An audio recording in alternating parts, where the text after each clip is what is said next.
Hey, what's up? Good morning. Hey, Rave Boy. What's the song called? This is actually just a. I don't know if you've heard the Fellowship theme. I mean, it's this, right? Hang on. Here we go. We'll go back to it. This is the official Fellowship theme. What I then did is I went and like, kind of figured out, all of the, the chord structure and harmonies and did all that, and then I made my own little lo-fi version of it just for fun. So. That's the Fellowship main theme. It'll get it into a music. Are there any plans in the very near future to close the gap in the 2 tanks or release a 3rd tank? So, Big Jangalang, did you check Helena after the patch? They're very close now, actually.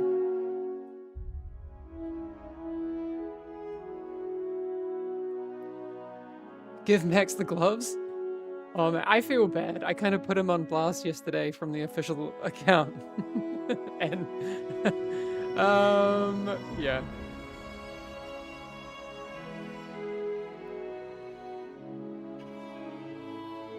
We did actually make that fix to the scrapper, so everything's bright red. Yeah.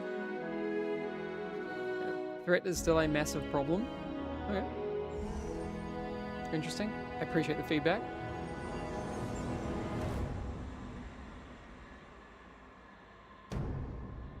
Please make the party frame transparent for people out of range. I keep pulling bosses without all team. Yeah, so I mean these are all bits of feedback that are really, really helpful. So I appreciate that.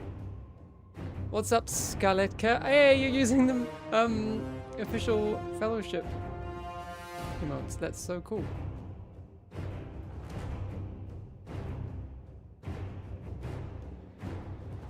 We'll make a uwu. That's nice. So yeah, that's the official Fellowship theme, and then I went ahead and I made this more chill version of it.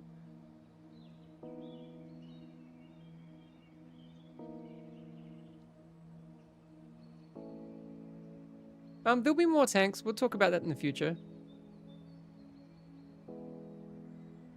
Hello, hey Pi, how's it going?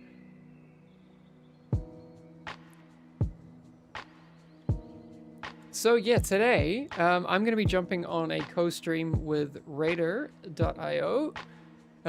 So that's going to be fun.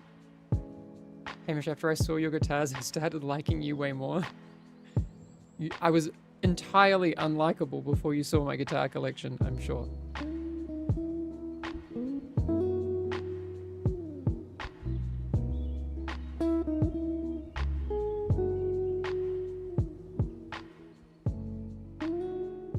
But yeah, I mean, I want to be making more music. Before I worked in games, there was a big time in my life where I was a musician I was doing stuff there. Actually, I mean, if anyone is interested, before we kind of get too many people here, there is still an album on Spotify that you can go and listen to.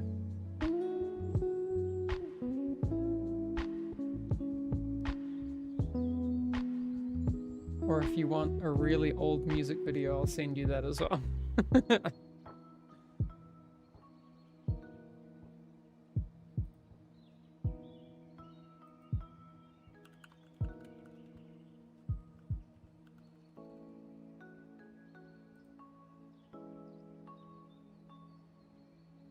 God, this album came out in 2007, which means we recorded it in 2006. How can I share? All right, there you go. For my music friends, that's the album that yeah, we recorded that with Sony back in 2006. Just a different time in my life. It was cool. Dear Hamish, kindly engage in hydrating yourself. Oh my god, that's actually really important. I have a huge thing of coffee, but I'm gonna go fill up my water. Thank you.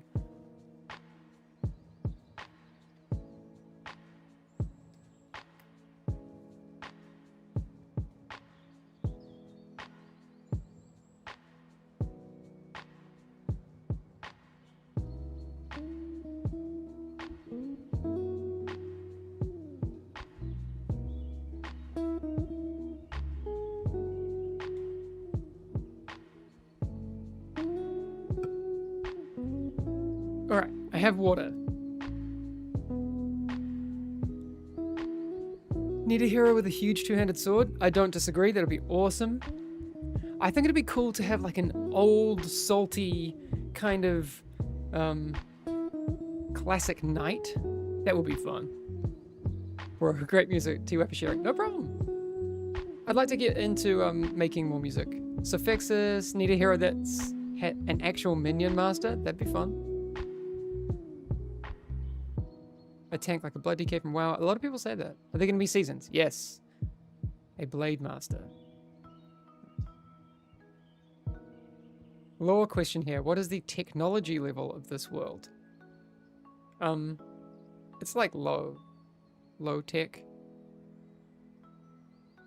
It's your classic high fantasy world, you know? Want more tanks and healers with unique playstyles? Yeah, me too. We'll get there. Off limits. Bombastic is not going to be a hero. May I ask how many devs behind this game? Is it like 100 devs? No, that's nice, but we're at 35. Little baby team. So no chance in like Artificer or guns? No.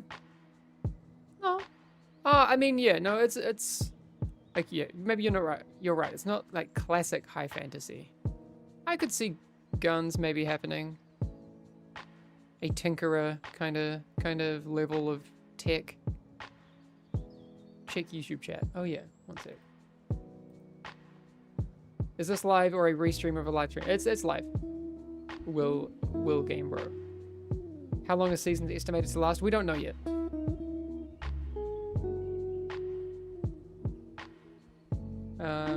Yeah, capstones as separate queues. That's really good feedback. We've been talking about that as well.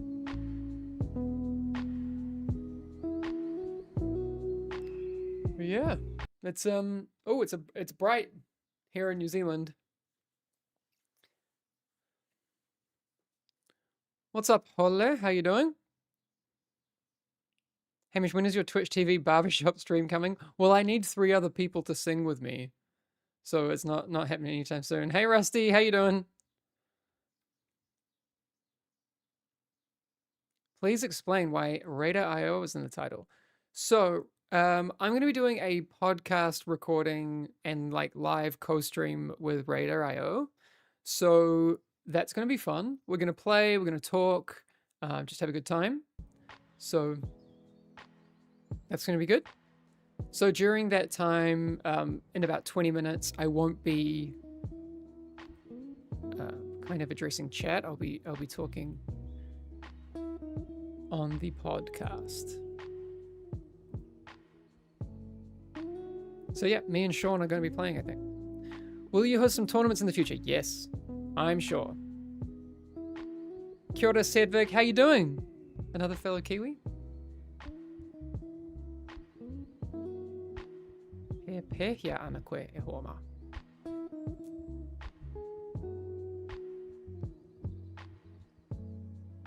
My Māori is terrible these days. I used to be quite good at it, like back at high school. I actually like got top of my school in my year for te reo, but I need to learn more.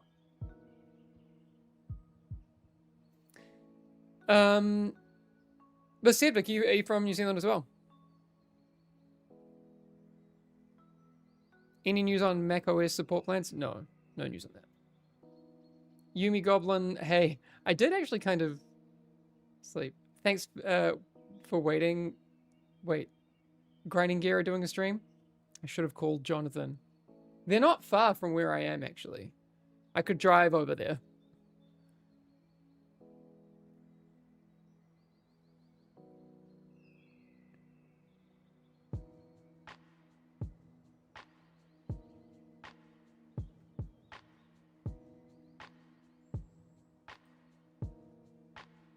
Oh, wait, we've got more subscribers. Preacher, thank you. So a little bit close. So on that, I have actually been talking to our publisher about what we can do with any of the funds coming in. It does look like... Oh, I do need to verify my Steam files. one thing with my VPN, it kind of then like, because I use the VPN to get onto specific builds for the game, like dev builds, and sometimes that means I have to revalidate. Do you think the adept timers are a bit tight? I think the like onboarding into adept is that the ramp is a bit steep. I've been thinking a little bit about timers recently. I think we kind of need to like soon just take a little bit of a breath, have a look at where we are, and be like, what do the timers mean? What do they provide? Who are they for? How important are they? Do you know what I mean? And again, I'm not saying that this is anything that we are considering on the dev side, but this is like something that I was thinking of. I think about the game when I fall asleep. I think about it when I wake up. This is a what if. What if in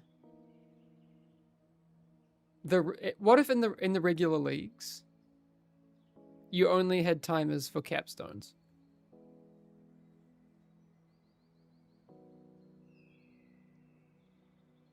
What if they just didn't exist until Eternal? I don't know. I don't know if it's a good idea. It could be terrible. I'm trying to think of things that would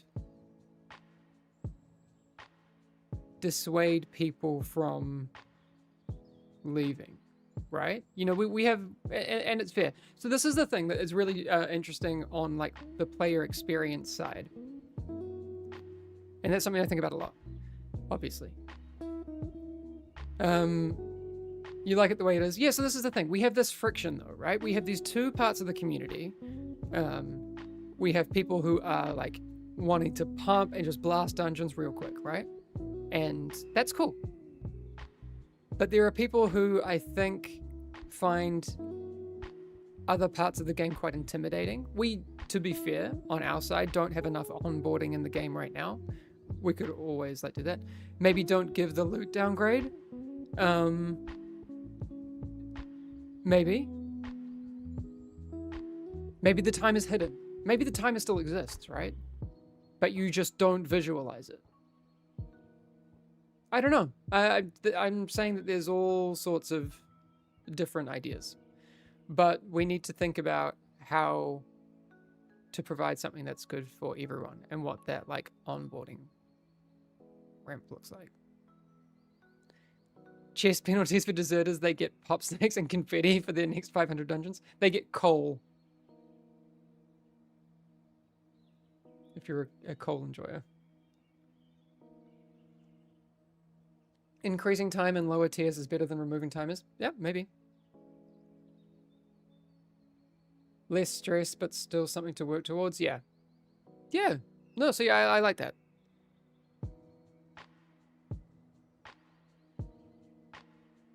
What's up, Ingray? How you doing? IMO, there needs to be some items and bosses that are really, really hard to get and achieve to get people excited for it. Yeah, Sapoto, I agree.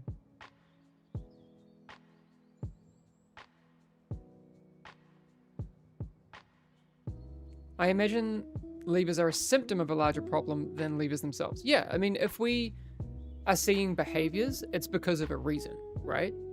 And that reason is something that we have responsibility for. I agree with that.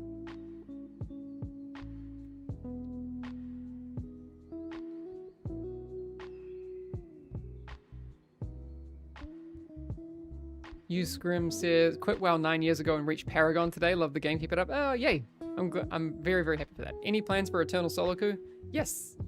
It's coming.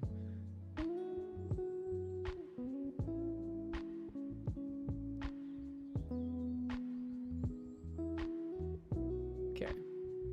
I think I can join this.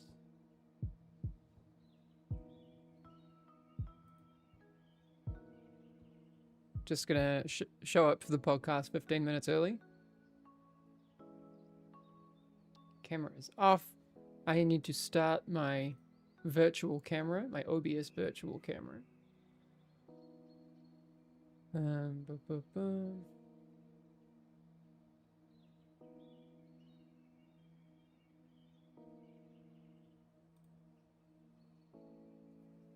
Let me check my mixing browser. Okay.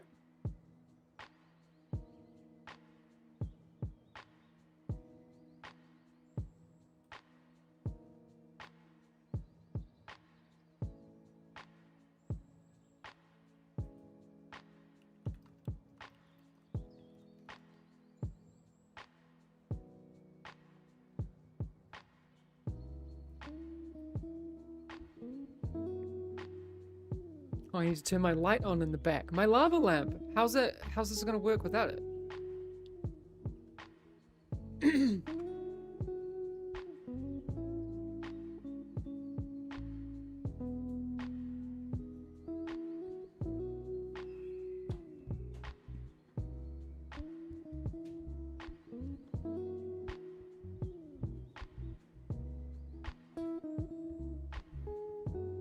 What's up, Gucci Warrior? How you doing?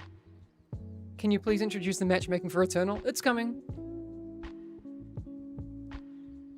Okay, so I'm just gonna join over here. Hello. Hi, can you hear me? I can, yeah. Can you hear me? I can, and it looks like your audio is coming through to my stream, so I'm happy about that. Perfect. Hi, Hamish's stream, fellowship people.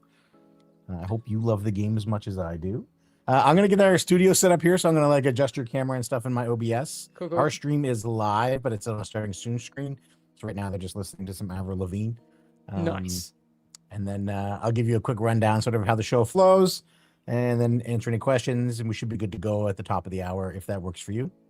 Yeah, no, I'm perfect in 12 minutes. My chat's saying, hello, Mr. Raider.io. Oh, wow. That is a name. They can call me Sean. Mr. Raider.io is my dad. That's my father. Classic.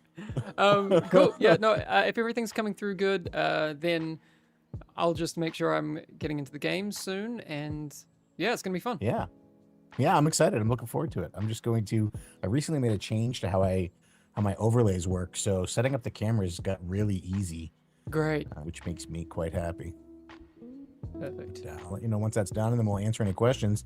I know you were just telling everybody how you're gonna remove timers, so I'll. No! Stop it! I did not say that. No. I did notice you have slippers. Are you a slipper guy? I'm a big slipper guy. Yeah, definitely. It's almost Nice. getting too hot here in New Zealand for slippers. So it'll be. Yeah, I'll be switching to jandals very soon, or flip-flops as you would call them. Yeah, I wear flip-flops till the second snowfall. That first one could be a fluke, right? You never know. But I'm a huge slipper guy. They're called Glerups, I think, Glerups. They're from Denmark, and they're like marine wool with a leather bottom, but it's a full boot, so your foot's anyway. It's like wearing a sheep on your foot. It's so comfortable, so warm. I love it. Nice. Very, very good. Yeah. Anyway, my cameras are all set up. So let me just give you a quick rundown of how the show works. And then we should be ready to rock and roll. Maybe I'll throw you a friend request to get you into the party. So we're gonna do some quick plays. I'll be playing Helena, the best tank in the history of tanks. She got all buffed games just should be for this. modeled. I know. I appreciate that. I was like, hey Hamish, we're doing this interview and I'm gonna be playing Helena. Is there anything you could do? And you were like, I got you. Don't worry. Yeah, so we'll do a couple of dungeons. They're pretty quick, so maybe we'll get 2 or 3 in. And we'll just chat. I have a bunch of questions for you. Cool. That I intentionally didn't send ahead of time, so we can get some true, like, honest, emotional answers. I like that. And if it derails, I'll just say this interview's over, and I'll stop the stream. Yeah. All right, cool. Yeah, I love it. Flip a table or something. It'll be great. Yeah. I assume and then we're playing on the US servers. Yeah, does it? So I am, but That's fine. I am, and one of the other party members is, but Cool. one of the others is in EU. So we're actually curious how that works. Is it just the party leader that sets the server you're on? Or does it? So it should. It'll bring someone into our server. I think I need to kind of check in on what the latest is for that. Yeah. Okay. But Because effectively, we'd all played be playing on your server. Okay. Yeah. It'll be US Boston then. Yeah. That's cool. I'm in Canada. I looked for a Canadian server. There wasn't one. I was heartbroken, but US Boston will work. Yeah. Perfect. Yeah. All right. And then once the dungeons are done, if we have a few extra minutes, I can ask you some questions like where we're not in the heat of it, and that'll be when like the really good questions happen, so that you're not left struggling for answers while also trying to keep me alive as I pull far too many mobs. Sounds good. Okay, and in game, I will do the whole friend code thing. Let me fix. Karen just gave me a thing I need to fix. I'm going to do that now. Okay.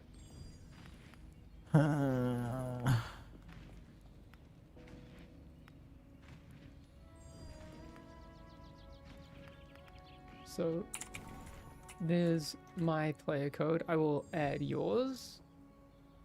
And you should have a request from me in a sec. There you go. Thank you.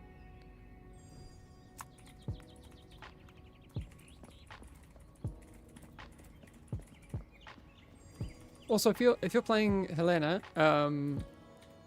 is anyone playing? I could play Mara, maybe. We actually. Did you heal? Do you mind healing?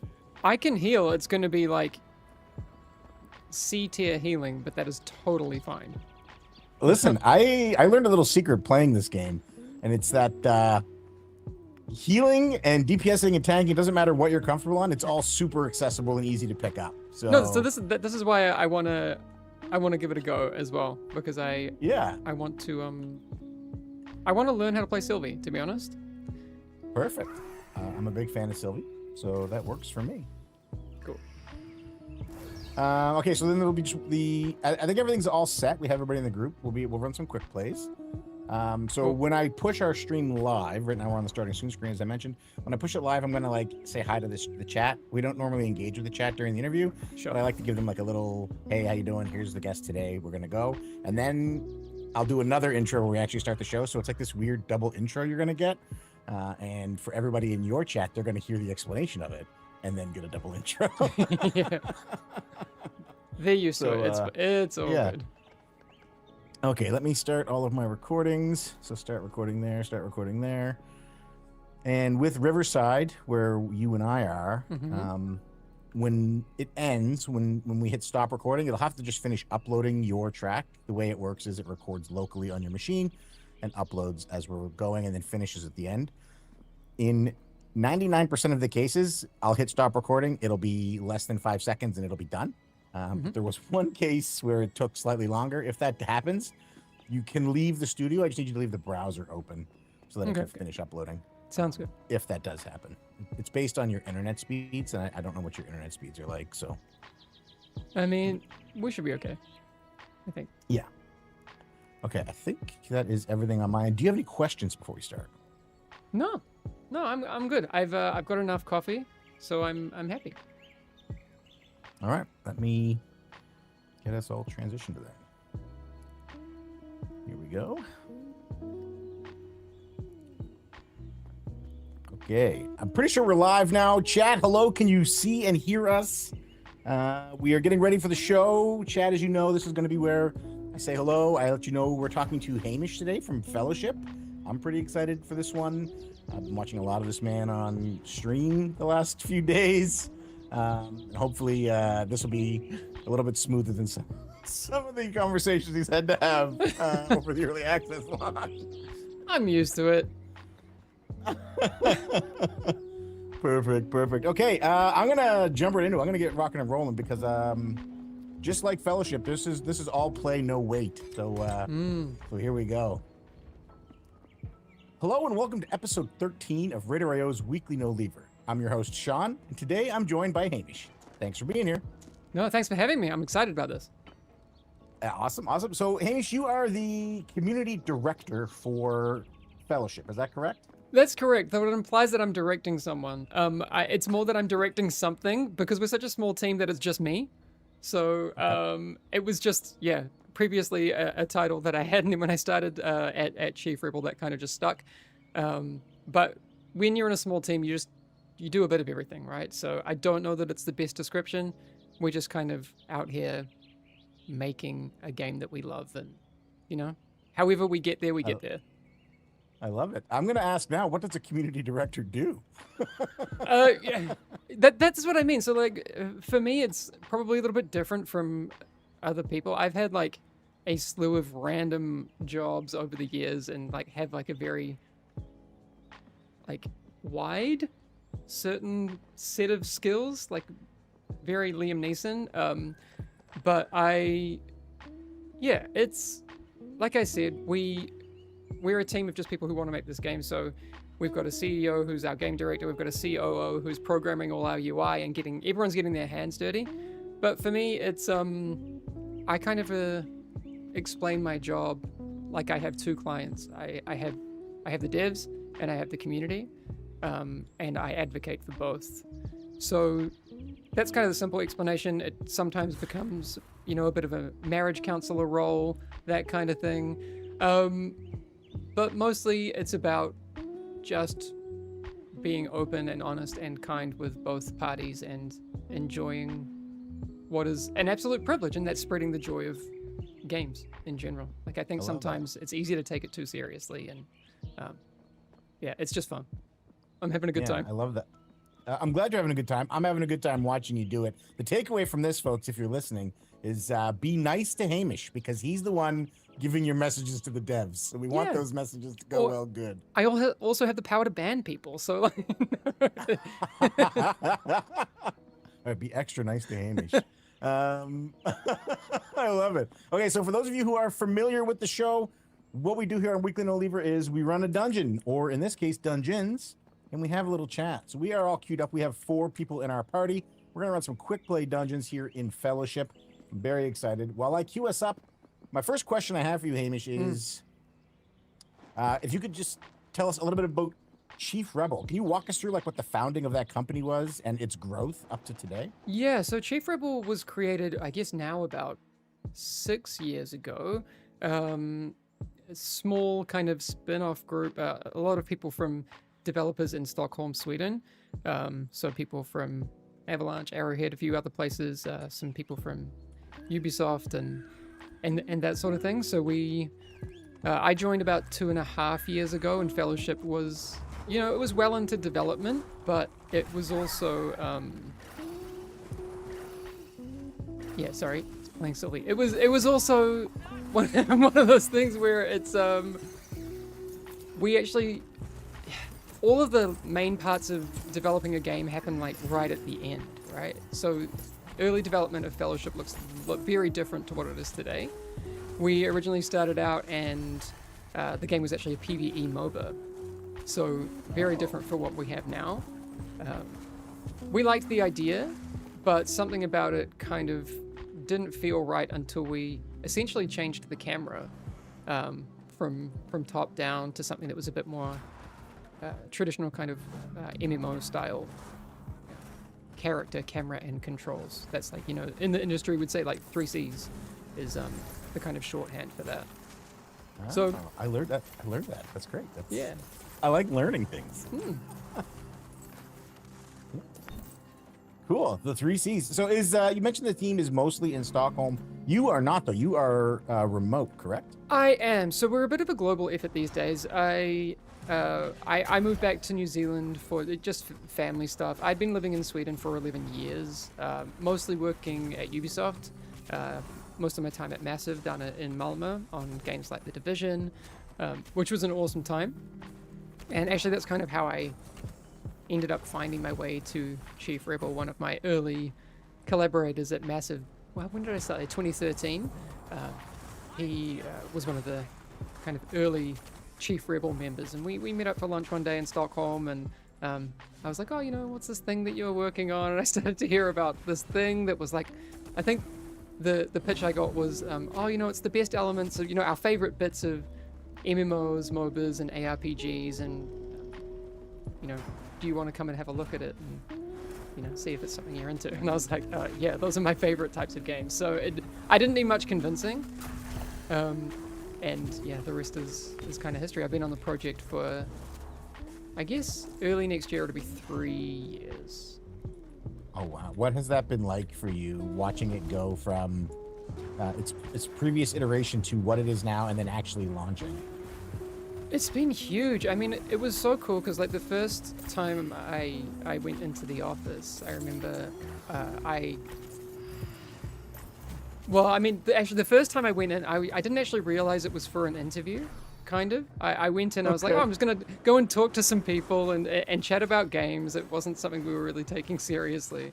And then we just talked about like, you know, community philosophies, what we kind of appreciate around the industry and those sorts of things. And then I remember I got a call from Johan like a few days later, and they're like, oh, you know, would you want to join the team? And I was like, actually, yeah, definitely. It didn't, like I said, it didn't take much convincing once I knew what kind of game the Fellowship was going to be. So yeah, it was a very, very easy decision. I love that. Are you guys, is the team growing? So you're launched now, you're in early access. Is the team growing, and are you hiring any experienced podcasters? Asking for a friend. Actually, we haven't even had time to really think about that. Like sorry, my keybinds are all weird. Yeah, we haven't had time to really think about that. It's one of the things I think we definitely want to do is stay small and lean and agile. I think I've spent a lot of time working at big developers, and that was one of the things that made the decision really easy for me to kind of switch over, is that like, I don't know, there's something really, it's just really fun working. It reminds me of my time working in indie stuff. It's, I don't know, I feel like a kid again, working with a small team. It's really, really, really nice. Oh my God, sorry, I was not looking at you. That's okay. Your job is not to keep me at 100% health. It's just to keep me above 0. Max And efficiency. So far, but yeah, it was very, very easy, like I said, to join the team. Okay, yeah, I like that. I like that a lot. I just got a request from chat for you to show gameplay if you can on your stream. Oh yes, I'm so sorry. There we go. It's up there now. Hang on. I love it. We got you, chat. We got you sorted out. Don't you worry. I was actually just trying to hide my terrible gameplay from people the whole time. No, I don't believe it. I don't believe it for a second. We're learning Sylvie on the fly. I want to talk about that for a second. So, just dungeons. Yeah. We're just dungeons. That's a big risk. Like, what inspired the team to strip away the typical trappings of an MMO? Can I ask you why you think it's a big risk first? In this space, I feel like games, I think I'm going to answer this question for you. I think games try to target as wide an audience as possible. And maybe they try to draw as many people in with many different offerings. But it seems like Fellowship has said, we want to just focus on this thing. Yeah. I'm answering the question. No, it's true. No. So I think it's kind of interesting. I think sometimes it can be a problem when you try and put everything in a game, right? Like, it's hard to say, but I feel like there is a real opportunity with a game like this, especially. I kind of talk about. It feels to me right now very similar to a certain thing that happened in 2012 in the industry, when Riot and Valve came forth with a really clean offering with Dota and League. It was a really great execution of something very, very simple. A loop that players could, wrap their heads around. And I feel like sometimes maybe doing everything is not the answer.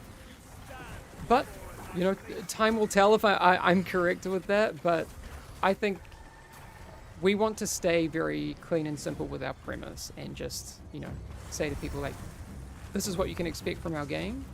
If that's what you like, then you'll probably find a very quick path to enjoying it.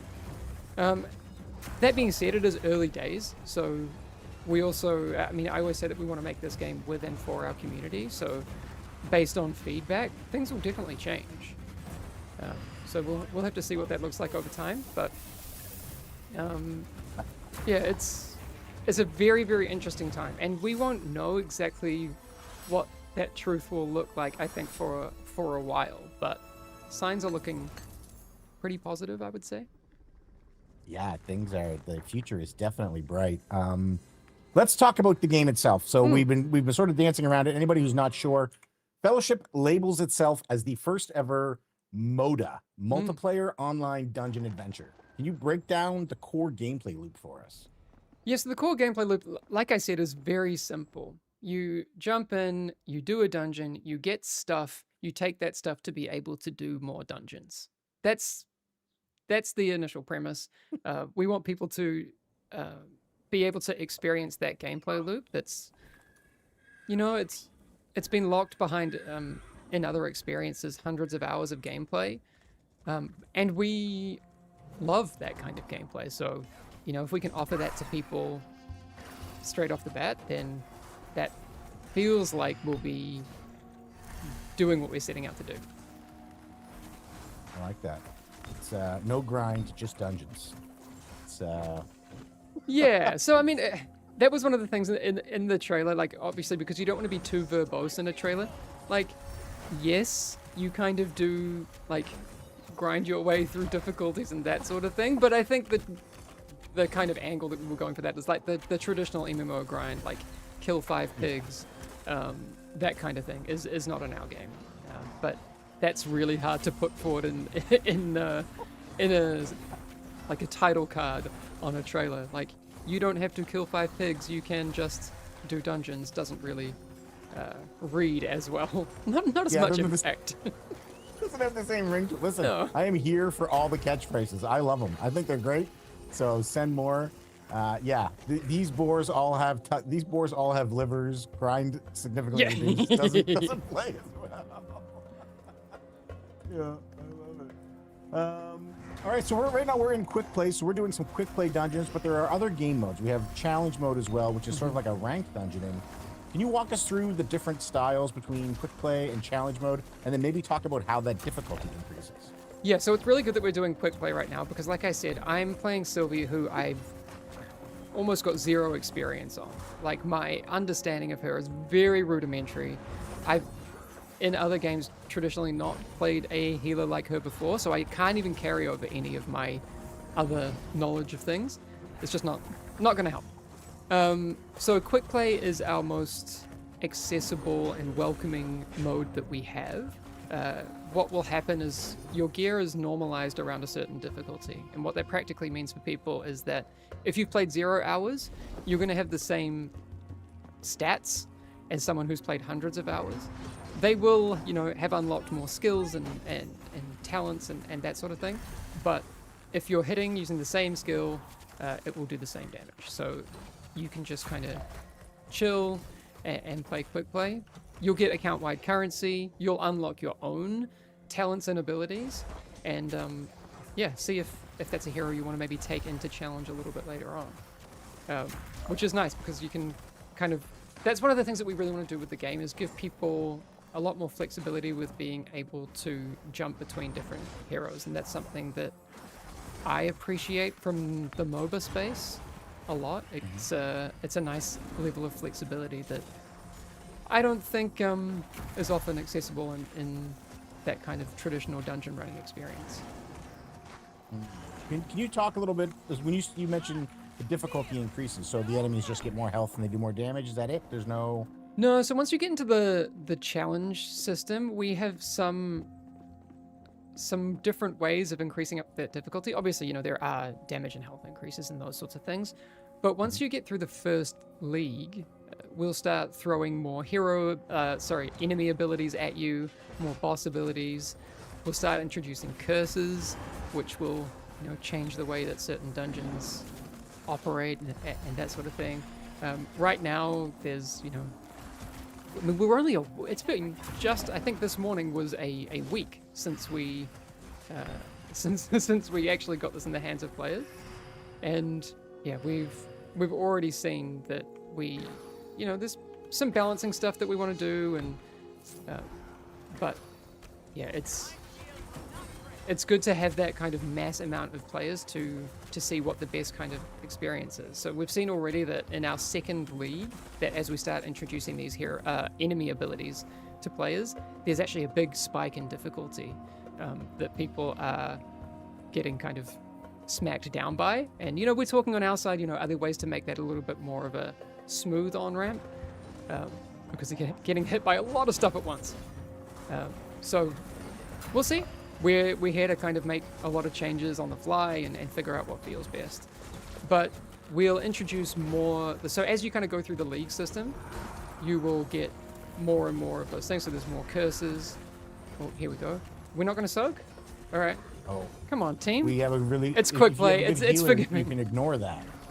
Yeah, exactly.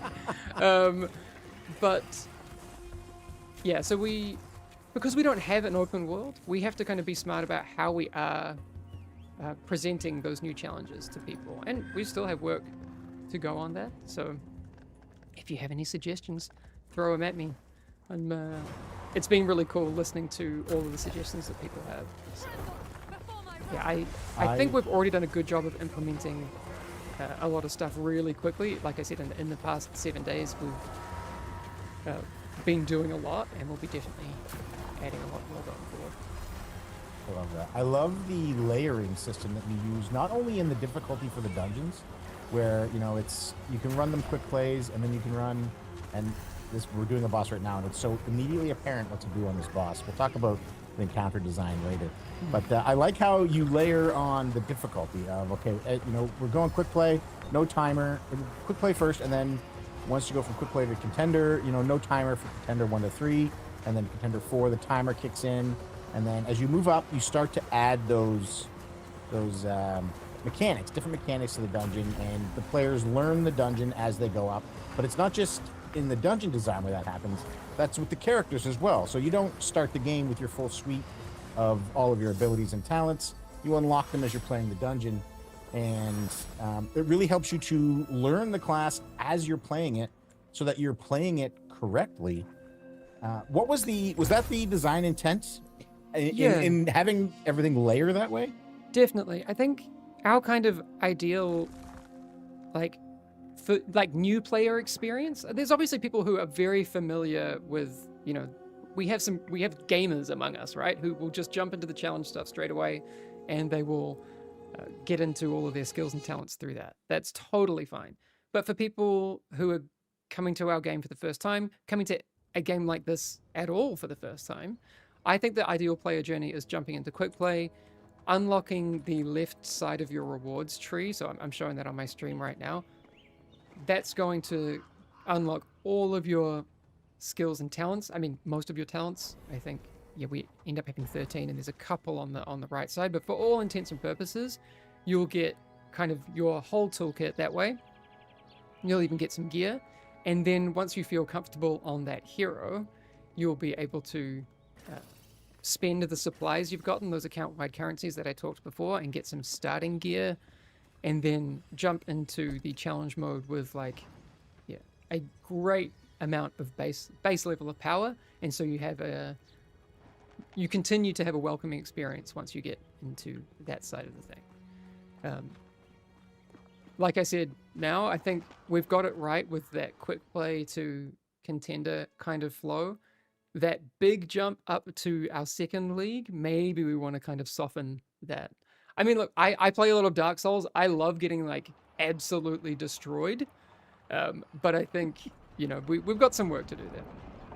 You've just gained a fan, and my brother is a massive fan of Dark Souls. Oh, he so would good. call it Demon's Souls. He's one of those pretentious people. But yeah, he loves that whole franchise. So. Absolutely. I dig it. It's really elegant, and it's another thing that I found really interesting in the gameplay and the design was that you learn what to do. You're in these dungeons, you're learning what to do by looking at the mechanics. There's no dungeon journal, there's no 350-page manual to read through. You learn by doing, and that is another thing that I think was is one of the strengths, but it really lends to like the accessibility of the game. It's very easy to pick it up and play because things are so visually apparent right away what to do. How did your game designer settle on the fact that they wanted to make sure that every mechanic was going to be able to be solved just by looking at it? I mean, that's one of the things that we definitely focus on. One of our like internal mantras is like gameplay first. So, you know, we want things to be telegraphed really well, and I mean, I guess that's also something that I appreciate from games like Dark Souls. You want to be able to know why stuff isn't working when it isn't working. I think one of the frustrating things in games is when you die and you're like, well, I don't know what happened. So like readability and that sort of thing is very, very important to us. People often ask like, oh, you know, why did you land on 4 heroes? I mean, the kind of short answer is that it just kind of felt right for our game. But I do think one of the secondary benefits of 4 players is that because you have a little bit less, the amount of visual clutter that you have on screen is a lot, you know, faster for the brain to kind of process, which I quite like. That's just one of the personal things that I think is a nice little benefit. I do like that. I do like that. So you mentioned 4 heroes. Let's touch on that. Why heroes? Why hero classes and not character-made player-made characters? I mean, I think in the gaming space, firstly, it's nice to do something different. I think you know, we want to be a bit disruptive, so that was, you know, one of the reasons we thought it would work, and also because we, like I said, we started out life as a PvE MOBA, and that kind of design intent always was there from the start. So that would have been a huge pivot for us, and something we never really considered for our game. The other benefit is that we have designers who are extremely ambitious and excited about what the heroes model gives us. We can be, I would say, a lot more adventurous mechanically with our hero designs because we aren't necessarily beholden to those things being universal even. Like I said, people being able to switch between different things. You know, our meta might shift around between seasons and that sort of thing. So if there are some off-the-wall hero ideas and then they're super powerful in one season and then maybe not in the next, it's not going to be as problematic, I would say. Because if you've sunk hundreds and hundreds of hours into a character and then the next season you kind of suck, it's horrible, right? We don't want that. So I think, yeah, it's very exciting for our designers to look at what that could potentially mean for us going forward. Because right now in our game, our hero roster is a mix of things that are very familiar and welcoming, because we want people to jump into our game and understand what's going on, you know. I think Helena and Mako, our tanks, are a good example of that. You have Helena, who's, you know, that very understandable fantasy from any kind of RPG that you've ever played. Sword and board, you kind of read what's going on very quickly. I don't think Mako has that same kind of feeling. She's combo-based, combos and finishes. She's a fighter. Actually, she started out life as a DPS hero, but that's another whole story. Really? Yeah. And so we, like I said, we're gameplay first. She, you know, just felt better as a tank. And that's something that we want to do with our game, is offer heroes that on one side have a lot of... What, I'm gonna stop? No. Come on, team. They are hating you right now. They're like, listen, he's got the soap. It's fine. Yeah, so we want to offer that duality of something that's familiar, but also something adventurous and mechanically a bit fresh. And especially as we go forward, I think people can expect some, yeah, pretty creative stuff on the hero design side. I like that. I want to ask how often we're going to get new heroes, but before I ask that, so just keep that in your hat for now. Other games that are hero-based they have like beautiful, wonderful short movies, clips that come out about the heroes, or in some cases entire Netflix series that go off the rails in season 2. Is there any hope? I don't know what you're talking can't. about. I can't listen. That guy was time jumping. He was in different universes. I lost the plot completely. Anyway, what's important? Sure. Are we gonna get? Is there any future where we get Fellowship shorts or a potential? I mean, that'd be great, web right? series. That would be huge. I mean, we're such a small team that we need to be very smart with our bandwidth.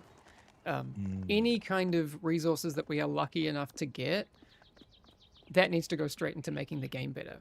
When you're this small, you have to be like, well, that would be nice, but we have to make the game. Riot don't have that problem. When you've been as successful as they have, you can expand out and do all those really, really cool things. It's kind of too early to say. That would be awesome. We would absolutely love that. That would be the dream. But yeah, for now, it's our resources will absolutely go towards core game features. That's definitely the plan.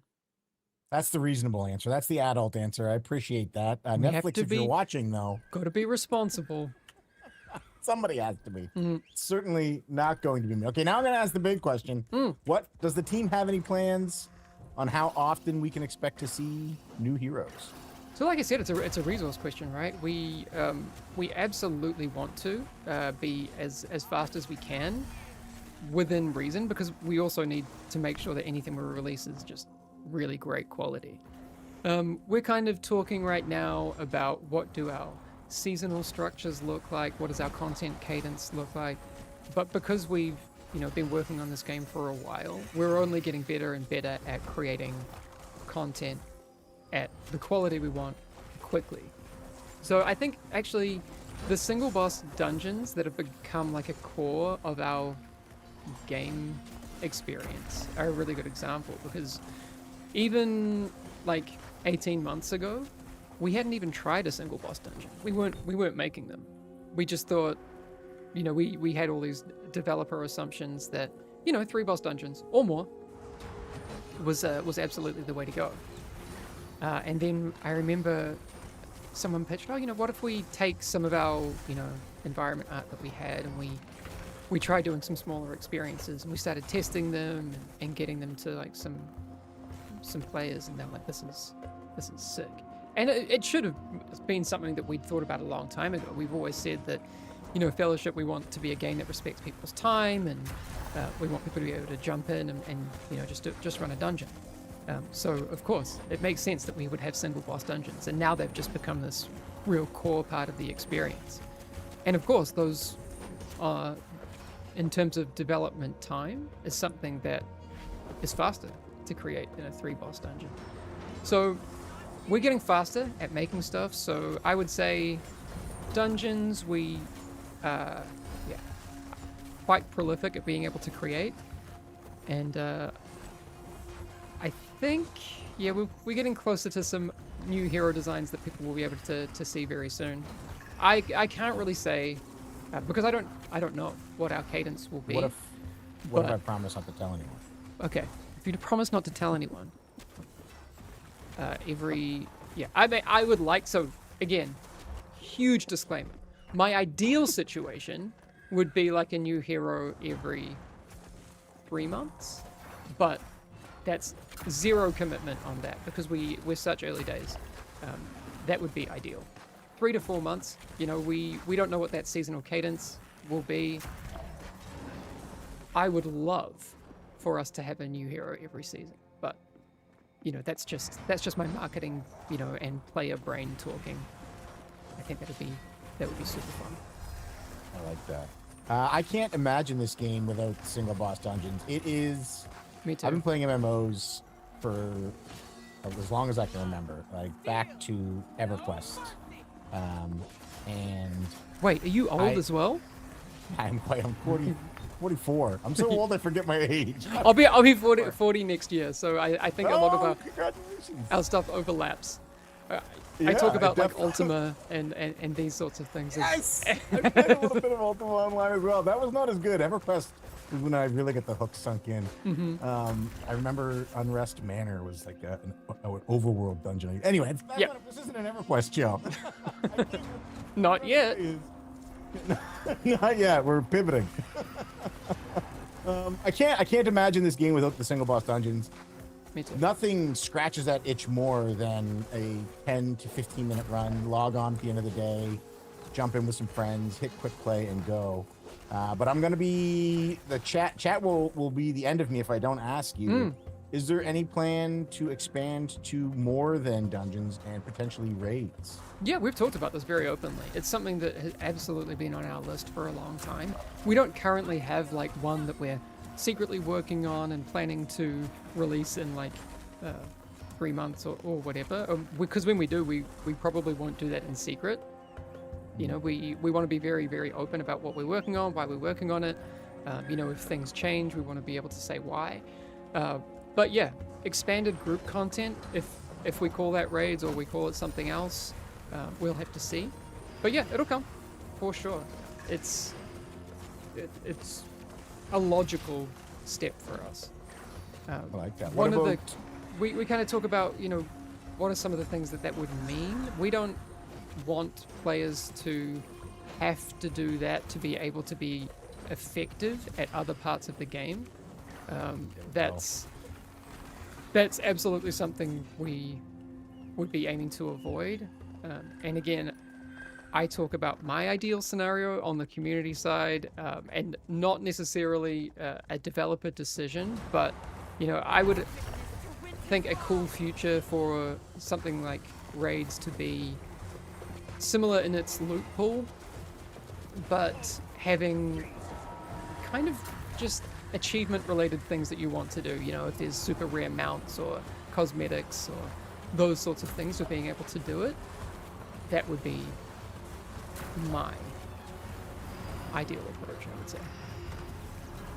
I love the way that's at. As soon as you said that was going to be my next question, because other games in the space, it's sort of like a pain point that you have to play content you don't necessarily enjoy in order to be optimal in the content you do enjoy. Yeah.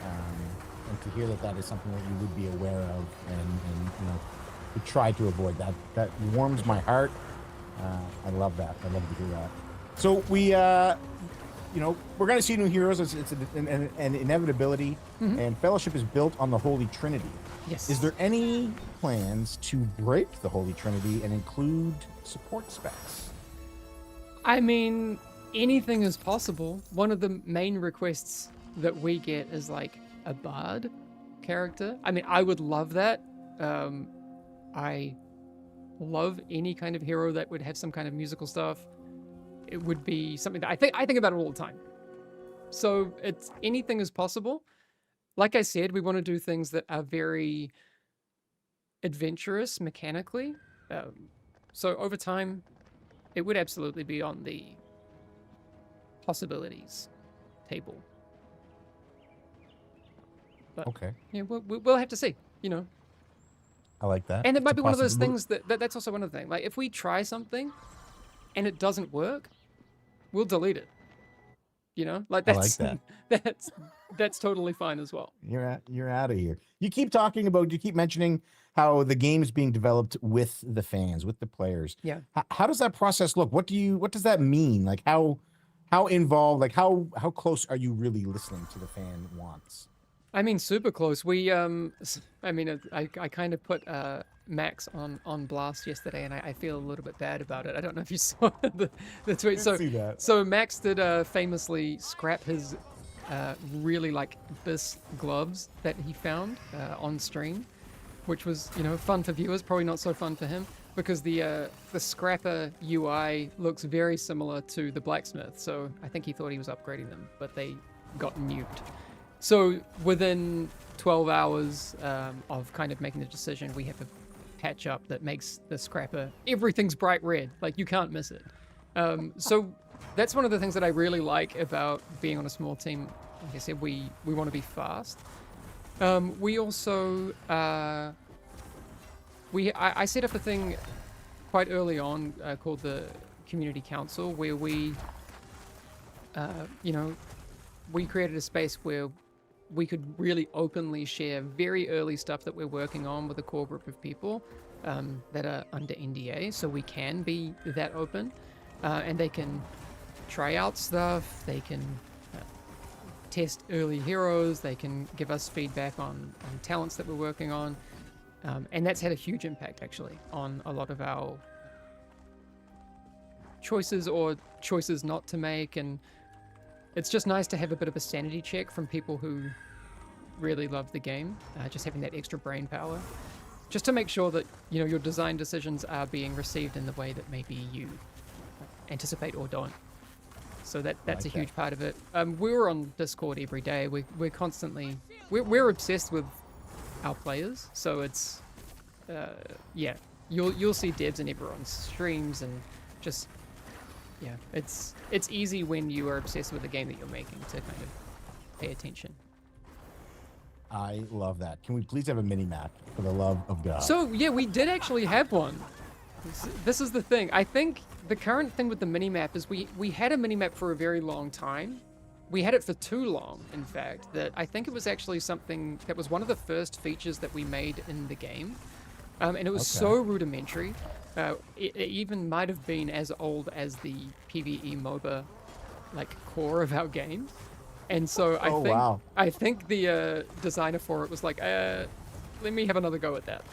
So I'm sure it'll come back, but okay. Yeah, because I got lost 3 times. We've been in this dungeon for 2.5 minutes. I've gotten lost 3 times. Yeah, it's just one of those things that, you know, we it's just work in progress.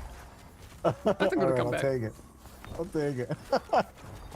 Let's talk about the queuing system for a second, because Fellowship has, so you can get it a party of 4, you can select your dungeons and queue, and it's, you know, away you go. But they have a very robust queuing system. Can you walk me through how the solo experience works?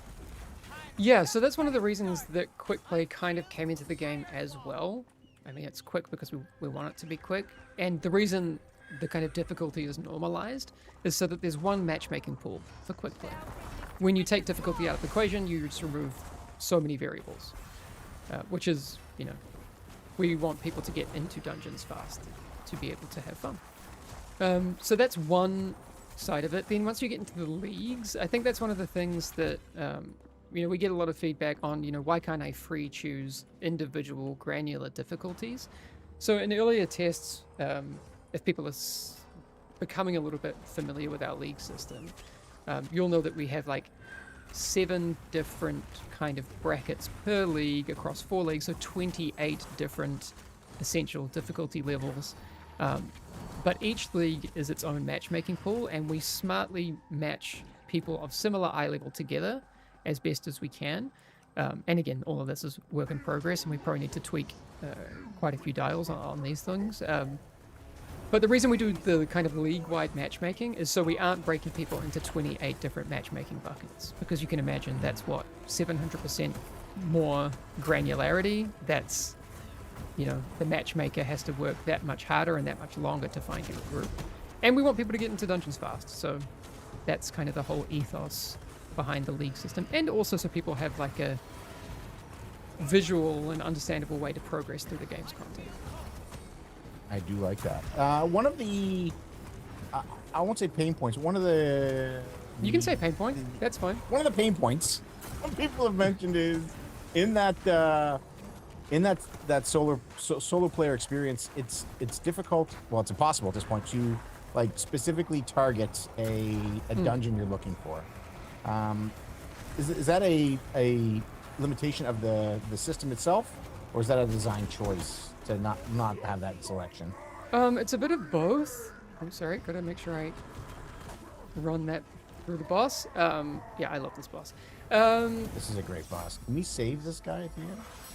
Yeah, he lives. Someone was asking, oh, will I be able to ride that stag? That'd be a cool mount. Maybe. That would be a in cool the mount. future. He's our friend, though. He's for friending, not for riding. That's true. That's true. Just friend. It could be like a pet, a giant pet. Yeah. Why friend shaped? Yeah. But yeah, why can't we target specific dungeons is my question. So that's the reason why specifically, that if we add that granularity back in, it's going to explode queue times. There actually is a toggle in the game. I don't know if you've seen it right now in the challenge mode group finder if you... Oh, I actually haven't unlocked certain things. Oh, I can't Like I said, access it because we're in a group. But Oh, there yeah, is, yeah. I have But seen it. there's a toggle where you can matchmake with people who are, like, have achieved the same difficulty level as you, and there's a big warning on it saying this will increase your queue times. So, we're talking about ways that people can opt into. If they really want to increase their queue times, they'll be able to do that. One of the suggestions we've had from the community recently is about having league-wide queues, but then for the capstone dungeons, maybe adding a specific queue for that. So there's all these really good suggestions coming in from the community. So yeah, we're listening, and things will change over time, I'm sure. But this is just kind of our starting point. I like that. Do you want to have just a little chat and maybe put the dungeons aside for now? Just We can a few do more that, minutes yeah. to talk if you have time. Perfect. Sure. Thank you. I'm going to say thank you to the folks that are in here with us so that they know that they can continue to queue on their own if they want. Thanks, gang. And all right, let's just have a little chat here. Let's because I do have some more questions I am curious about, and I'm going to start with the UI. So we were just playing the game. This UI, the HUD is extremely customizable, and the UI, I described it as it gives you everything you need right out of the box. One of my favorite features is the focus for interrupts, where you can focus the interrupt and it puts your icon next to the nameplate, and then it also shows your countdown, so your whole party knows. There's no questioning, and it's a little frustrating to not see everybody using this, but they'll learn. They'll get there. No, but exactly. It tells everybody who's going to kick what. How important? I just find it makes the game so accessible, and the customizability of the UI. How important was accessibility as a whole for the team in designing this game? Yeah, so that's a huge thing for us. We want things to be, like I touched on it a little bit earlier, we want things to be super readable, super understandable, especially for new players, while also being robust enough for veterans of the space to have everything that they need. And like I said, all of this is a work in progress. So like we have the way that people can use their extra ability bars and that sort of thing, drag them out and customize those.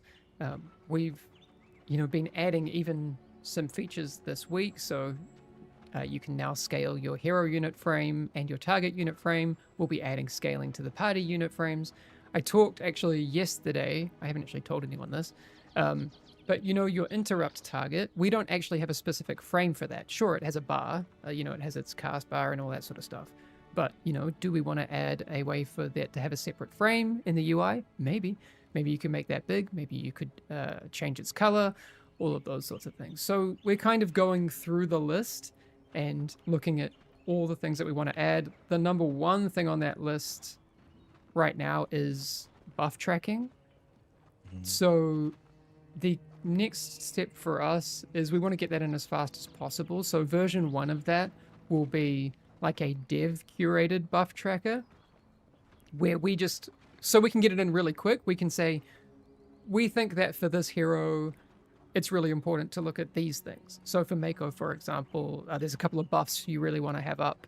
So it'll be those two and maybe her shields, and then, we'll have this short list that we think's important, and then we'll apply those sorts of things for all heroes, and then we'll keep working on the feature, and the eventual goal is to release a buff tracking feature where people have individual customization that they can get into. So, yeah, lots and lots to do here. I love that. You don't have any space like, so other games have the ability for mods or for add-ons. We don't have that right now in Fellowship. How much more important does that make it that the team is giving the players everything they need in that UI? Really important. I mean, and to be clear, we're not going to have add-ons for our game. We don't want that. We want everyone to be on the same level playing field. We want it to be very manageable and accessible for everyone, and not like a add-on management thing that they have to worry about. It's really important to us. That's kind of the short answer. I think it also, I was talking about this the other day. I think one of the secondary benefits of it is that my eventual hope is that people get excited enough about the game that people want to broadcast it, and already we've seen people, streaming the game a lot, which is great. But it has that benefit of you don't have a jarring experience because you understand the UI. If you play the game, you know what you're looking at, right? And it won't Yeah. change that much between different people. Sure, people will customize their layouts and the way that they're leveraging what we're putting in front of them, but that ease of understanding from the community is something that I'm really excited about. Honestly, even if you haven't played this game, the design itself is so intuitive and so familiar that even if you're brand new coming to Fellowship looking at this, right away you know what you're looking at. Like you could be a person who's never healed before and pick up Sylvia and heal easily through a bunch of dungeons. I mean, I kind of lost my mind a little bit a couple of times, but we got there. We didn't wipe, so We didn't wipe. that Yeah. works. Yeah, most people won't have to answer questions while they're doing it as well, so that's also a benefit. the added challenge. Yeah. I dig it.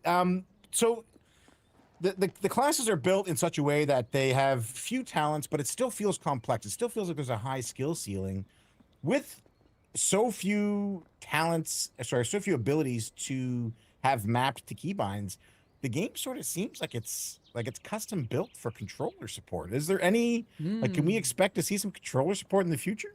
So interestingly, our community, I got a message from one of our community members saying, "Hey, look, I've already kind of been working on my own controller support. Can we create a Discord channel on the official channel that's, a community controller support channel?" And I was like, "Yeah, let's do it." So that's already there. There are ways that people are figuring out to get controller support into the game with what we have already. But official controller support is absolutely something that we want to add. It's on the list. And like I said, we're a small team, so it's hard for us to divert that bandwidth away from our core features. But it's very, very high on the list. I think for me, so kind of sharing time, I was diagnosed with MS back in 2014. So before that, there were a few years there where controllers were the only way that I could enjoy games. My hands didn't really work properly for a couple of years. And that's kind of when I got into Dark Souls. And I think that is the way that a lot of people can enjoy games. And it might be the only way for a lot of people that people can enjoy playing games. And so for those people, I really want to make sure that we have that support. Then there's a bunch of people who just love playing on a controller. They want to sit on the couch. They want to play a game. They, want to just chill, and that's awesome. And then also it's, if we solve controller support, then it opens other doors, official Steam Deck support. Could we do that? I want to play Fellowship while I'm lying down in bed. That'd be sick. And then, the dream for me would be, could we get this experience out to console players? That would be incredible. But yeah, gotta try and solve that. That'd be. I just got goosebumps. We're getting Fellowship on Xbox. You heard it here first. Hey, stop. A few down the road, maybe potentially. Yeah, that would be. I would would love that. Like these are like the dreams, right? The more players who we can get in, the better. I think, like you kind of alluded to, we have a limited amount of skills in the game. It's not very limited. It's somewhere in between, MMOs that people are playing and MOBAs. I think it sits in a really, really good spot, and controller support is very solvable for our game, I think. But then you have that question of, you can technically do it already, but then there's that next step of, what additional kind of work do we need to do to make it work really well? Do we need to have certain different schemes for people on controllers? Do some skills work differently on a controller than they work on a mouse and keyboard? We'll kind of have to get into those details, because those aren't things that the community can do. But, if there's things that we can do to make controller support better, we could do that on our side. So we will see. I love that. I'm excited. I can't wait. I also want to play Fellowship in bed. That sounds lovely. God. Right?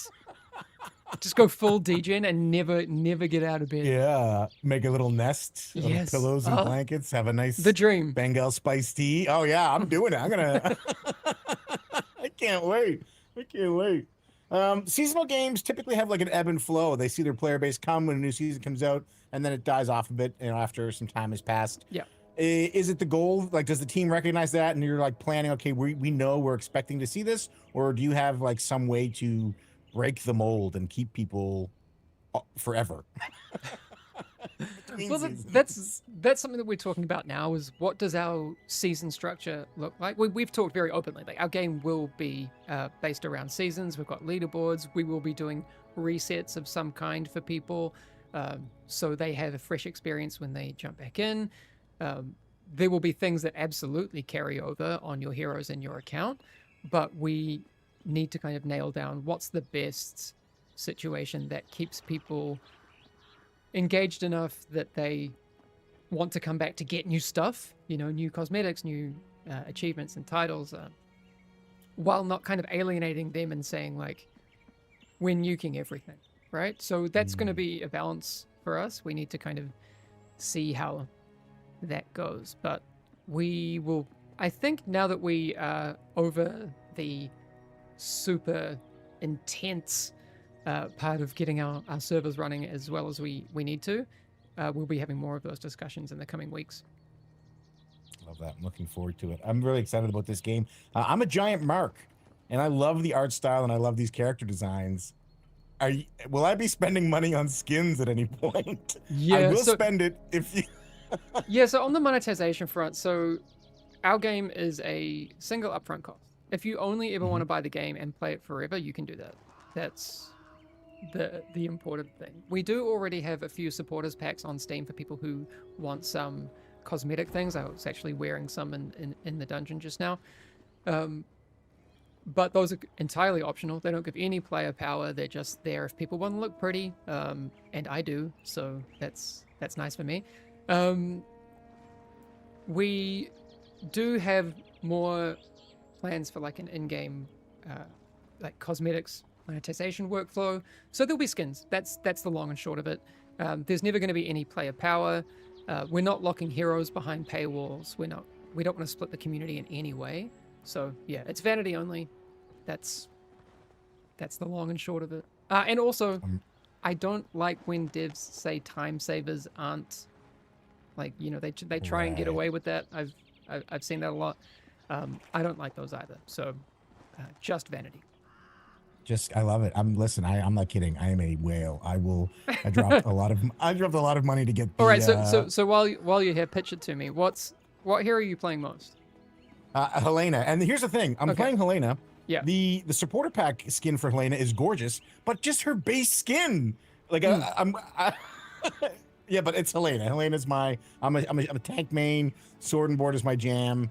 I'm ready to follow Helena into battle. So. Okay, so if I could have the team put together like your ideal cosmetic outfit for Helena, what does it look like? Oh my goodness. I really like the heavy armor look, but if you could put her in like a 300, the movie 300. Oh yeah, like a Spartan kind of thing? Style shield, and yeah. Did you see so we actually had like a Centurion kind of vibe for Helena like a few months ago. That got taken away because we wanted to kind of redo that one. But that would be the closest thing that we have. But a Spartan Helena would go pretty hard. Listen, it's an instant buy for me. It's a day one purchase. Okay, all right. We've at least got one sale, so I will. I'll let the team know. Yeah, let them know. There's one.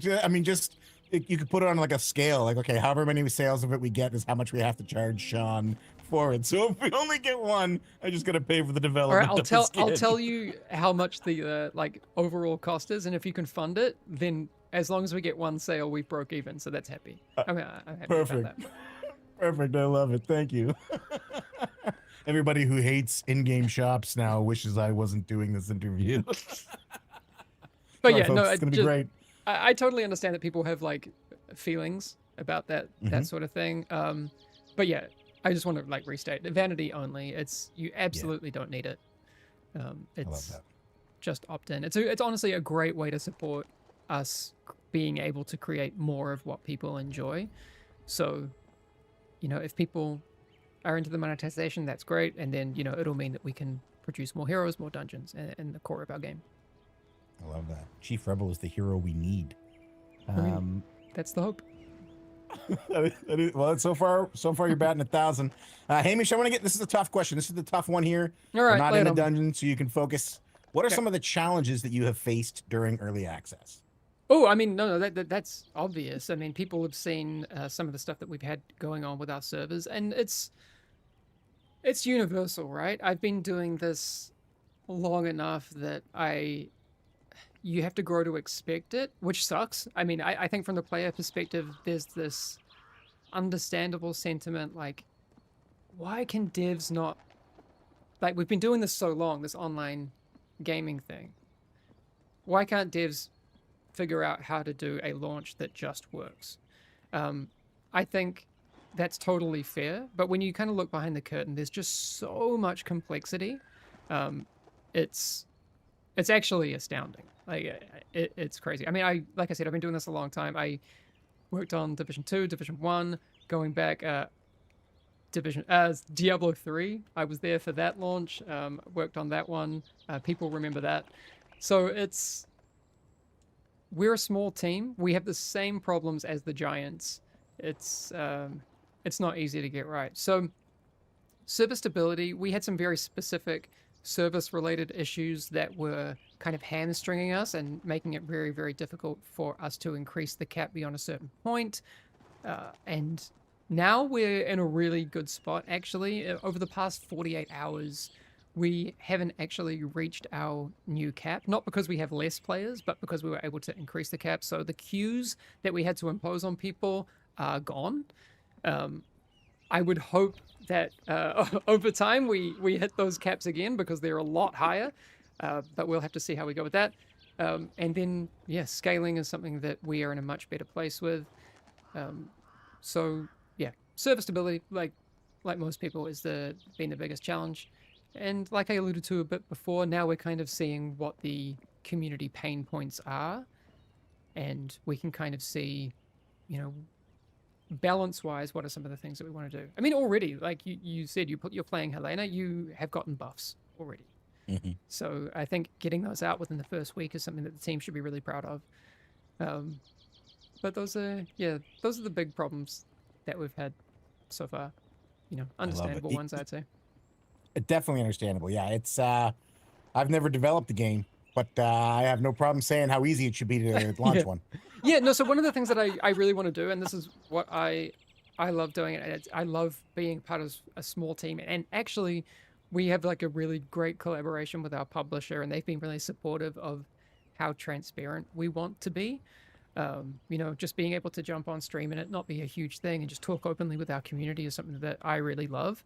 But I was talking the other day about doing like a post-mortem podcast with some of our server engineers and just saying like, hey, look, this is what happened. These are all the moving parts that you never get to see of a game launch. What does that look like? What are those problems? What are some of the ones that are, really very, very difficult? What are the ones that are trivial that you wish you'd caught? What are some of all of the truth about a game launch? I'm really looking forward to kind of educating people on that. Although I love that idea. My favorite tooltip in the game, I don't know if you've seen this. Have you seen the Vigor tooltip for his stun? Throw a book. So there's a throw a book skill, and in the tooltip it says educate a target. I want to educate a target by throwing books at them with that podcast. So throw books at people to educate them is apparently what we've learned. Yep. I love it. I'm here. I can't wait for that podcast. That's going to be amazing. Every game in the history of games should be telling their fan base to tune into that podcast. Yeah, we'll get there. Give us a few weeks, and that'll be something that people can expect. I love it. And the community, so you had the server issues, but the community even came up with workarounds on their own. It was like the second day, and people were like, queue into the Asian servers and have a friend on NA invite you to a group, and it pulls you into the NA servers. Mm-hmm. So just bypassing, probably contributing to the problem, maybe, but the community was very creative in it. Yeah, they are creative. Hey, Hamish, we're coming up. We're pushing an hour here, and I know you're very busy. You have a lot to do. So I'm going to end this by just asking you: is there anything you want to tell us or anything you want to say about Fellowship or about those 15 guitars behind you or that Oh, Grogu you doll? noticed the yeah. No, so yeah, we talked about a bard hero in the future. I'm obviously very biased. No, I would just kind of say we're just excited to offer something to people that is fresh. It's vital. I would say like we're right in the middle of developing stuff, so people can have a huge impact on what we're doing, and they are. It's a really exciting time for us as developers. I think it's an exciting time to be a part of this community because they'll see their impact on the game. It's we are making a game that is available to anyone. I think, in I mean that in a lot of different ways. We want to create a really welcoming experience. Who want to just maybe people will just jump into quick play for their whole life. They'll never jump into challenge, and that is cool. They'll have a great time. They'll have some things that they can unlock and just play dungeons with friends. And if you want to go full sweat and climb the leaderboards, you can do that. We actually just had our trims granted to people yesterday, so people who reached the top 0.1% got the unique platinum trims, and yeah, we're making something that is hopefully appealing to all parts of that spectrum. I love that. What's the best way for players and fans to give feedback and to get involved? Yeah, so our Discord's a really great place for that. So discord.gg/playfellowship, I think, or just fellowship. But if you go to playfellowship.com, there's links and everything there. Actually, yeah, thanks. One of our mods posted it in Twitch chat. It is discord.gg/playfellowship, and you can join our Discord there. It's really kind of exploded. I think we're just moments away from hitting 100K over there. So very, lots of discussions. And they are very, very helpful. There's also an in-game feedback tool, but yeah, just kind of letting us know. And also I've been doing a lot of streams, so if people come by our stream as well, I love hearing from people directly because it gives me a chance to ask them follow-up questions and just chat about games because that's fun. I love it. Where can people find you if they want to follow Hamish? Oh, yeah, I mean, if you're into weird cursed content, my Twitter is just /HamishBode, just my name. Super creative over there. Yeah, it's a good spot. I definitely recommend checking it out. Hamish, I wanted to say thank you so much for taking time today to talk to us about Fellowship. It was a real pleasure for me. Anytime. Hopefully we can do it again. Yeah, I would like that a lot. And for the listeners, thank you for spending your time with us. This has been Weekly No Lever. We don't have a Mythic Plus replay for this from the Radar Hero website, but Fellowship is an amazing game. Jump in, hit the quick play, hit the Contender League. Let us know what you think. Tweet about it, and let Fellowship know. Let Hamish know what skins you want to see for Helena. And help me pay for this Spartan one. Until next time, in a world where you can be anything, be kind. Okay, that's the end of the show. I'm gonna stop our recording now. This is the weird. See, I have a weird beginning where there's like two beginnings, and now there's like two weird endings. That's all right. We can say all the weird stuff. Yeah. So I see the prompt about uploading, so it's doing that. Yeah. Now. And I'll just leave that. There's no reason for me to close that. That was fun. I'm glad you had a Thanks, good time. Sean. I really enjoyed that. That was fantastic. Yeah, I'm gonna shut my stream down, and this will get all done. I'll have it edited up. The episode will be out on YouTube tomorrow. Cool. So anybody who missed it will have a chance to watch it. Great. Perfect. Thank you so Okay. much. All right. Thank you. I'll leave this open, but thanks. It looks Wait, like if I hit it leave, says- is it going to keep the tab open? And It says upload complete. Does it not say that for you? it says, I mean, it must be yours uploaded. Mine's still 50 seconds. Yeah. So I think you can leave the studio, but just leave the tab open, I think. Okay, cool. Should be fine. I'll hit the hang up button, and I'll just leave this open. Yeah. Perfect. Thank you so much. All right. Thanks, Sean. Bye. Bye-bye. Cool. All right, chat. Sorry about that. Hopefully there was something in there that you enjoyed. I mean, I've talked about this a lot with all of you. I don't know if there was anything new in there, but it was a lot of fun. And I'm going to hang out for a bit longer so we can just play games and I get to catch up with all of you.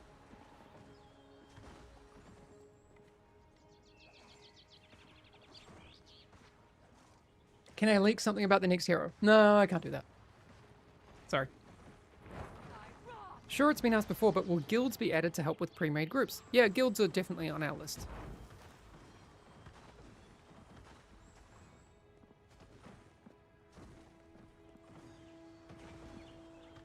Any word on character-specific keybinds? I don't actually have a word on that, but we absolutely need them. Well, yeah, that was kind of in the background. I was working on my Sylvie stuff. I actually don't know what talents I should be looking at for Sylvie at all. Heart Bloom, what are you? Nice. Yeah, I should probably watch Jack's video, that's true.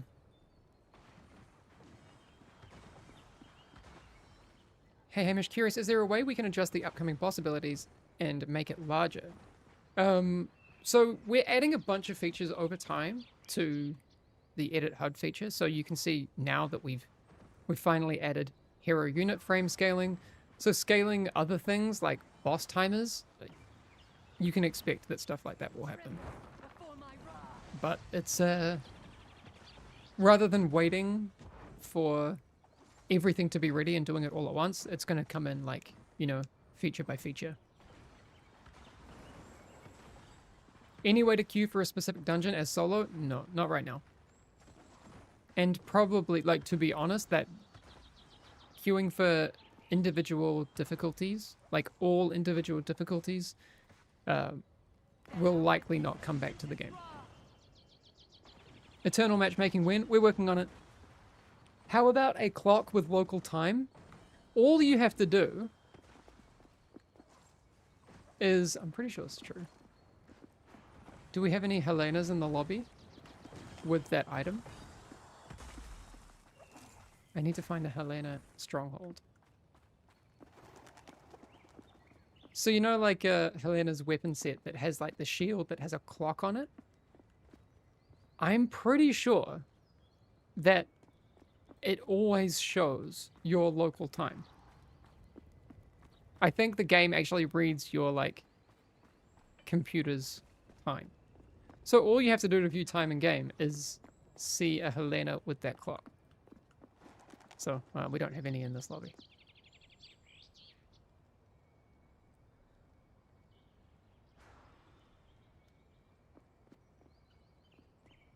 The AFK timer should be 10.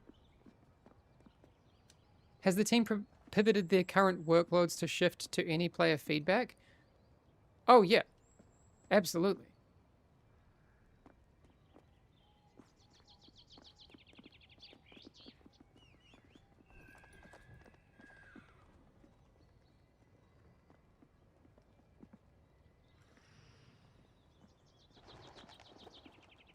So, why don't we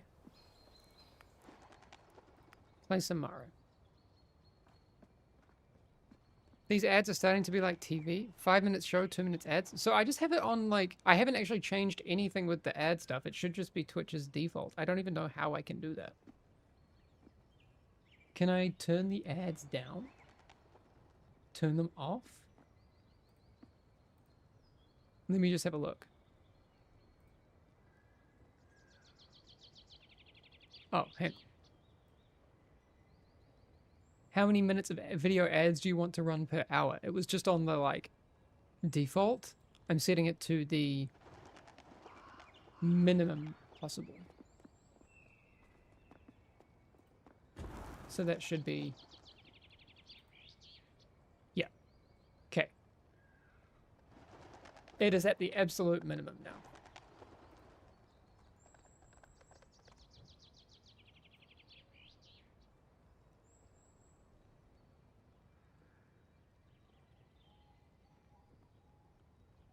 I think it had it by default set to 5 minutes per hour of ads.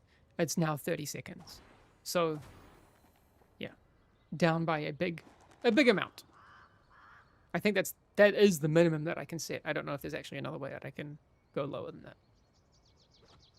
Can we retweak Tariq to be a tank spec? Not right now, no. Did Hamish answer my map question? No, what was your map question? Might be too far away now. Can you explain the maps in quick play versus ranked? How do you mean? In quick play, you can get any of the single boss dungeons. That's how that works.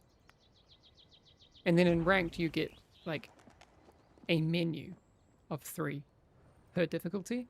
And then if you're in solo queue, you will get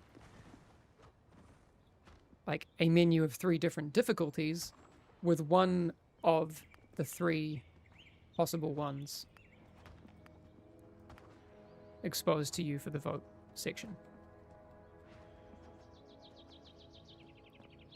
Do you guys have any plans to have a SA server? 180 ms is rough. This is the thing with servers, so like I totally understand. What's my current ping? So I was playing on US for that, which is for me 243. Asia is actually the best one for me. But over time, so like let's remember, we've had the doors open to fellowship for 1 week, 7 days. If you didn't know that 1 week is 7 days, now you do. So a lot is possible as we kind of move forward. When it comes to the question of servers, over time, if there is enough local player demand for us to make a case for opening a server at a new location, absolutely it's something that we'll consider. I think the most logical additions for server locations would be South America and Oceania. But again, that's just my gut. We have to look at player numbers to validate that. Why isn't the game perfect after 7 days of early access? I know! Unacceptable!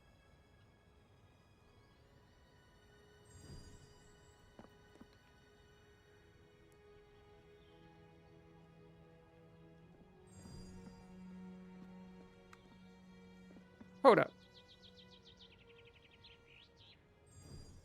Wait.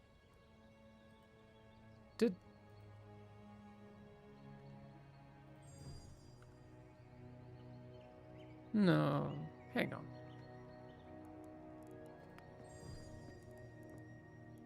Did we sneak something in? No, okay. Oof. I thought for a second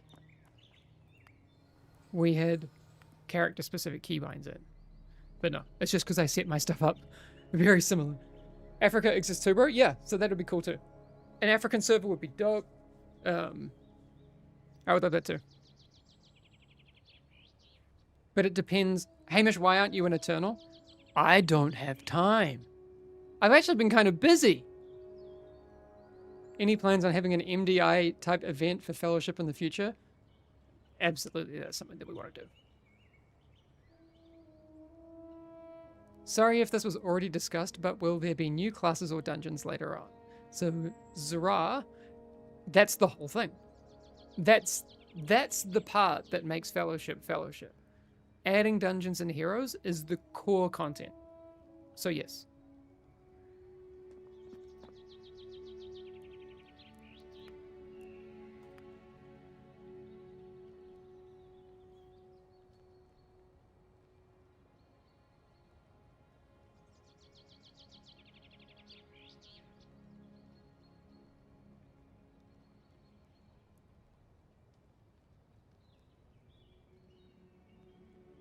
Will new characters in the future be free and not behind a paywall? Absolutely. We are not locking heroes behind a paywall. I don't like that at all. Now, if you want to buy vanity for those new heroes, go for gold. Do your thing. If you only want to spend the base price for the game, that's all you'll ever have to spend. Does the team work on one hero at a time, or do you guys work on multiple at once? Ace Shorty, this is a great question. So our current ethos for hero testing and design, So keep in mind, we have like notebooks full of hero designs. There's a lot, 30, 40 heroes, probably. The thing that we do is we take like 3 of our kind of things that we are most excited about. We test them. Then we look at which one sucks and we stop working on it. Or if 2 of them aren't nearly as good, we'll just focus on 1. And then the one that kind of wins that Darwinism thing will become the winner. And we then move on. Wait, how do you play Mara again?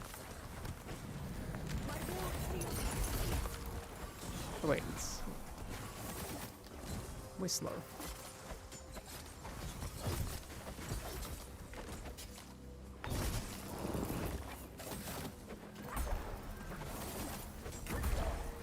If it sucks, it gets binned? Yeah.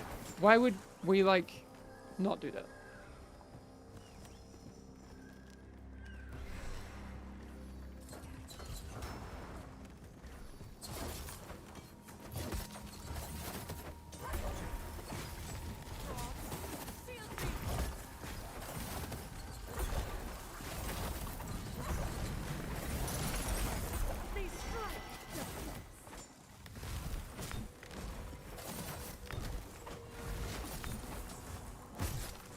Whoop. I shouldn't eat stomps. Oh, this pack as a melee DPS is a lot. Will there be the ability to add more meters in the future? Or will it stay limited to 2? That's great feedback, and you're not the only person who said that. Is the game new player friendly? I mean for someone who doesn't have experience in MMO raids. We're focused a lot on that, Chris. So we really want to make sure that you have a pleasant onboarding experience, and it's something that there's parts of the game that we absolutely want to keep tweaking as we go forward. So right now, I would say it's absolutely new player friendly for most people. And there is the kind of roadmap to go through that would be you play quick play, you unlock all of your stuff, because gear doesn't matter at all. Then you get into challenge mode if and when you want to. That first league in challenge mode will be very welcoming. We do have some work to do on the second league because it's just a gigantic difficulty step up. So for new players, there's probably some work to do there. So.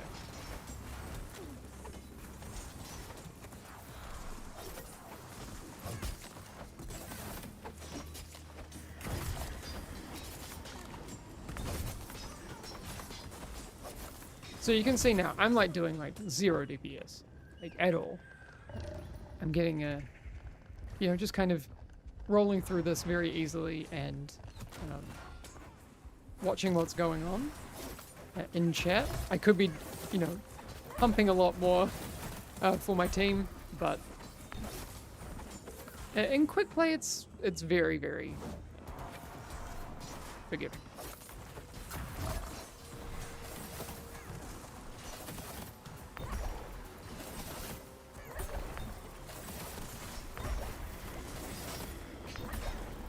The other thing I did realize about quick play and contender especially, there actually is quite a wide variation of damage and that sort of thing.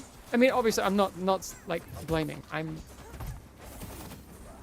should be doing a lot better. But because you have in that early part of the onboarding process, some people who will have all of their skills and abilities and talents. And then you have people who have absolutely none, and there's a lot of player power that comes from that. You can be, I don't think, for a lot of people, those initial damage meters are reliable. Whoops. Okay, I don't have anything to that. But you can see, like, that's absolutely something that we would need to interrupt in higher difficulties.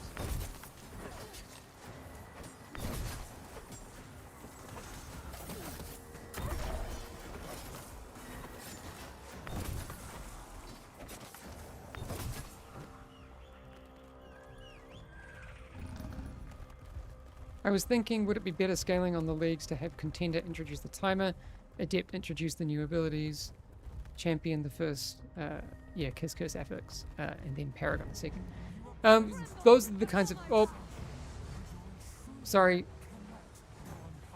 I can't shadow step in either. I was, reading chat and now I have to watch them kill me. Report him for griefing? I know.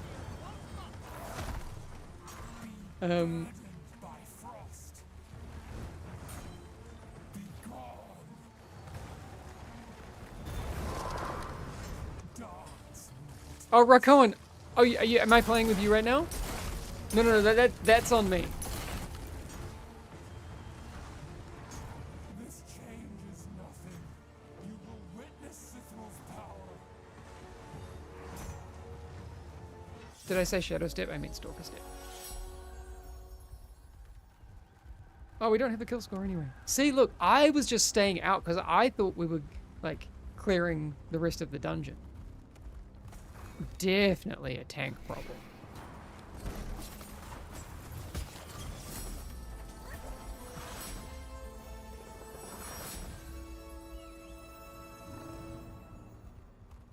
Are you planning to add PvP? No.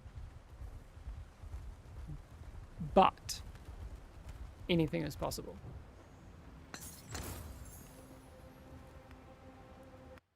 I don't want it. But if people want it, and enough people want it, it could happen.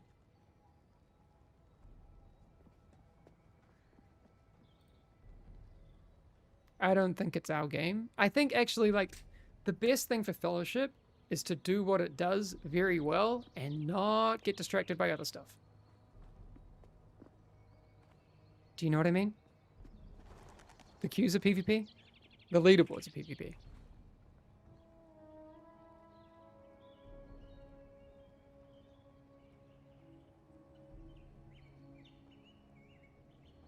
What about 8-player raids? Oh, we've talked about raids. Yeah. Those kind of bits of expanded group content will come, for sure.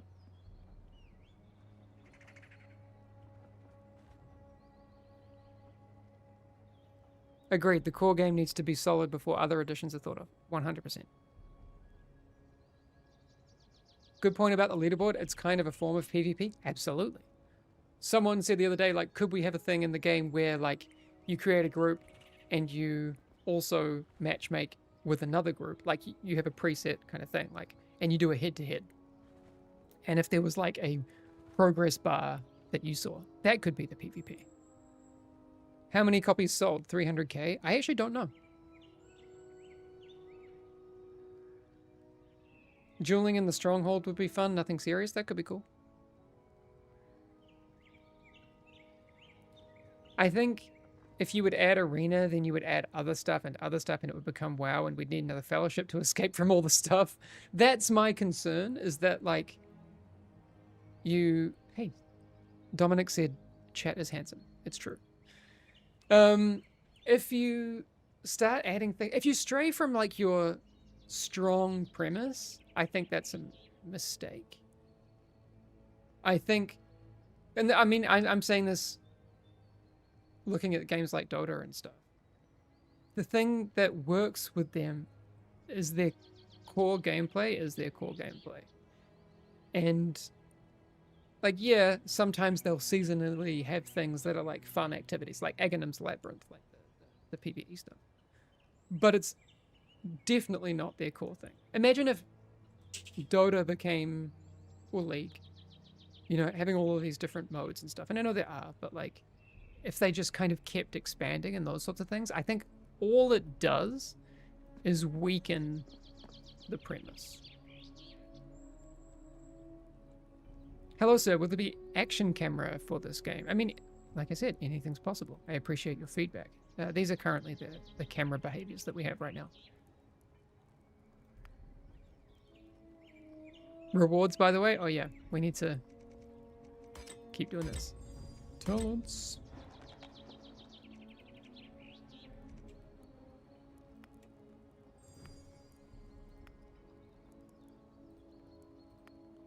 I do want to... So I I've been seeing in Discord people saying that queues like there's bugged queues, and I'm not sure if this is confirmation bias or real, but I want the team to look into it.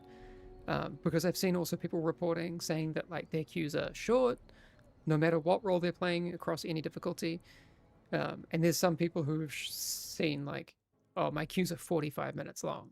And so this bugged queues thing, don't know if real, need to check. Sometimes there's random 30-minute queues, Lex. Yeah. So I want the team to look into it. I need to see.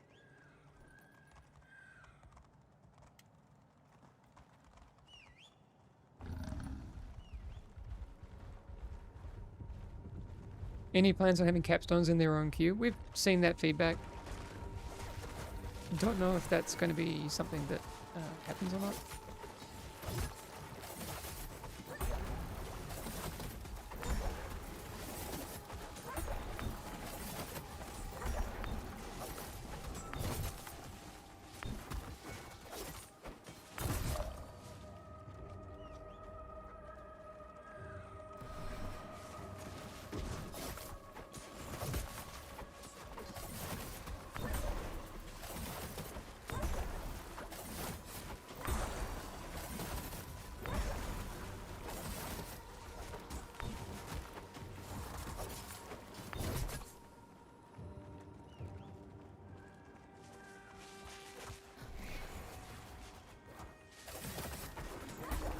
Yeah, someone's asking about the resource boxes and asking if they're a weekly thing. I think they are.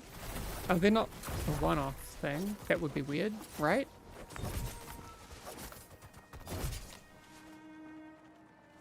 Five ads again? That can't be right. I just set it to be like 30 seconds of ads per hour. Like the minimum.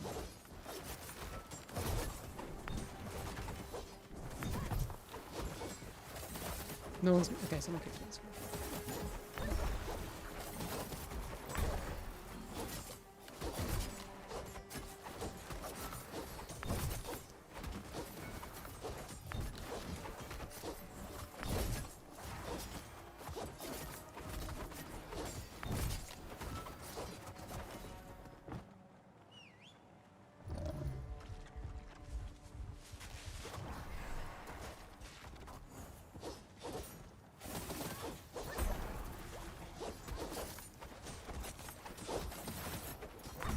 Will there be any kind of special seasonal event like for Christmas? Maybe. Maybe we're working on something.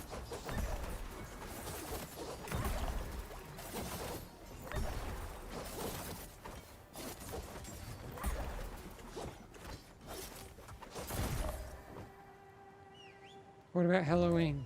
Maybe?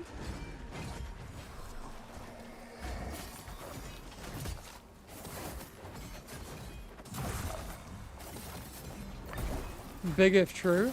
I mean, the thing with like a Halloween thing is like, we released the game, what, 7 days ago, and Halloween's what, in a week? That's a bit ambitious.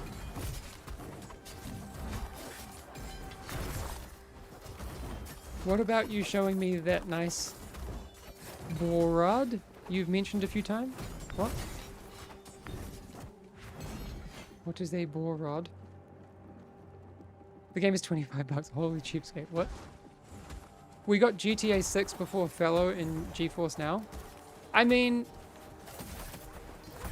What? I don't know what you mean by that.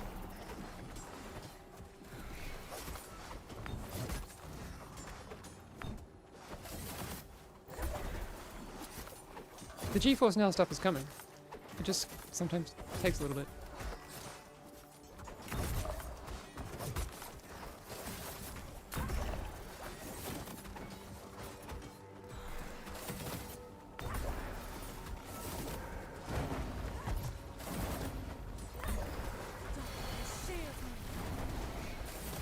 I actually don't like one of my keybinds. I want to put this on Z.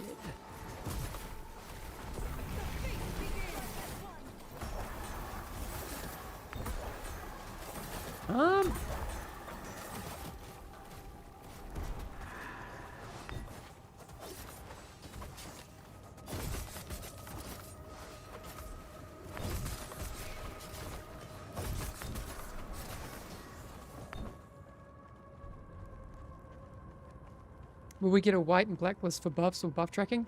Yes. But there's going to be another version of that sooner.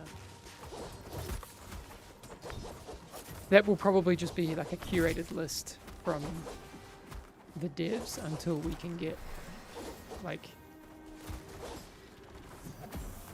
a customizable one for everyone.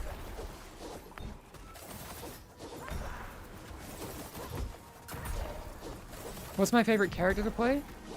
I don't know. I am really enjoying Mara.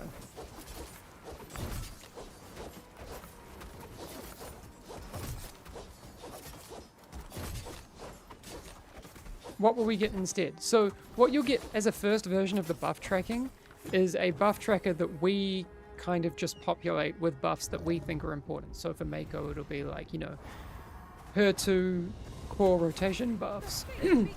Sorry. And then also like her stone shield and maybe a couple other. And we'll do that for each hero.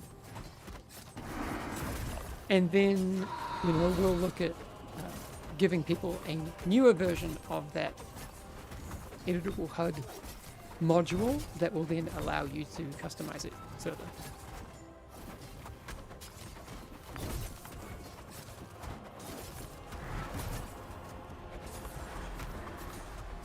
Okay, let's just focus a little bit.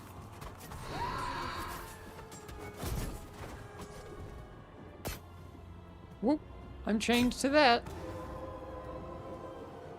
Haha, my DPS should, oh. I thought, wait, I doubt we can do it, but does this Vigo have enough healing for me?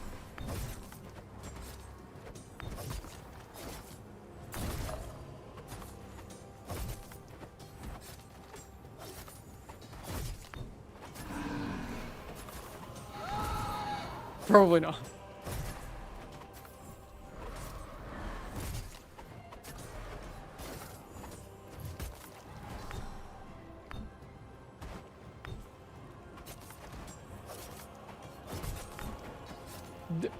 Can we do it? I think this Vigo is cooked. When do you think full release will happen? It's more of a when it's ready kind of thing. We've said 6 months, but I think it's more going to be based on player feedback and what kind of stuff we want to get in before we feel like the game is ready. How can we get the legendary rat mount? Which one do you mean? There's a few rats.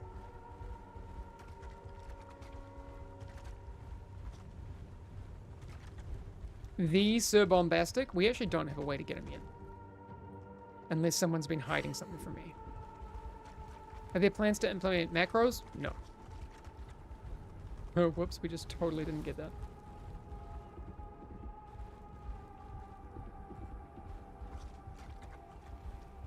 Stop gatekeeping Sir Bombastic. Gotta leave him wanting more, you know? Don't go yet, please. Okay, now we can go.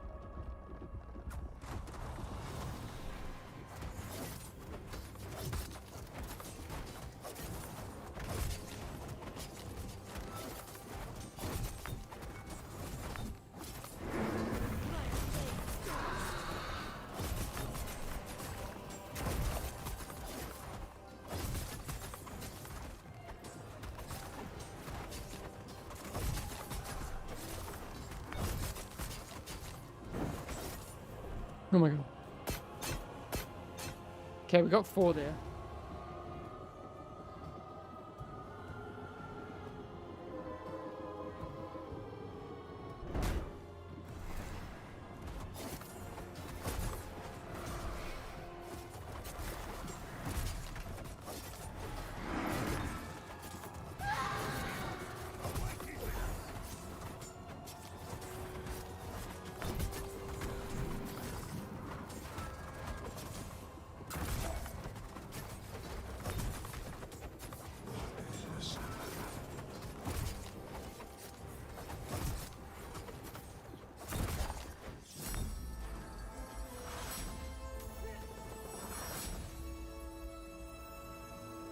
Are there any more comics or stories planned for the game's future, like lore?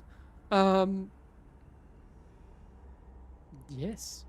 That would be the dream if we have enough bandwidth to kind of create and build on the story of the world. Yeah. Yeah, you alt-click the spell, so... Yeah.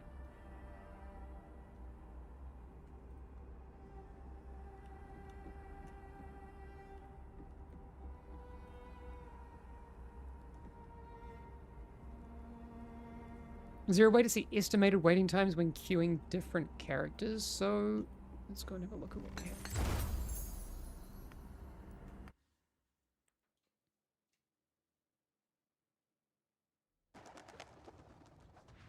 Any plans to do something about toxic tanks just trolling groups? Had a few just pull half a dungeon and then just AFK? I mean, I would love to implement, like, in the future, a really robust, like, player behavior metric of some kind. Looking at, you know, how people play, what they're doing, if they're griefing people in the game. Those things are quite big features that would need to be implemented. I, again, use Dota as an example. I really love what they have in there. They actually have some really cool community self-moderation tools to kind of work in tandem with the reporting functions. So if there's someone who is doing certain things, you can like report them for griefing, communications abuse, all sorts of different things. And then there's also a system where the community can like look at replays. This would be the absolute dream of the future. Look at replays to validate if it's fair or not to penalize that person. But that's a lot of different features that we would need to build. That's huge. Stiglitz 19. I work on the game. I'm the community director for Fellowship from the dev team.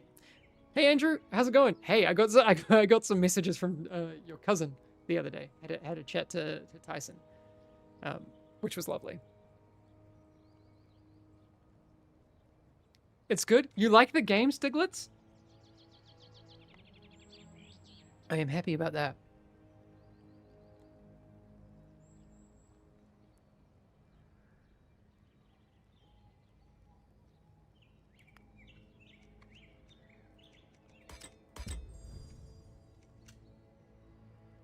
Nice. That's our stun. I actually like having my defensive on V.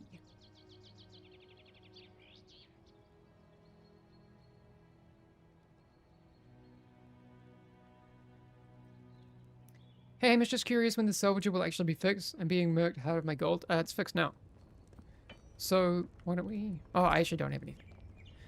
But if you scrap stuff now, it should show the right amount. Also, there's a big red warning that it's scrapping now and not upgrading.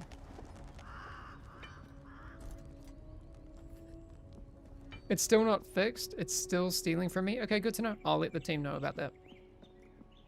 It's actually not stealing from you. So the truth is, the amount that you're getting is the intended amount. But it's not that it's stealing to you, it's lying to you. So the UI is showing you the incorrect amount. Feels like stealing with more steps, yeah. No, I get that it feels like stealing, but it's not that we will be giving you more once it's fixed. It's that we'll be showing you the lower amount. Penalty for levers? Yep, I would like that.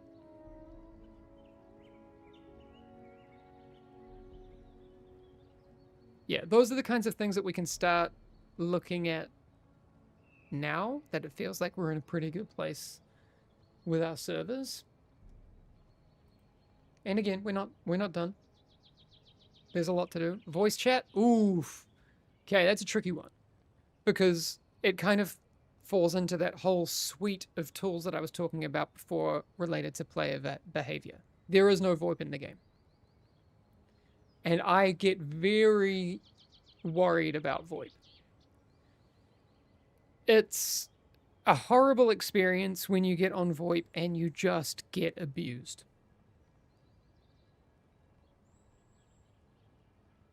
I would prefer that we have enough more robust communication tools outside of VoIP. Like, for example, our marking system is very rudimentary. We haven't expanded on any kind of ping system or anything at all. People, rightly so, say like, oh, VoIP could lead to better communication. It could, but it could also open up a giant can of worms. I would rather solve the communication problem through non-verbal communication. Also, it does make the assumption that everyone in the same server speaks the same language. That isn't true.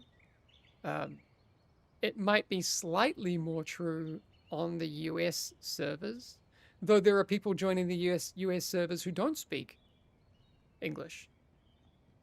In EU, there's even exactly. So I was going to say, you're from Argentina, so no, yeah, if you're speaking Spanish on a US server, that is a tricky thing.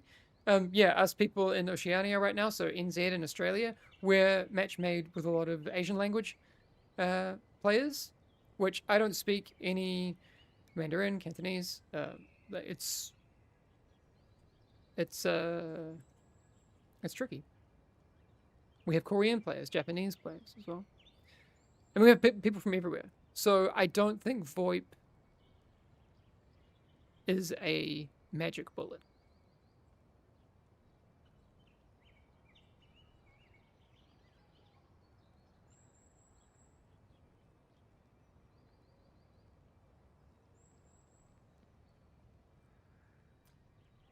Hamish, also with the buffs UI, are you going to allow to make the bar itself smaller? It hits the side of the screen and limits moving it to certain places. Yeah, there's all sorts of scaling and stuff that we're adding. So I don't know if you missed it, but like these in a recent update have been able to be scaled. That's new. Those sorts of modifiers will be available to more parts of the UI going forward.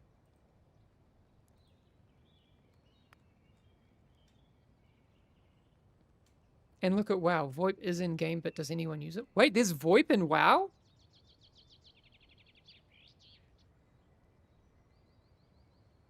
Really? I actually did not know. So I stopped playing WoW before Cataclysm. I recently went through the process of playing Season 3 Mythic Plus just for science, so I understand what's going on, because I know a lot of people are coming from M+. Not once did I know that VoIP was in-game. It was launched in Cataclysm. Alright, well, because I didn't play, so...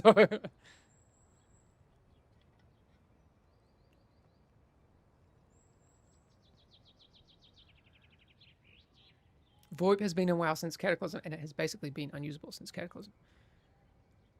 By default, do people who... Like, so for example, I didn't know about VoIP. Is that because I didn't have anything turned on so people couldn't yell at me? Is it like opt-in? Or is just no one using it, so it didn't happen?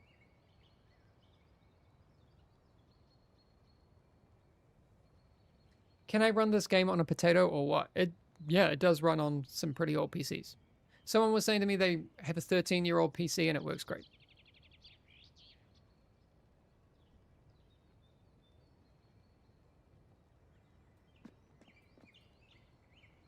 WoW's VoIP is opt-in. Okay.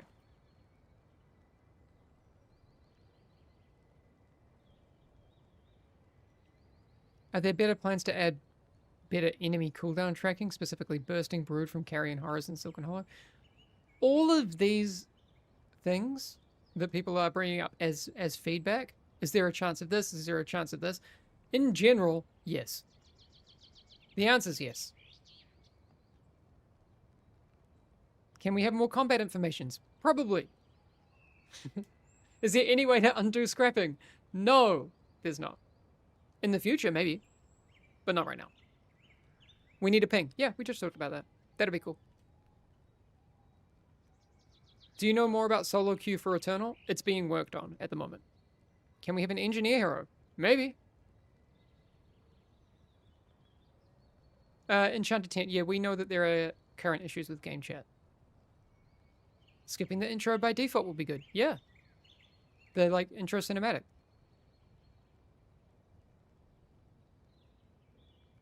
Damn, I just scrapped my bow, Lamau. Thought I was upgrading. You, did you do that before the patch or after the patch? Because right now, we introduced this, so it's all red now.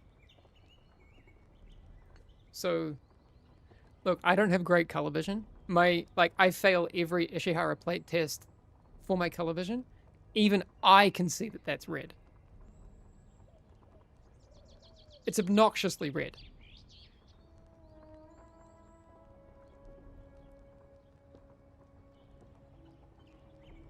It just shows red every time for me in the scrapper. Yeah, no, it should now. Just so you can, like, tell that it's being scrapped. So you don't confuse it with the blacksmith. That's the reason. Are you sure it's red, though? Well, I can never be sure. Hey, Hamish, any plans to add being able to quickly add items to the scrap window and not having to drag every item? Oh, you can already do that. It's control right click.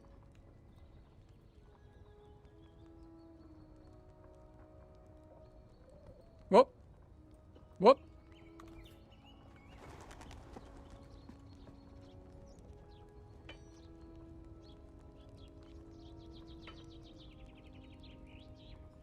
Give tooltip info about that, please.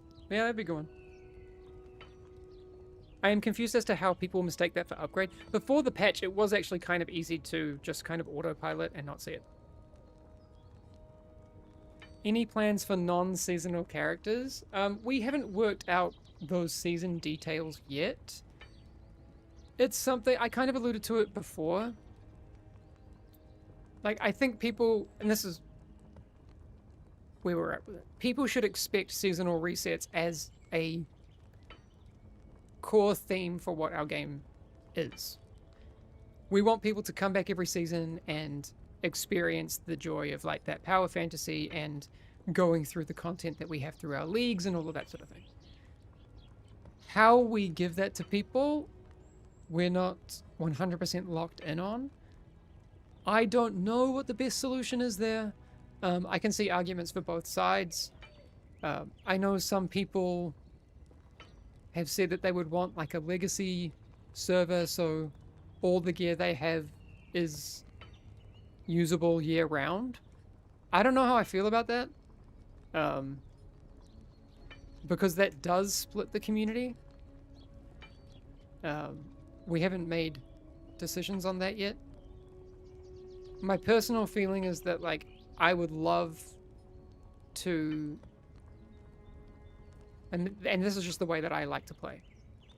Every season I will hunt down all the cosmetics that I want to unlock through the rewards track. I would imagine that my goal is to get as high through the progression as possible on the heroes that I like, because of the cosmetics and the achievements and other certain things. Personally, for me, and I know not everyone agrees, and I'm not saying that this is what we'll do, I'd like to see a gear wipe. I'm not necessarily that fussed about a skills and talents wipe either, because that's doesn't take very long to get through. And also, you know, maybe in the seasons there'll be new skills and new talents. I don't know. But is there anyone really playing in Legacy Diablo? Oh, that'd be a good thing to look at, right? So it's mount drops would be cool. I mean, we have mounts on the rewards track, you know, things to unlock.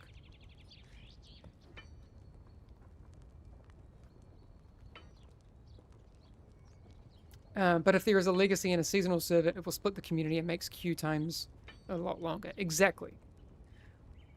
Will the season wipe affect our UI? I have no idea why we would ever change the UI. Like, do that. No. Thoughts on adding more emotes / dance command is already cute by itself. The derpy dance? Absolutely. I mean, anything's possible, right?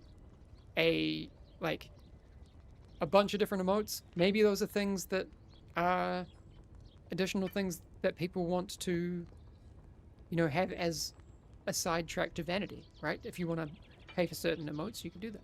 Pay for certain dances. Will it wipe gold? Oh, that's getting way too granular. We don't know what the seasonal reset will look like.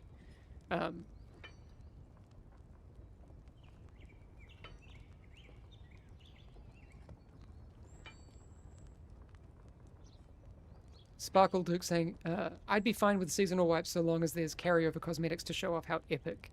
Yeah, exactly. I'm leaning towards that. A season wipe sounds like a full reset, hence my question. About the UI. No, I think yeah, there's obviously things that'll carry over. I think the things that will be important to keep would be obviously all your UI and stuff. That to me is a no-brainer. It would be more like, you know, all of the mounts you earn, all of the achievements you unlock, because you know if we have an achievements thing in the future, that'd be cool. Maybe not trims. I think trims should be per season. Maybe.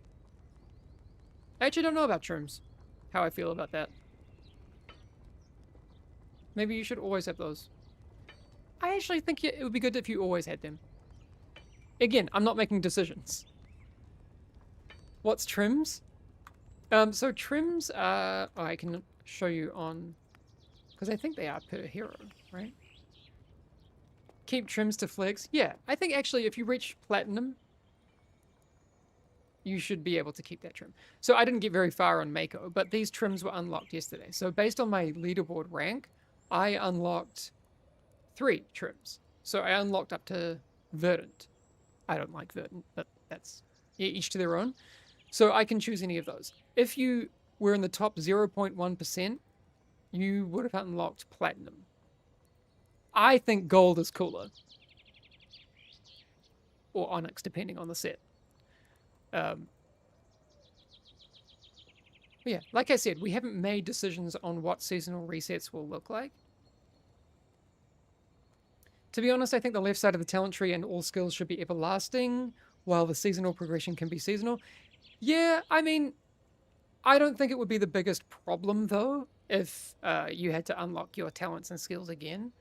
And Devil's Advocate, I think that does give my developers, or our developers, freedom between seasons to potentially rip out a skill and add a new one, right? Like if we decide that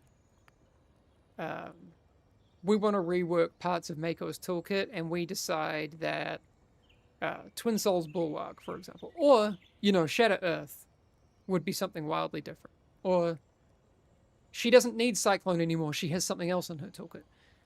Then I would say that that would be a reason to maybe wipe also these. And I'm pretty sure most people here would agree that unlocking talents and abilities, it doesn't take very long. And you will probably also just do that through your progression outside of quick play anyway.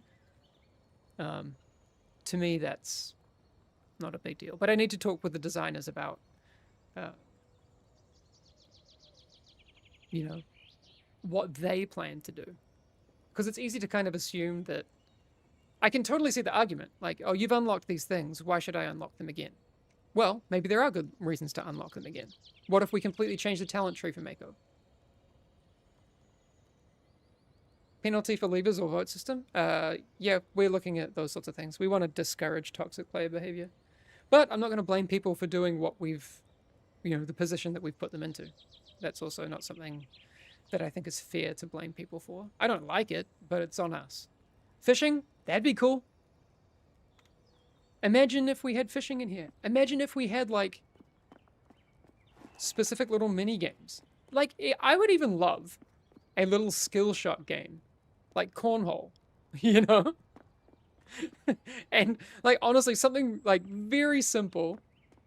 If you had, like, something in the stronghold that was just something fun to do while you waited.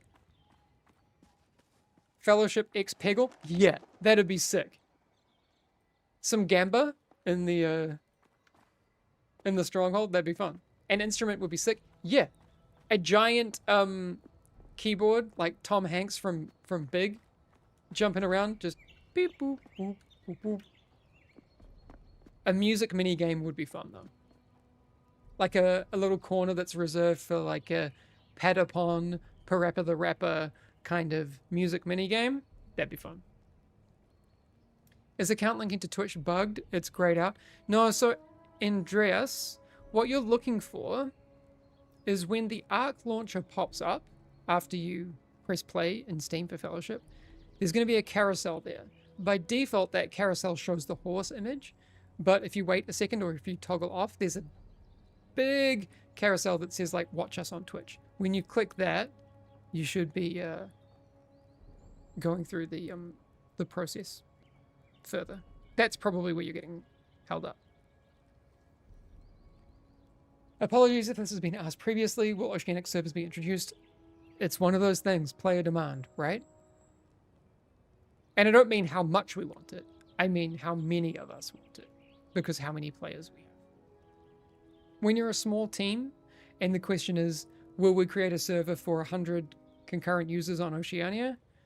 Probably not. That's not a good experience even for those players. I mean, maybe if you had like a full pre-made group all the time, it would be great. But what is that critical mass of population that we need to be able to justify the cost and the player experience for those servers? We'll have to see. I would love it. I'm in Auckland. So if we had a server down here, that'd be incredible.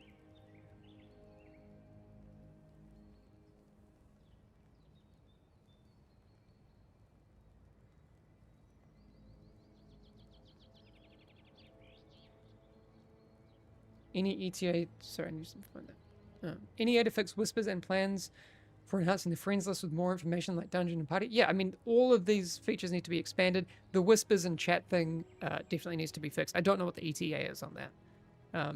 But I want to make a list of like, now that we are in a pretty good place with the servers, I want to put together a general known issues list so you can see what the next priorities are for the team.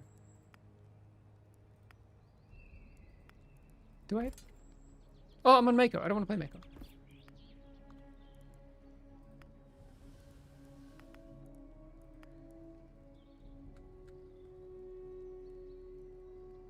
We need penalty for the leaving divas ASAP. I agree. NZ devs? No, so we're actually a Swedish development team. The whole production team is in Sweden, in Stockholm. I recently moved back from Sweden to New Zealand just for family stuff. But yeah, development of this game is in Stockholm. So I'm working remotely. Yeah, we'd love to add guilds as well. That's on the list.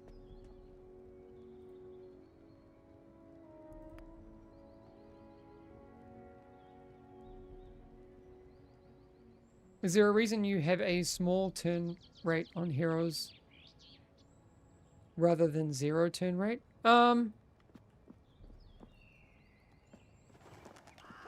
Like the fact that it's small? I would say it's a visual thing. I would need to ask. It's just a decision that I would imagine someone has made so it feels a bit smoother. Or looks a bit smoother? I don't know. I would need to ask people who are working on those things. Hamish does play Mako sometimes. So. Oh yeah, no, I play Mako almost exclusively. So I've been in... I mean, I can play some Mako. I need to remember now to do my keybinds because I've jumped into dungeons before and yeah, that's a horrible experience. These character-specific keybinds absolutely need to come. I know it just takes a second, but it is annoying. What do I have? That. I think this is how I have it set up usually. Yeah. I actually think I want to put Serenity on V. Because that's where I've been putting my defensives. On like my personal defensives on other heroes.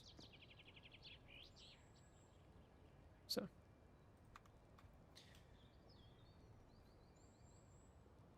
Love flexing my new trim colors. I feel like no one notices, but I do. I think over time, people will come to recognize just how badass you are, right? It could be possible in the future that these trims become even more elaborate. Like, imagine if we tied specific VFX to these trims. So anytime you would have silver, you maybe had like specific glows and that sort of stuff. How cool would that be? Yeah.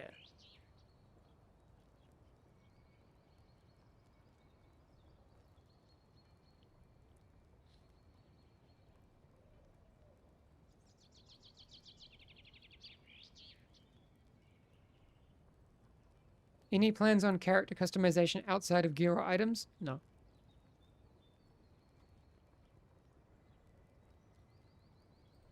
Let me just check I'm not missing a bunch of messages on Slack.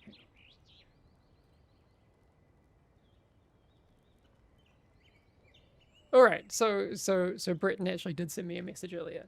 I think it was about lore and those sorts of things when we were talking about that a bit earlier. So currently, there is a fair bit of lore hidden in mount descriptions, cosmetic flavor text, and items.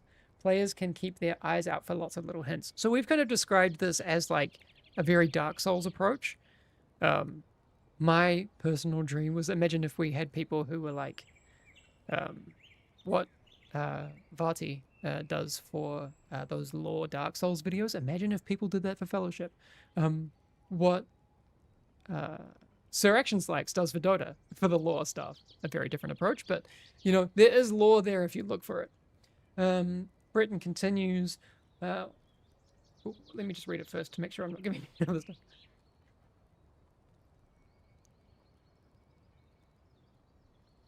Okay. Britain says, also, we're still discussing, of course, but right now it's far easier for us to allow players to block other players. Doing so would prevent matchmaking from pairing you, so players could hypothetically down the road use this to prevent matching with people who are toxic. Yeah, queue times could slightly increase based on how many people you block or you are blocked by. So, blocking players could be a thing. But again, like anything, it's up for discussion. If I know some people have talked about, you know, could I block or avoid certain people? That could be a possibility.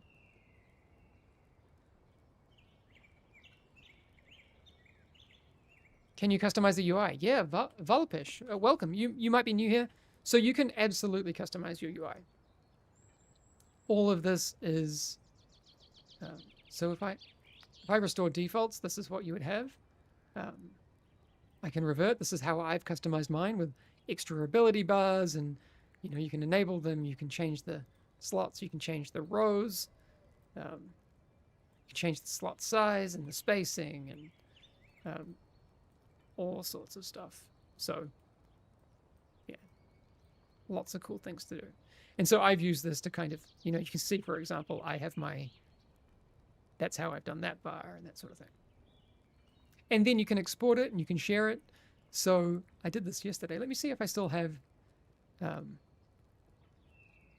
that available. I can share. Ugh, it's timed out again.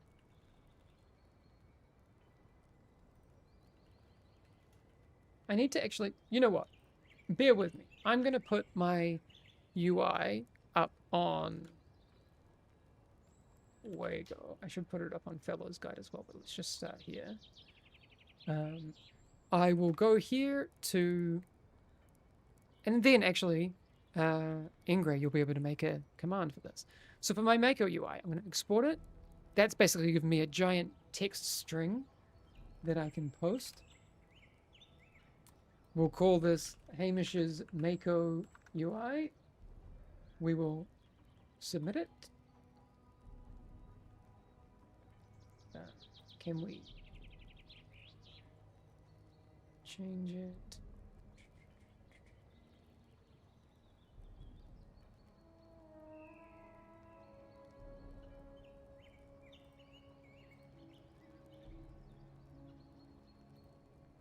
Change the category so it's in the Mako one.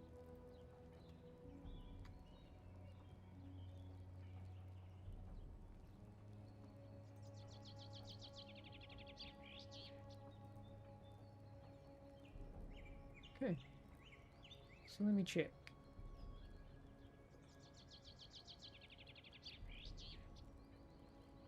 I probably want to add a screenshot for it. Actually, why don't we do that too? I will... Well... We actually removed all our skills.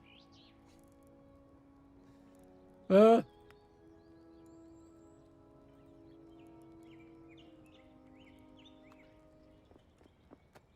hang on. We need to adjust some stuff.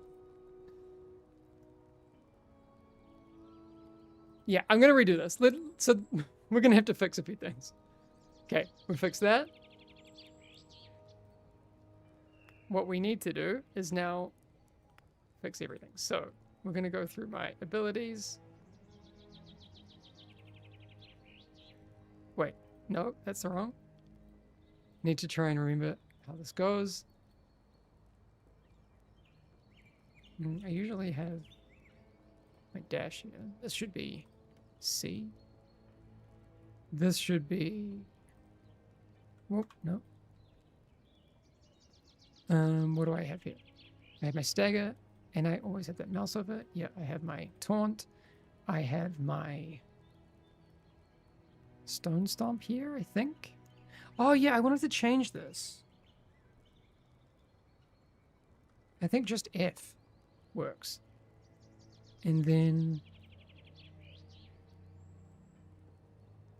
I can't remember how... No, it's been so long.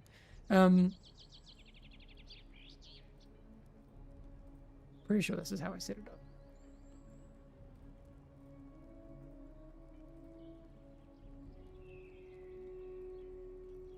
Oh no, I was gonna have my Oh no, that's right, that's right. I think we did this.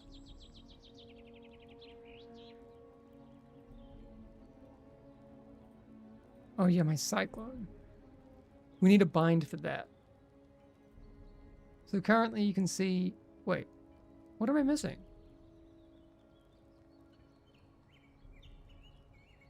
No, I'm super confused. What did I used to have control of? Oh, Twin Souls.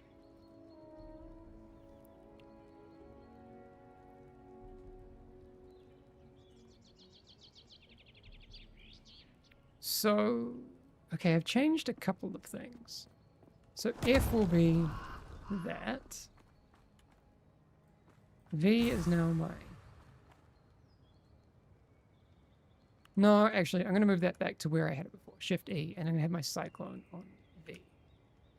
Because that's just where I had it before. Okay. So now we've got all that. We've got our mouse over targets. We've got everything. Let's save this. Well, it's saved, but let's export it.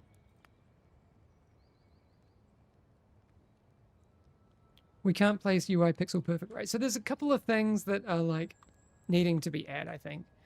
I would love it if we had, like, you could multiple select. Like, you could, like, shift click them and then align.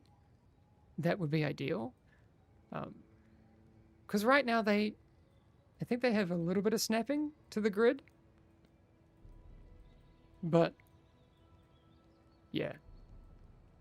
That whole thing, I think, needs to be done. Yeah, we are adding a solo queue for Eternal. That's going to happen. Loxton, when are we running that dungeon you promised me? Oh, yeah, we need to get around to that.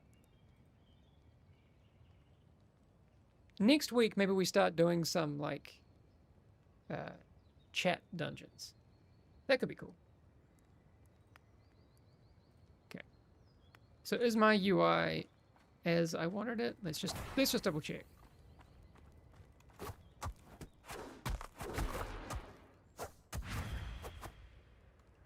I just want to make sure I can run through everything and... Okay, this all feels right.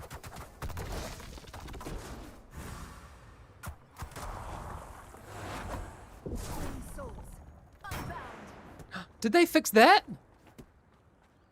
That little thing with that weapon ability was like a little stutter. You can rebind anything. So you can just right click and set slot keybinds. What was the Radar IO info on podcast? Did it happen already? Yeah, so that's already been recorded. I think it's going to be available on their YouTube tomorrow. Did he say playing with viewers next week? Yeah. Should we do that? That could be fun. I think I'm actually going to try and not work on Saturday, which is tomorrow for me. I might try and not work the weekend. Feels like that could be possible and probably healthy. And also tomorrow night, I'm going to an orchestral event, and they're playing every song from Stardew Valley. So I'm very excited about that. I need this. I hate to tell you, but tomorrow is Friday. Not true. If you live in New Zealand, we are in the future. Right now, it is Friday. What's up, Cosmin? How you doing?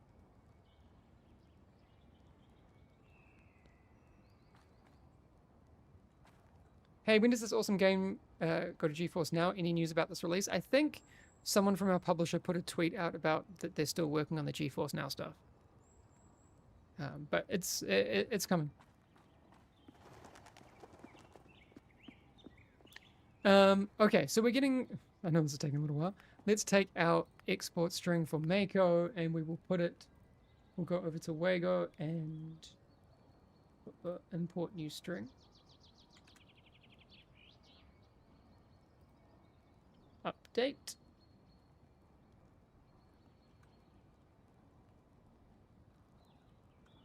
So, let me just check. Okay, that works. Let's just take a screenshot.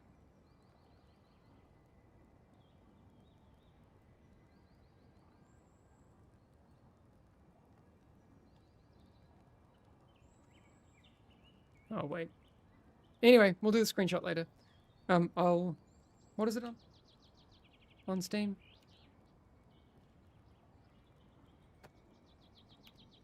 There we go, F12. I will add that later, but for now, here you go, for Mako players. That is my... Wait, did I paste it right? Yeah, that's the correct paste. That's my UI. Let us play simple board games on the mission table while we wait. I would love that. I was just saying we should add, like, fun, like... Do you know what we should add? We should add Cub to the stronghold. Boop, yeah, Boop would be sick. Oh, Sabriel, I now know who you are. I remember you. But if we added Cub to the stronghold, that would be sick. Hey, Nana TV, thanks for the raid. Welcome, welcome. You said that like everyone knows what it is. Okay, so Cub is like a lawn game in Sweden. It's like cornhole-esque, but Swedish. So basically, you throw things at things. Throw wooden things at other things, and it is super fun. Happens a lot that people play it at Midsummer, and it's really cool. Don't hit the king when you have farmers up yet. I like to throw stuff. Put it in cheat. Yeah, so it would basically just be like a fun skill shot mini game. And that would be the PvP that people have been asking for. I'd love to be able to go inside the Heroes Tavern. Yeah, that'd be sick.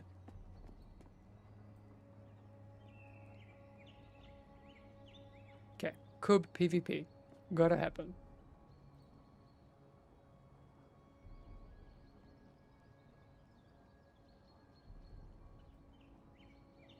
How do you spell it? K-U-B-B.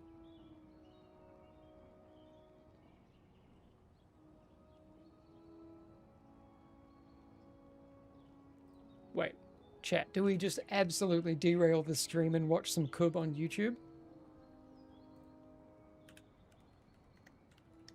Cub Championship?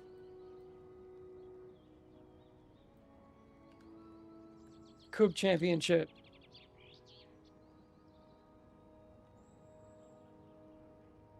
Okay. Okay, hang on.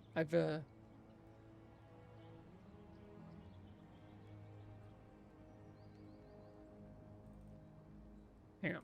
We're getting there. Okay, hang on. Let me, do I have this? Okay. Here we go. This is Cub. So see, like, these things lined up on one side, and one's lined up on the other side? To be fair, that looks like a pretty short-range Cub, but this is the World Championships, so you know what I mean. I'm not going to argue. So basically, you throw stuff at the... There you go. So your goal is to knock over your enemies. The opposing players' these are little wooden things. Okay. He's 1 from 1. No way. 2 from 2? This guy is like rank 1 Cub. And then this guy throws the ones that have just been knocked over back onto the other side. But there you go. Now he stands them up. If he can save his ones... Oh, 2 of them. Sick.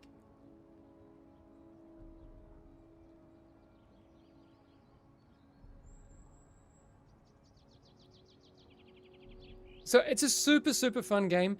Also, Swedes will get very angry. This is unallowed. If you throw helicopters, it's over. You've made enemies for life. I'm pretty sure you won't see any of these guys doing that. It's probably against, like, official rules. So see, when he throws these, like, smaller sticks, you can't, like, throw them side like that. Instant jail. Straight to jail. Me broken. Yeah, must be Swedish. And then, okay, so in-game PvP. Oh, wait, I think they played 2 games. Did they? The goal is to get to the point where you're allowed to knock down this middle one.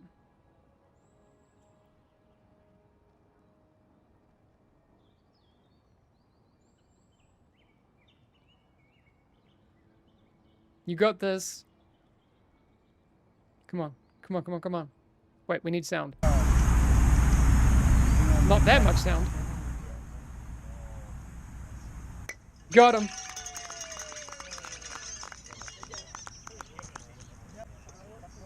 Okay. There you go. Enough Cub. Imagine if we managed to get that into the stronghold. So that would be PvP. That would be fun. While you're waiting for a queue, something to do.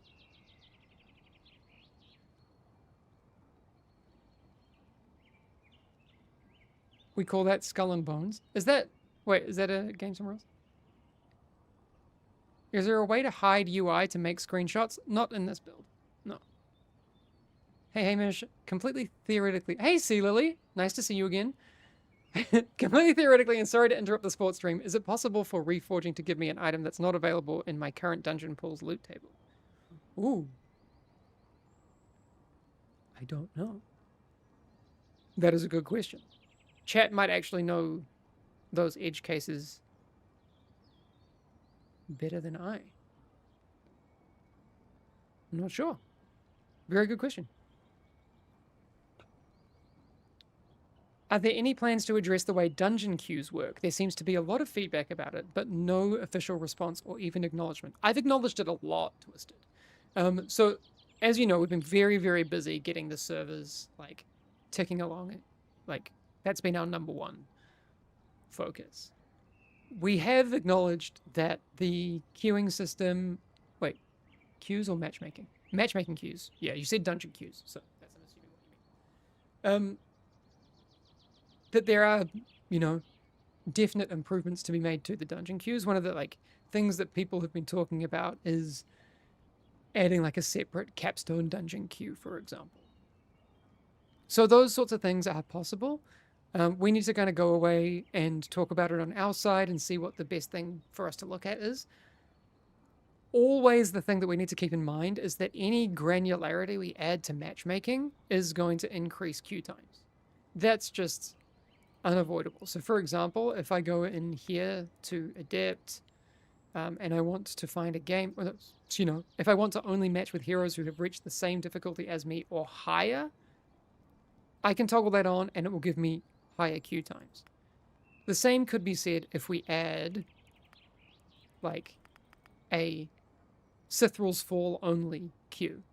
Now that still could be something that's good because then people opt into it and that's cool. I can see there's a definite case to be made for that.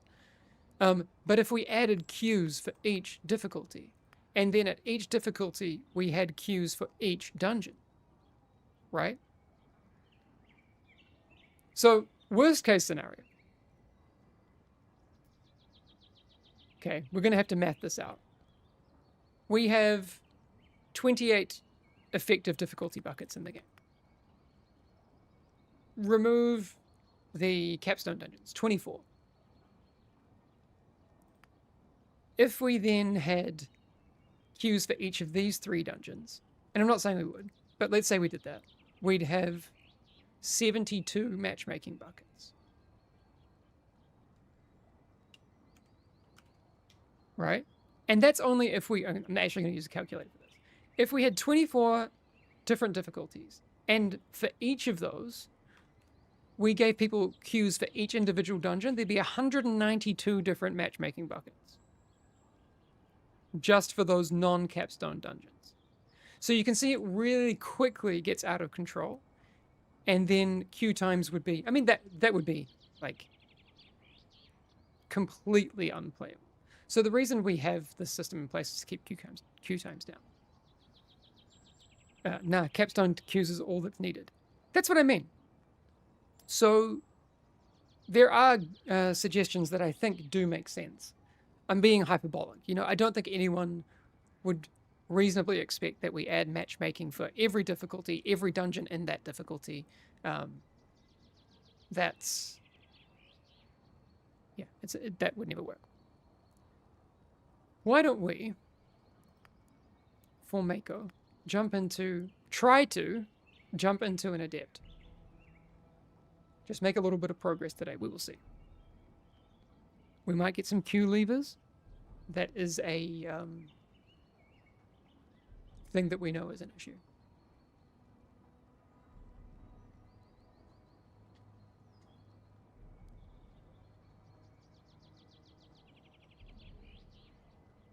But already, if you have a pre-made group, you have free selection. So if that kind of granularity is super important to you, maybe the solution is making grouping up easier, right? So I could, you know, have free choice of which difficulty I want to do, and then we can pick the dungeon. So there are issues, and then there might be different solutions to them. If pre-made, can you pick any dungeon on any difficulty though? No, you can pick any difficulty, and then you can pick the dungeon that's in that difficulty. One of the 3.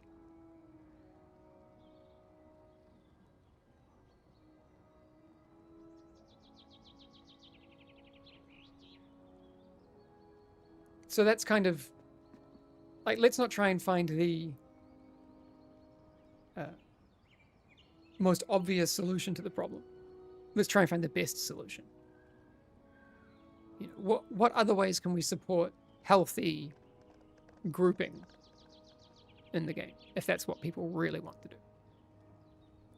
Anywhere you would recommend me to ask/post about the item feedback? I'm quite curious to get info on this. I can't find the item or set in the dungeon journal at all. I would say the feedback tool in game would be good, but it might actually just be easier to do it on our Discord. You could just actually post it as in the bug part of the Discord, because it could very well be a bug. I don't know. Oceanic servers when? No ETA. Depends on player demand.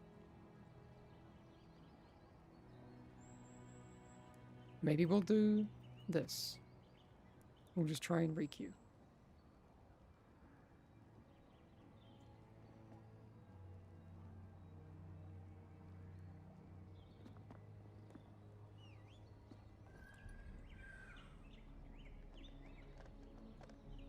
What are your plans for Eternal Matchmaking? We'll talk about that soon. The team are kind of going through what the best solution will be. We haven't landed on anything yet. Clans and guilds, thoughts? Absolutely. We need it. Oh, I have strict matchmaking on. Do I? I don't know. I didn't know that I toggled it on. No, I don't.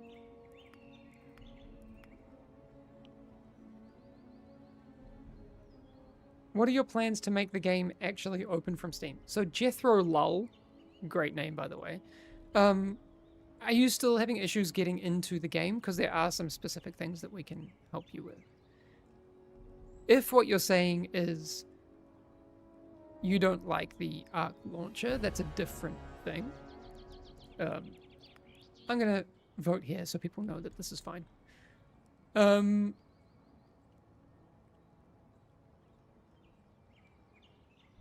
But if you are actually having problems even getting into the game, let's help you with that.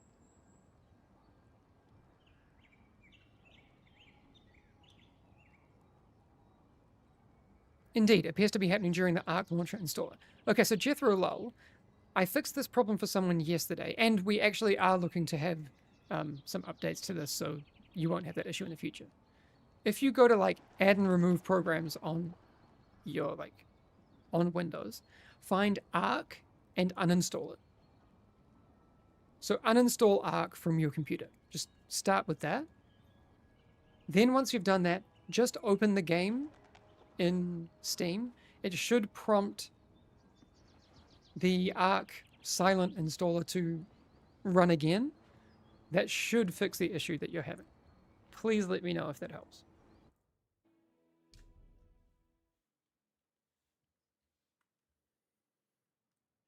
I get disconnected from chat all the time. We have issues with that, Carter. It's not you, it's us.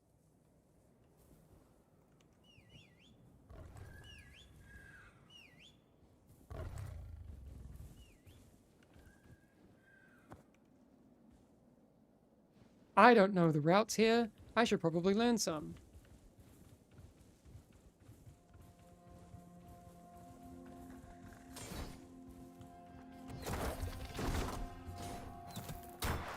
Oh, no, that issue was still there.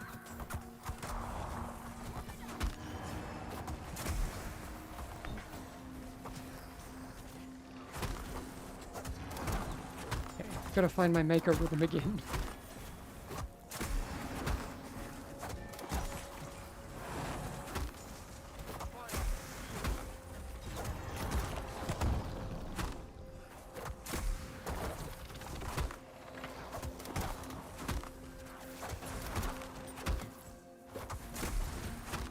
So I'm thinking that, like, with Mako, what I want to do is focus only on solo queue on this hero for it.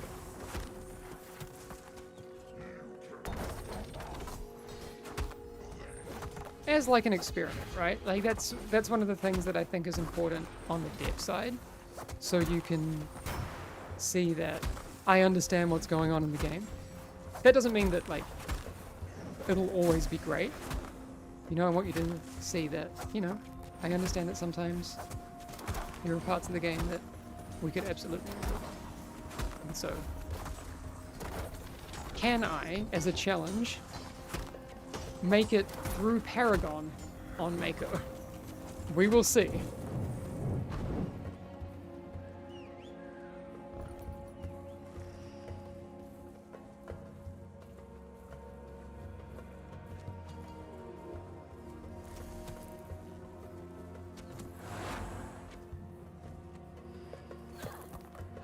Oh, wrong one.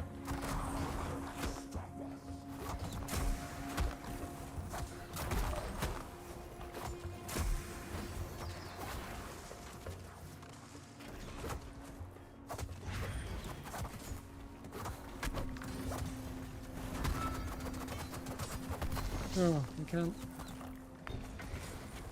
can't get them both.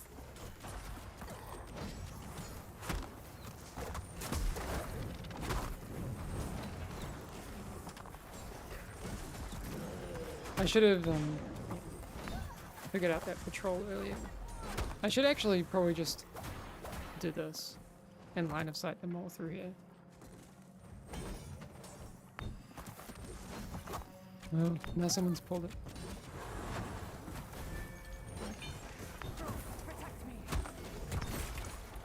Oh.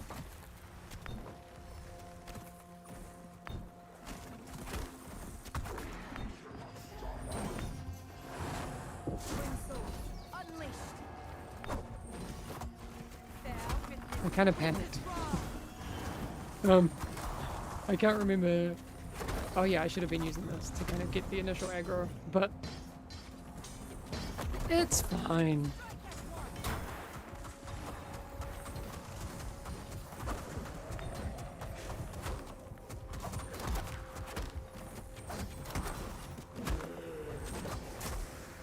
I actually need to completely redo my Mako talents. They are trash.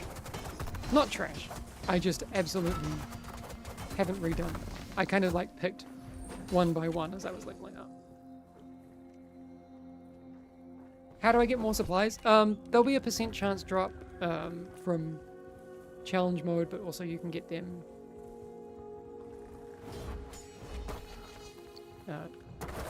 from quick play.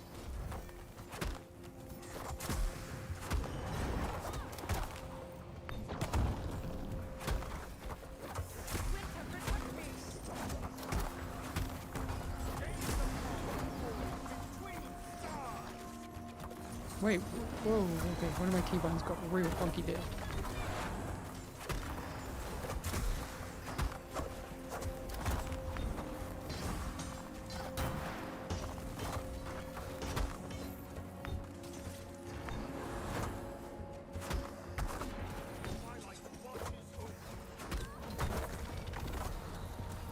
Okay, how did we survive that?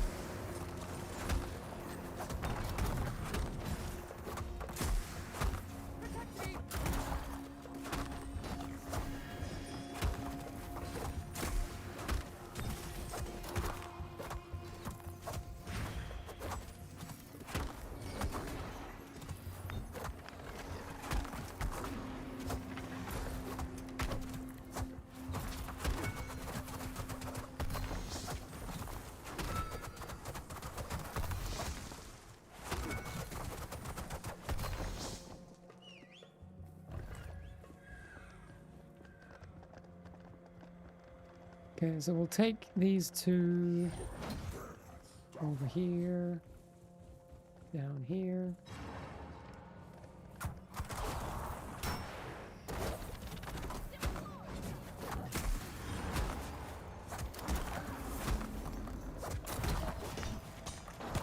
But you can't stun that, damn.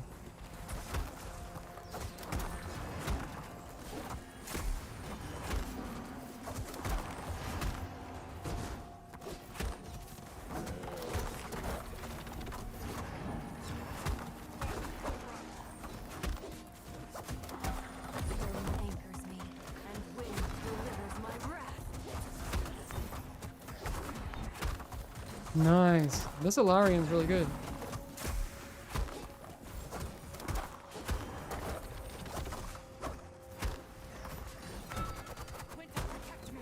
Hey, Roland Wins. Yeah, I mean, you may remember me from the Division days. That's really cool.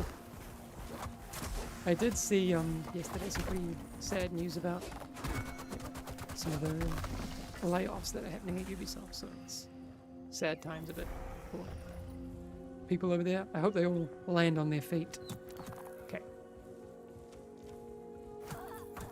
Can we take these all the way over here? I need to look up.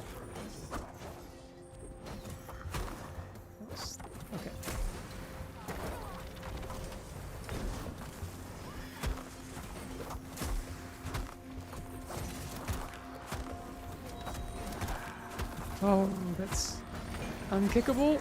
Oh.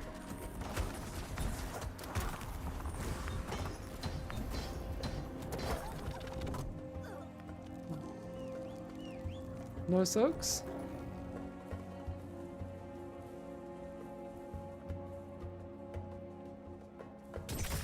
Oh.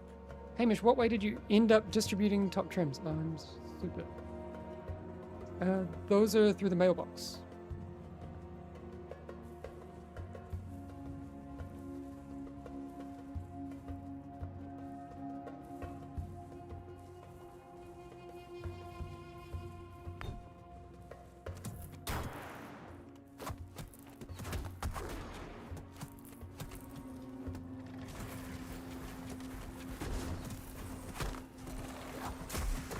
That's the thing. Sorry, I kind of annoyed the healer there. They didn't like that pull. And fair enough, it's probably a bad pull. But they would like to go a bit slower.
Is that enough for count?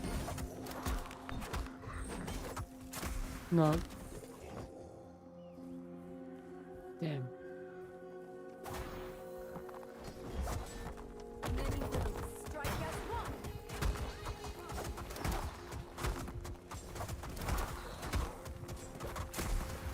Are people nicer now that they're able to log in? My best case scenario is that people are just off enjoying the game, right? So I wouldn't say that people are nicer. I would say that they're just not here. They're in the game enjoying it, which is my ideal scenario, right?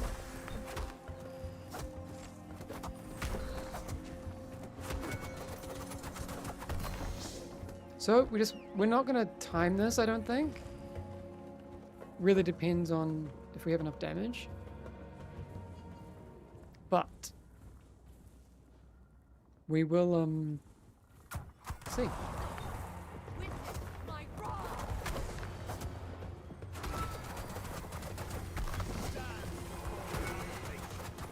Yeah, I shouldn't have actually done that. I should have. Oh, my bad.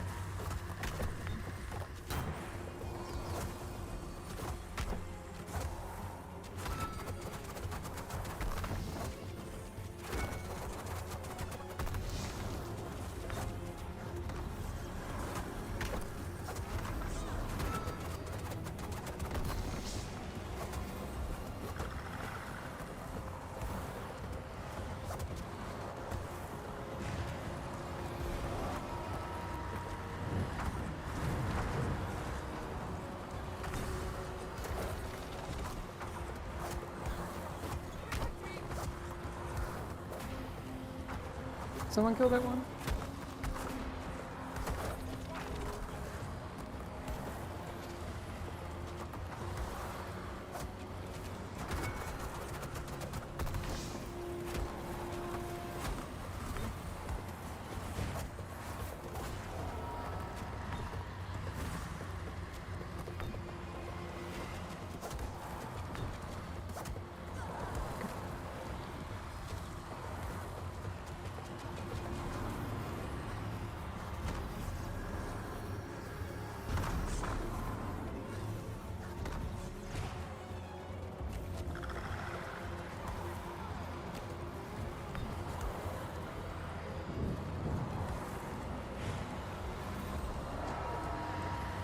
Sayota, this game is so good. Thanks!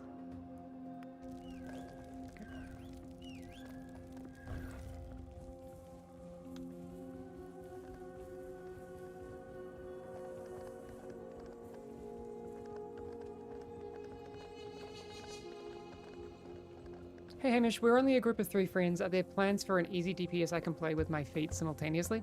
I would say the kind of like most like forgiving DPS would be Rhyme right now.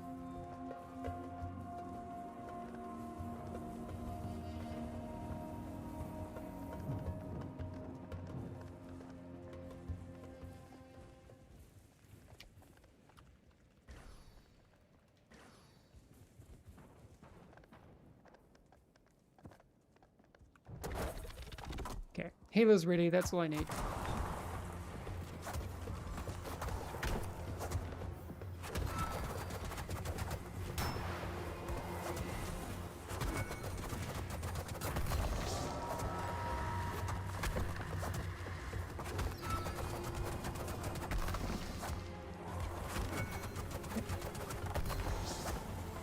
That, I've done this on, did I do it on Adept 3 last time I did this on stream?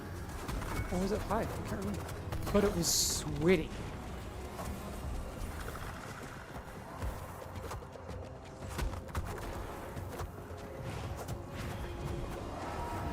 I don't want faces at my team.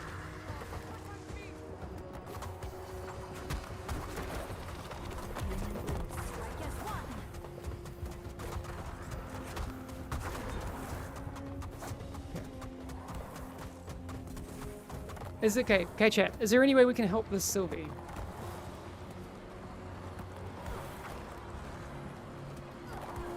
What? I'm not a Sylvie player. Are there any tips that I can give? Kill orbs slower? Okay. Cool.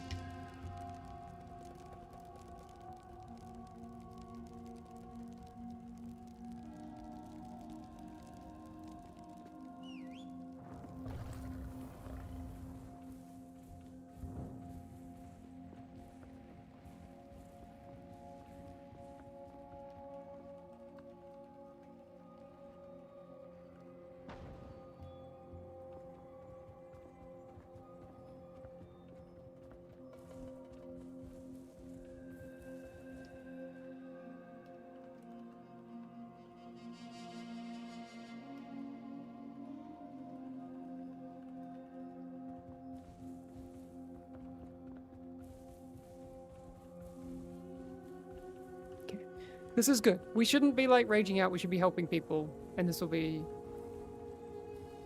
helpful.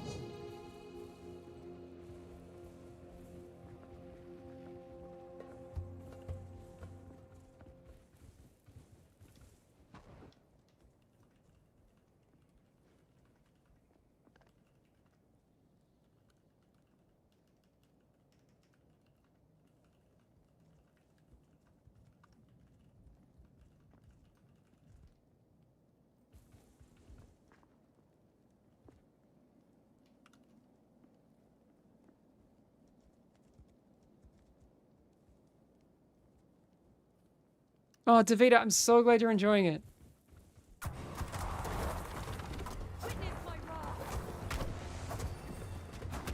See, this is gonna, if I can, if we can help to keep this team together and eventually, like, complete the dungeon, it's gonna feel so good.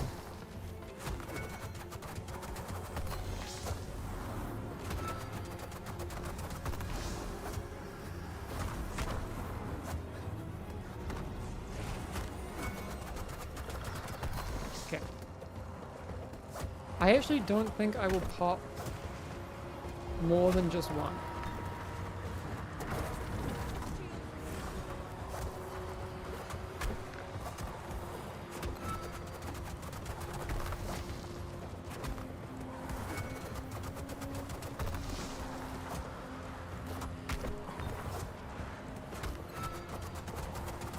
Okay, this is gonna be...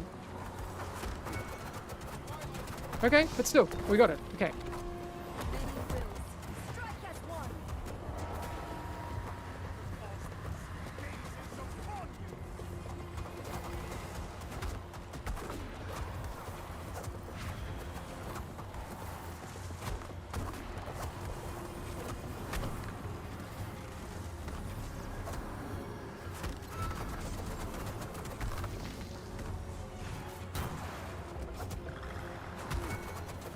I'll just do this one.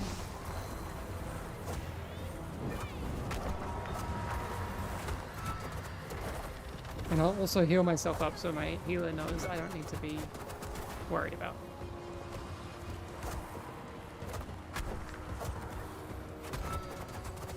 Okay. A bit of communication, a bit of learning. We've already made progress. We like this. So this is the thing, like it's not worth just like bailing on people. You know, if you get frustrated, which is understandable.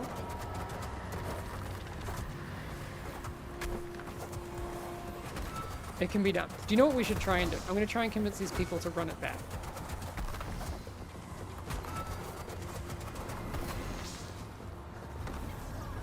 Oof.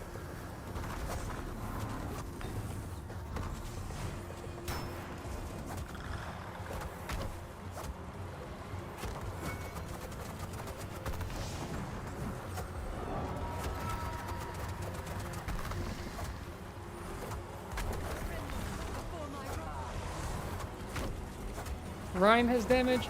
I reckon we can do it. I called for boss only. It might have been the wrong call. Yeah, no, it's right. It's right. It's right. Okay.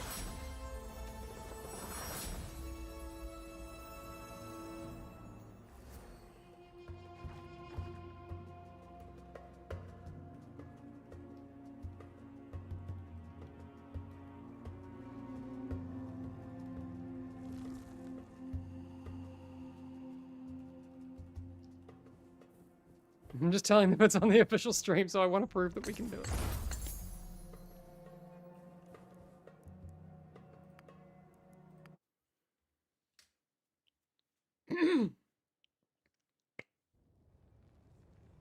Yeah, we've got some buff tracking coming to the UI, Rex.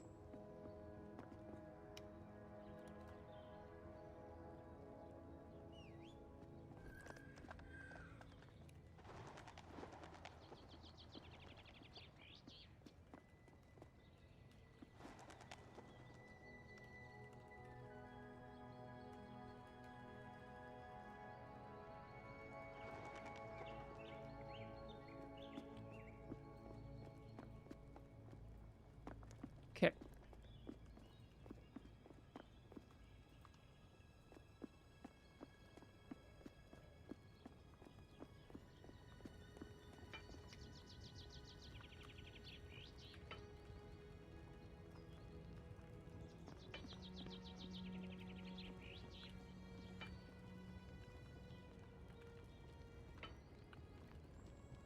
Okay.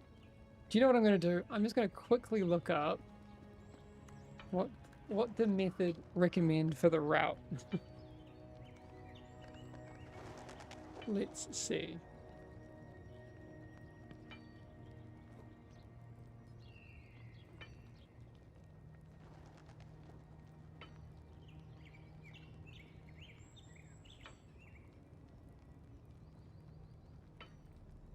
So Empyrean Sands.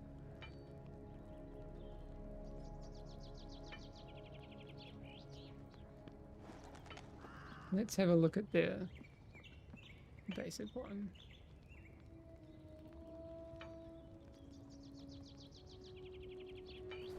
So they do 1, 2, and then...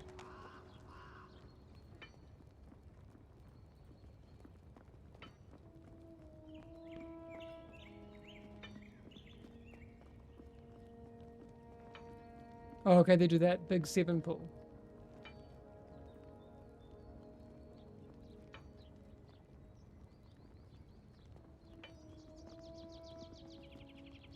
Okay, I don't really know, but okay.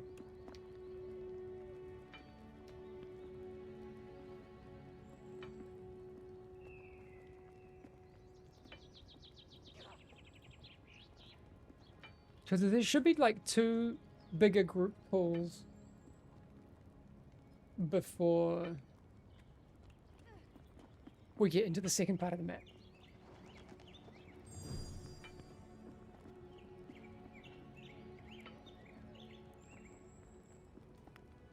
Rive Sontic, sorry for misunderstanding earlier. I meant to ask, were trims handed out to the top percent or top X? I need to triple check on that. Where did you find the route? So go to method.gg and then they have a whole route planning thing there.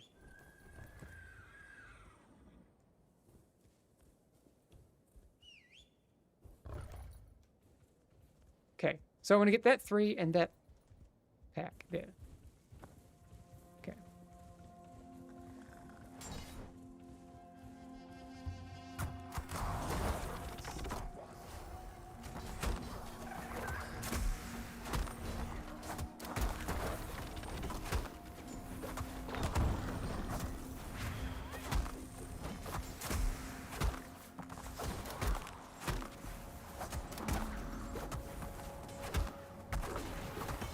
Okay, check. Can we do it? We gotta prove something to ourselves, to each other, to Oprah.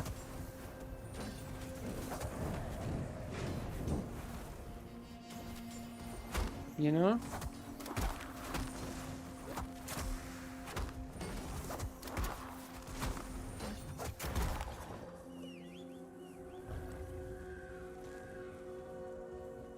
So it's this one and this pack that we want to take. Okay, here we go. Whoop up.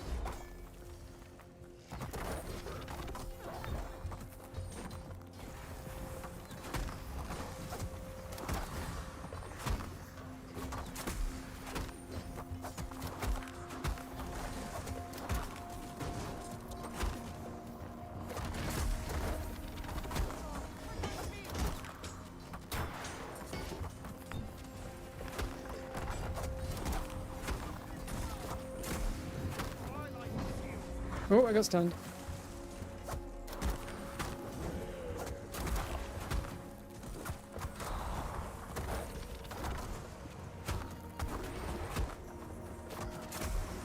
Also has routes made by others, including these method ones. Yeah, it's pretty good.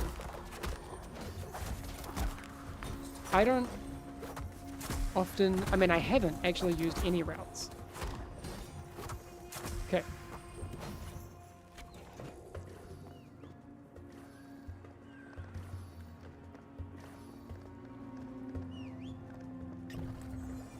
Oh no, you don't need to worry about that.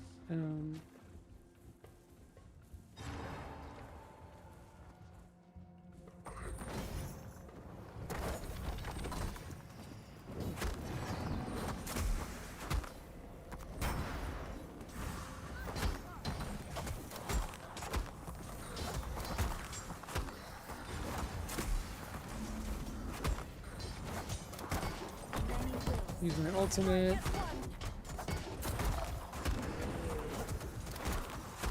Anos is looking in the stream. Okay, go. I honestly think we can do this. I'm sorry about the pull on the first one. Yeah, it was a little tricky. Oh, okay. Oh, we forgot. I was distracted, but we got this. We absolutely needed to interrupt that. Oh, we got a butt pull, but that's fine. I'm going to use my Twin Souls. Look, that's just going to speed us up in the long run.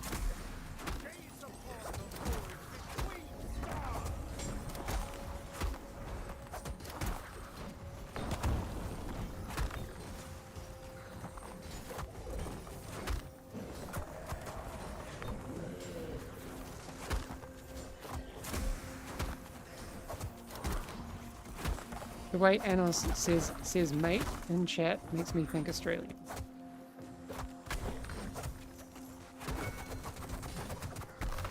We can do it. We can do it. We can do it. Also, thanks for sticking with. Like I said, not great pulls first time round. My bad. Also, like, just some communication stuff. Let's just actually take these ones. We're doing great on time.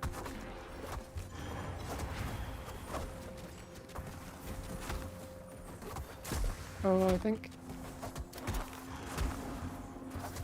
Actually, we might need these ones. I think time-wise.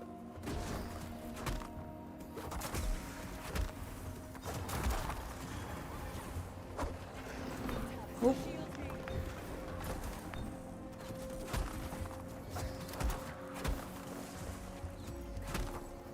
Nice one. Sorry, you shouldn't have had to heal through that.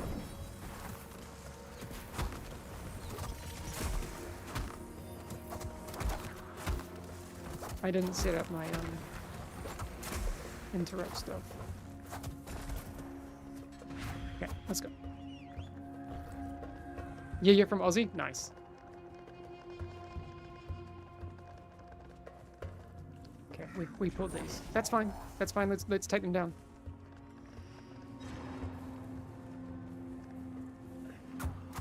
We absolutely need to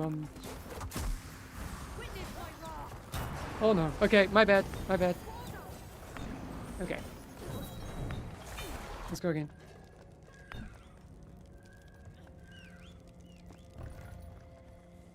Yeah, it's too much damage. You're right. You're right. Limit testing. Let's call it that. No. So can we avoid this patrol? I don't know if we should or if we need to, but let's... We good? Are we all here? Yep.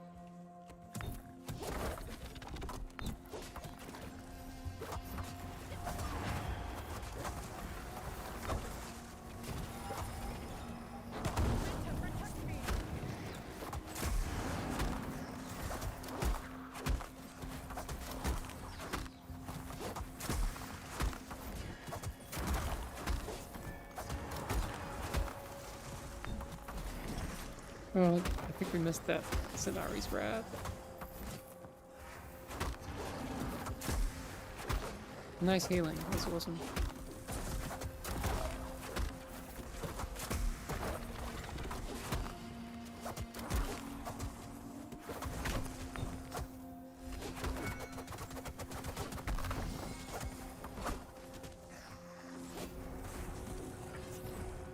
So we'll do what you said last time, Anos. It's kind of annoying with these, so let's just try and nuke them real quick. Oh, actually, I think we will need to pull another pack, but I'm not going to do the optimal thing here. I think we just do what works for the team.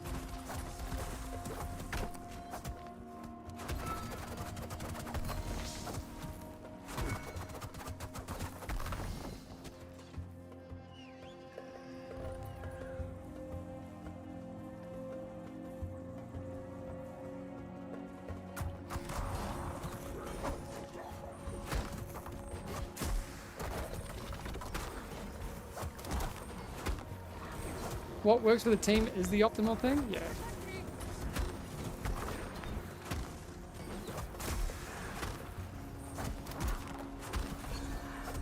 I think we have to soak this. Oh, I was in the wrong one. My bad.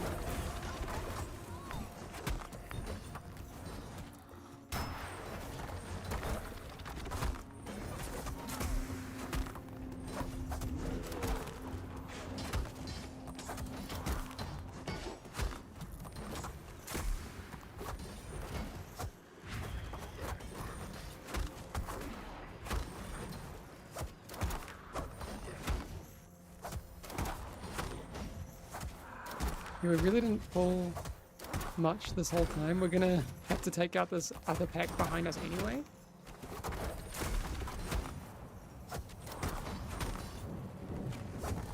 Let's go. Down here.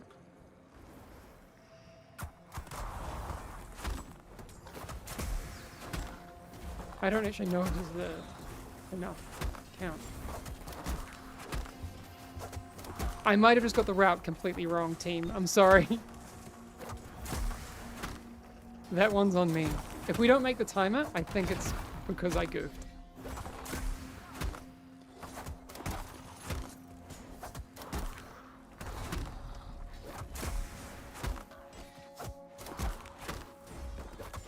Oh, we really need catalyst damage, but maybe actually it's the yeah. Ah, damn. Okay, I got the count completely wrong. I think I kind of screwed us here. This one's on me.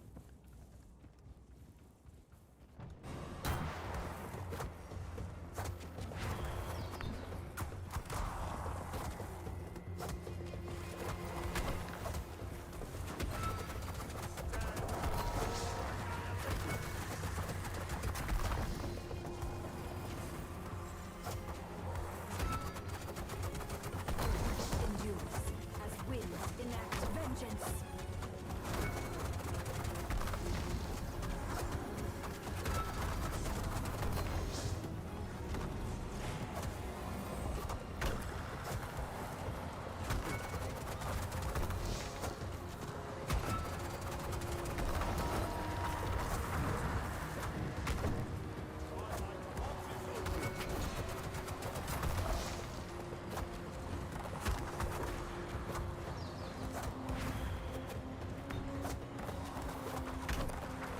Oh, let me see if I can get you panels.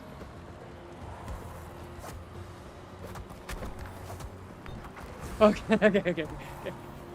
No, it's alright. So,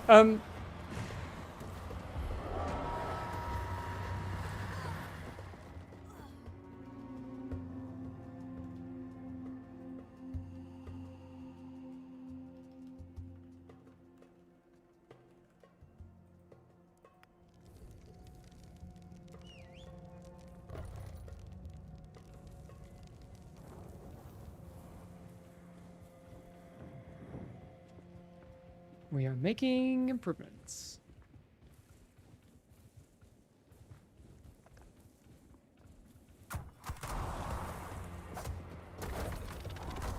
Also, stop apologizing. Okay. I promise. I'll stop apologizing.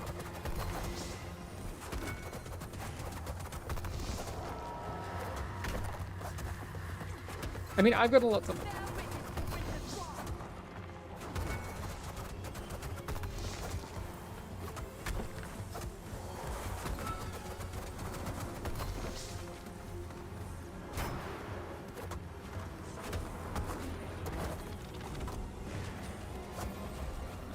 Oh.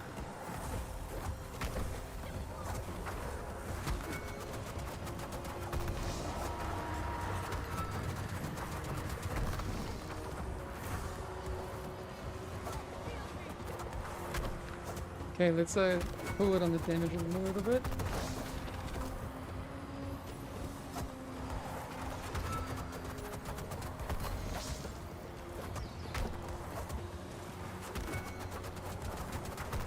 I'll just top myself up. Did we get them all? Nice.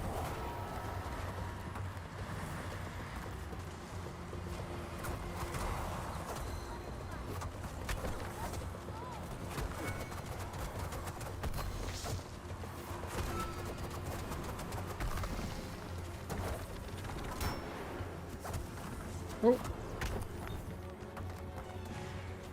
Oh, sorry, I don't have a res anymore.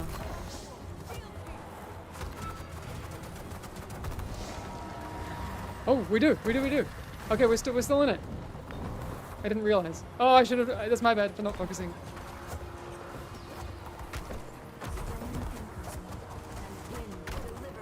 Oh, stop exploding stuff. Okay. You can keep exploding stuff now.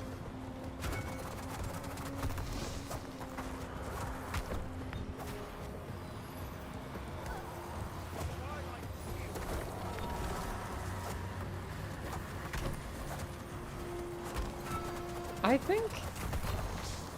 Do we have enough, like, healing just to avoid the... like, popping the orbs?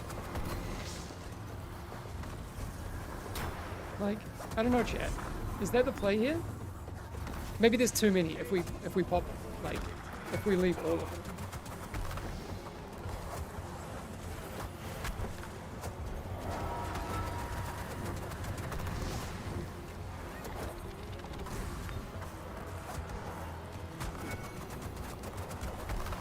Okay, it's still doable here, and we're not in a rush now because also we've not gotten the timer anyway.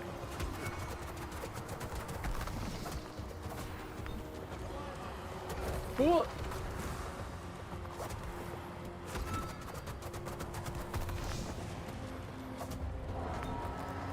Okay. Maybe pop some orbs and leave some?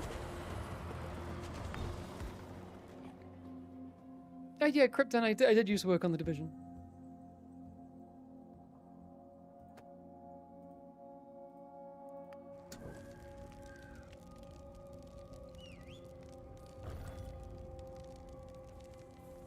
There are big glowy circles around the room that indicate where the giant zones are coming. Oh, you learn. Try to keep the boss away from there to avoid overlap. Does leaving the orbs just with the explosion at the end? Yeah, they all explode. So we can't leave them all.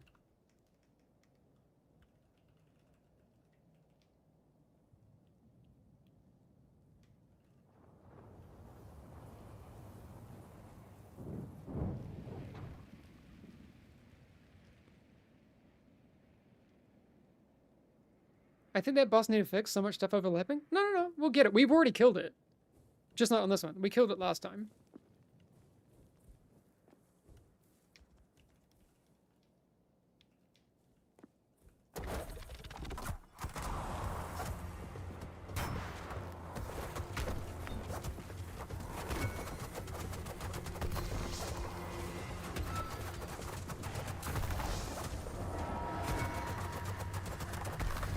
I actually could have way better talents here.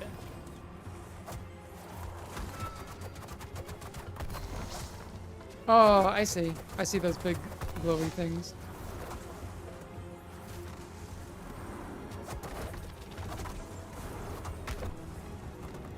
Oh, my bad.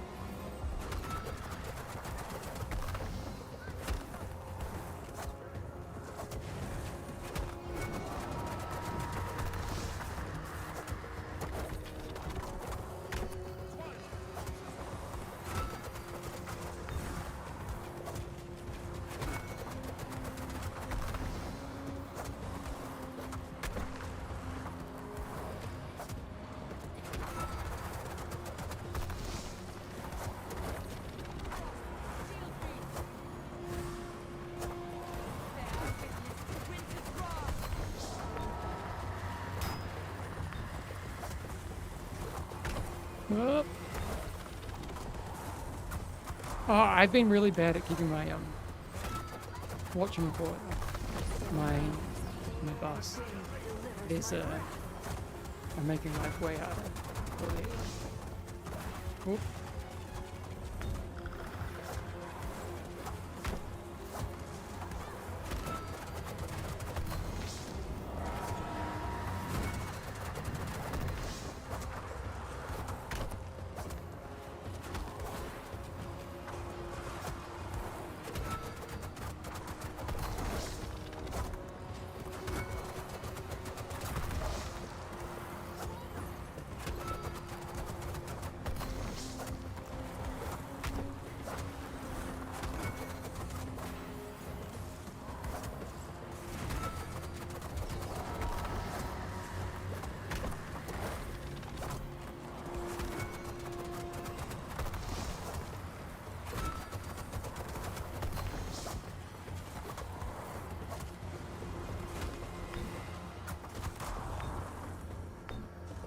Oh, my bad.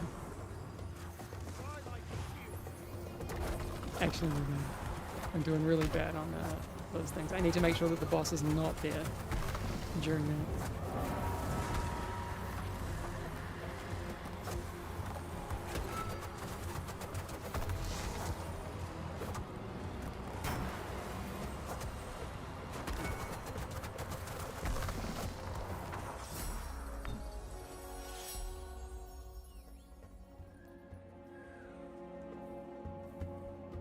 Oh yeah, we have to get count, my bad. Damage reduction relic definitely helps, nice. I don't think my master spell has anything that it can do there, but I could be wrong. I don't think so. I really need to do better on boss positioning.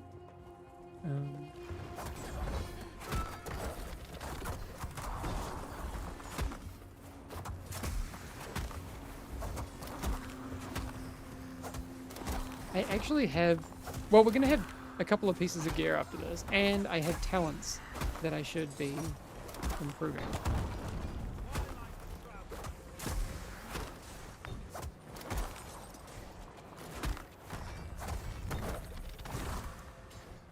Come back to the healer! We just need to get one. There we go. Okay.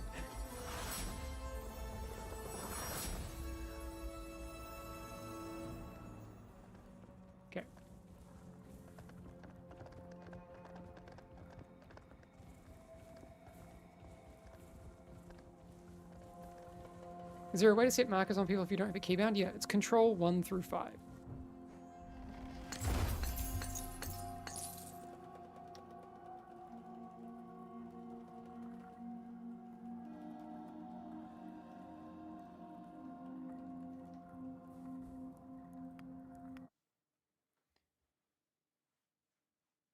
If you tell the team to add a DPS shaman character, I'll love you forever. That would be cool.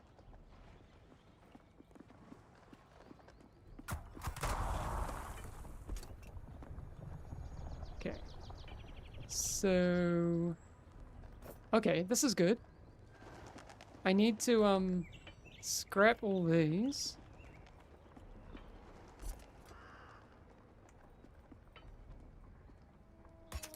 And then send some upgrades.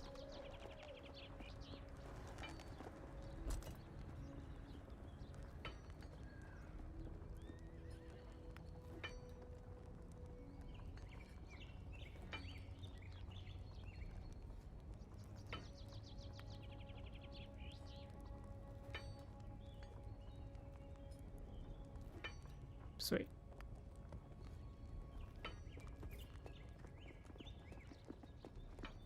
Okay, what else can we do here? We can... Oh yeah, my talents. My talents are terrible. Okay, chat. What's the play here? I mean, I obviously need magic ward. The 10% less magic damage. I just have terrible talents. I was just picking them randomly. Stone shield makes sense. What's the build?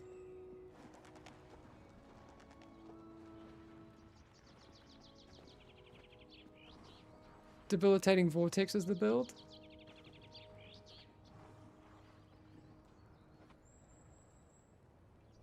That's nice.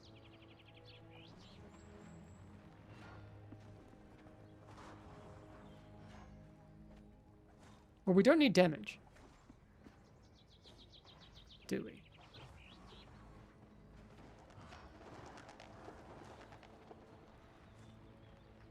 That's gonna be improved. You found Earthwell useful too.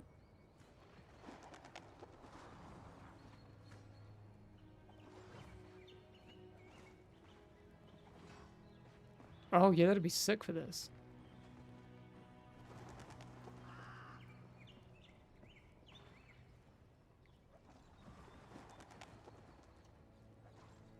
Oh, we don't need that.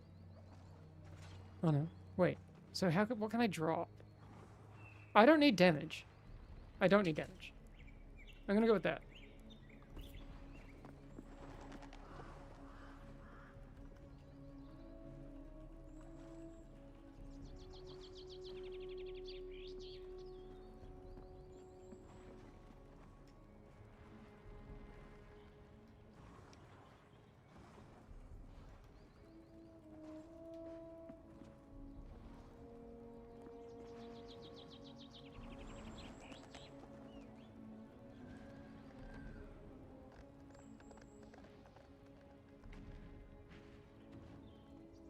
Why is the Grimoire Resurrection not able to be used as a mouse over? I have to click on the frame I want to use it. Oh yeah, those are certain things we could absolutely...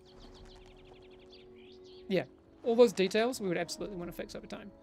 So, looking at my pulls, we actually got the first two real good.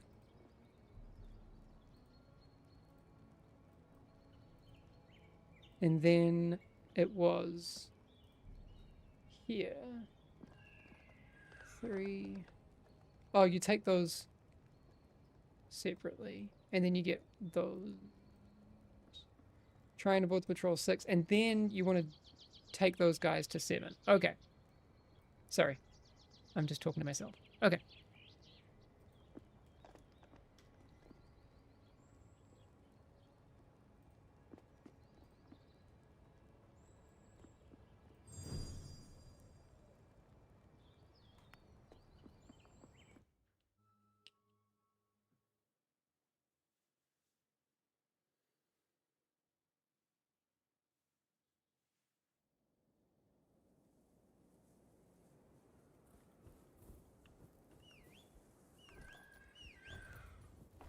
All right, we're locking in. Locking in, chat. We all up our I score by 20? Yeah.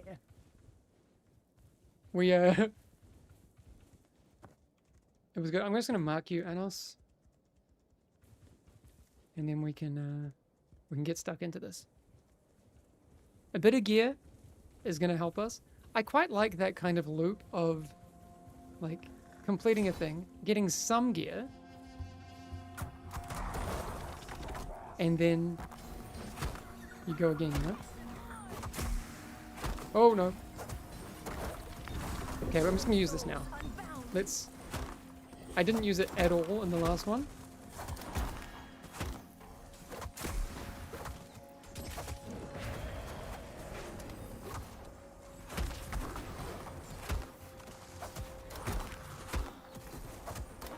I guess I should be just...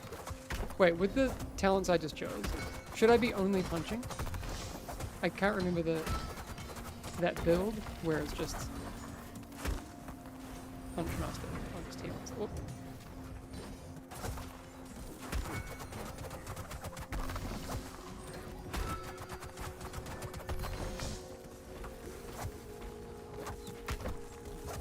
Actually, I'm not looking at chat, so I'm actually also doing this blind, which is probably kind of good.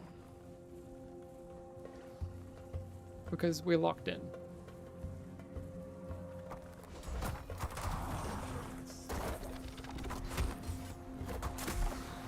Wait, do we want to punch?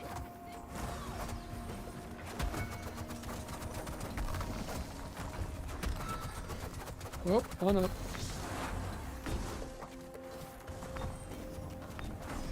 Oh no, you're doing so much damage! This is a problem now! Oh, also, I'm not kicking.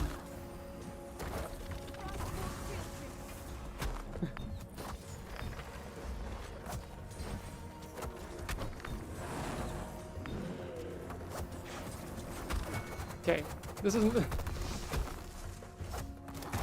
Yeah, I don't think I have that punch build. I think I do have to kick.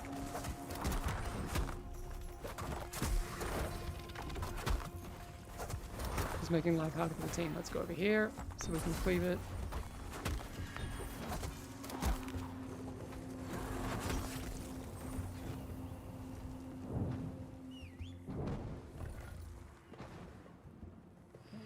Gonna mark that one.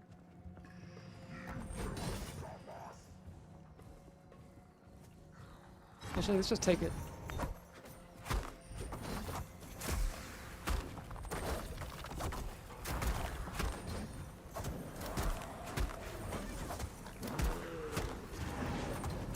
I think you're meant to take this pack separately anyway.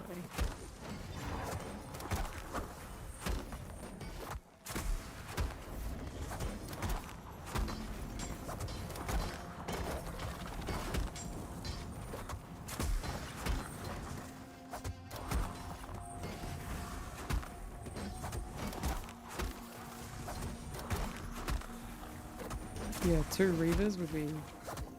Oh, I'm not using weapon ability at all. Okay, so the next one I think we have to take is this.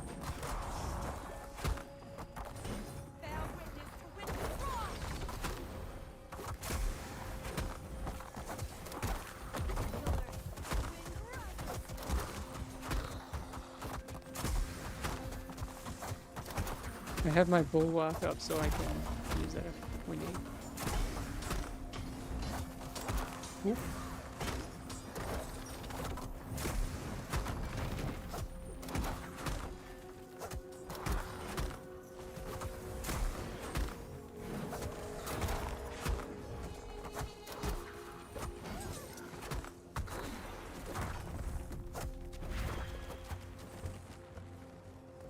I think we actually have to do this.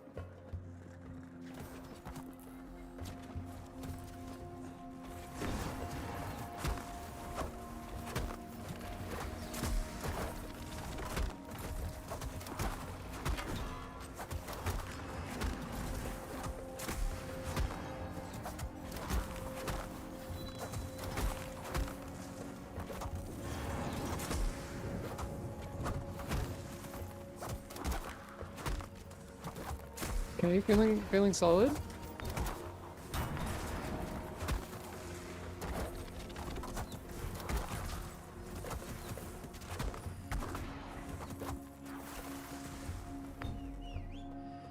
Okay, I think we need to try and avoid this patrol.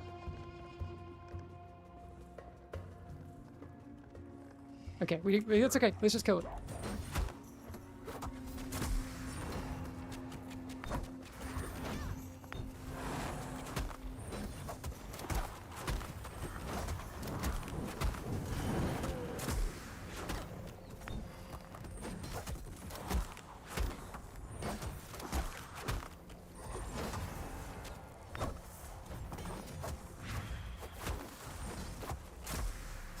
Sorry about that.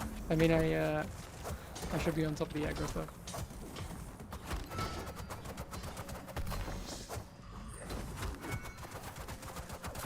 Probably trying to type in a whirlwind. Yeah.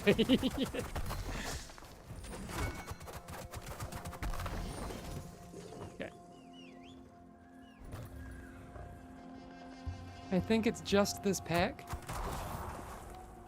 But we need to get every oh, got my ultimate again. Oh no, I think the wrath might have gone off.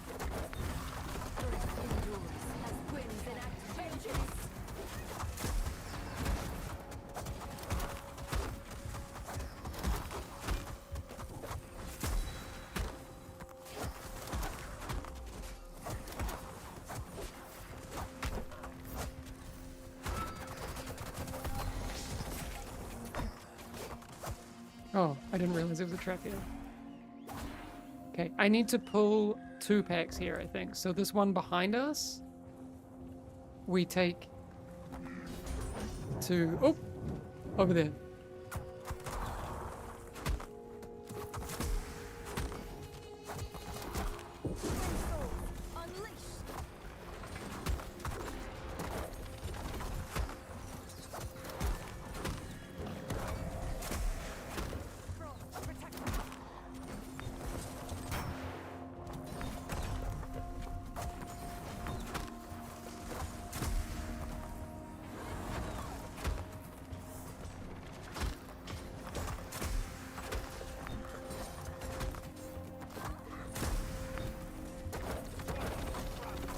Okay, we got them all back.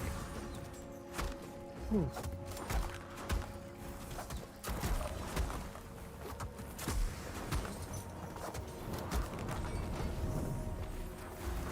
Now, if the map route that we just did... Oh, this is definitely going to get us count. Okay. We're cooking.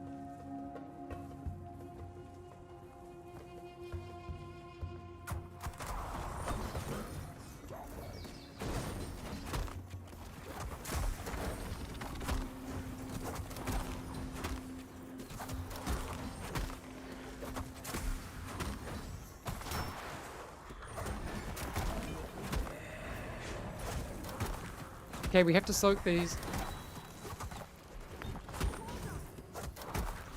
Nice! Oh! I'm getting... Okay. Okay,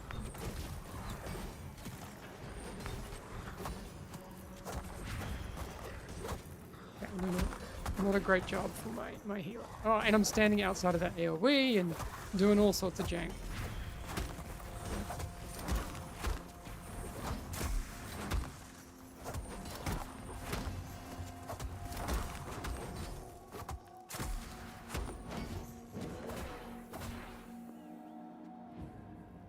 Okay.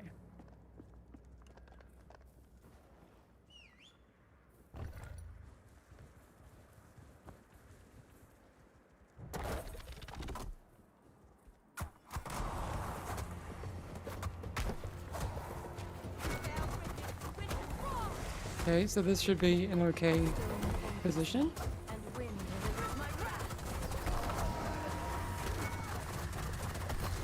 Right? Yeah. Okay. I didn't know that before. Okay, we're gonna go over here maybe. Oh, no, we can't.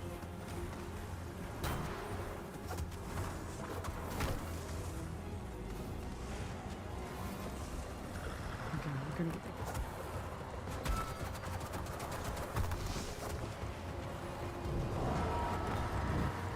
Oh, sorry, that might have been way too much! Okay. Gonna use my revive.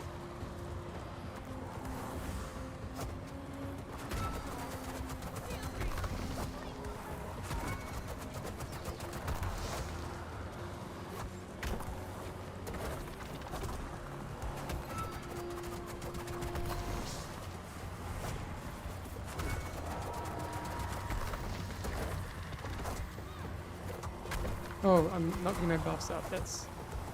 Oh, we took off... That's why. I took off that talent that gave me that for free. And also, I always forget anyway.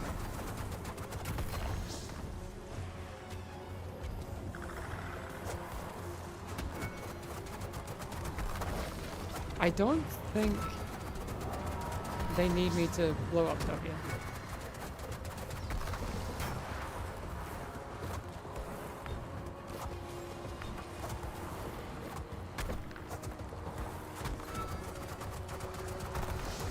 The moral of today is, you know, we did matchmaking. I don't want to jinx it. Let's get there after we figure it out.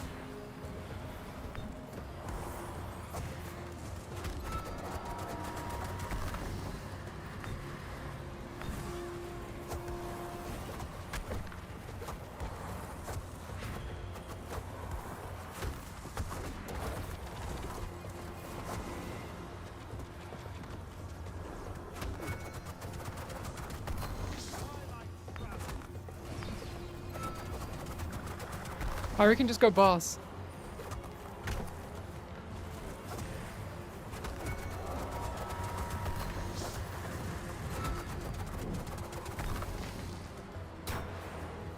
I got ultimate again. Can we get it? 5 seconds.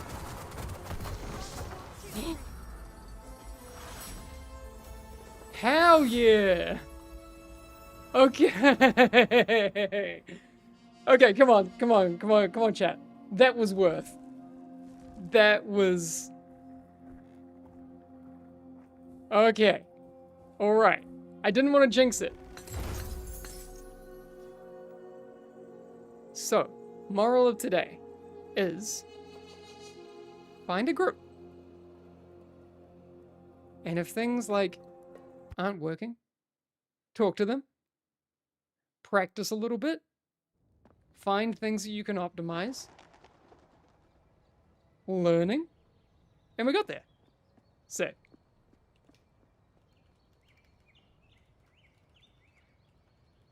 Moral of the day, get an Aussie healer. Yep. What do the Aussies say? Bloody oath. Okay. I'm down for one more anything. Maybe something like Sailors.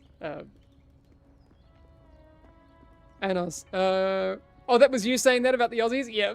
Bloodshot Hunter. Sick. But then. Gotta eat lunch. Any plans for putting Eternal not only full part? Yeah, so we're gonna have matchmaking for Eternal. Oh, that feels so good. Kin Oath, mate. Right? It was so good. Whew. Okay. What we got? Got some more boots. We don't need them right now. Probably scrap them at some point. Whew. Yep. I'm ready. I don't know the route. Wait, so chat, left or right for sailors? There's not really like routes. What's the play for sailors? Just checking. Adept for sailors, yeah? Why not? If we don't time it, no biggie. I mean, like, we might, left gang? Alright. Okay. It's more just a question of, like, do I pull too much? And then, like, we're screwed.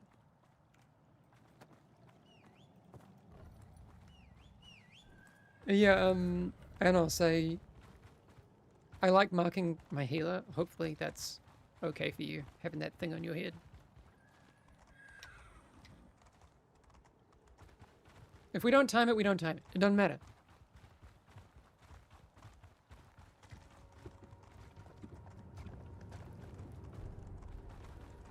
Okay.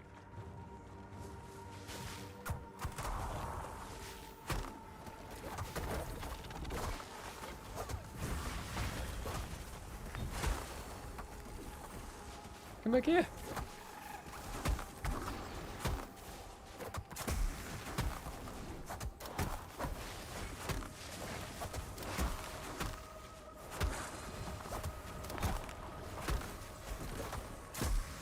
I just want to get these just in case. I don't want to get to the end and be like, oh, we don't have count.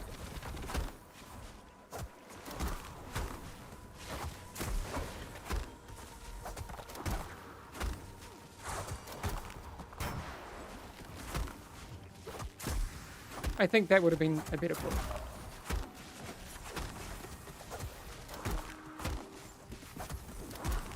I'm gonna actually like review my pulls for these dungeons after this and see what they do. Okay.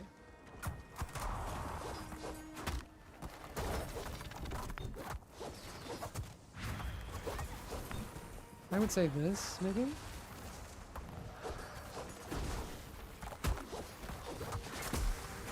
Oh.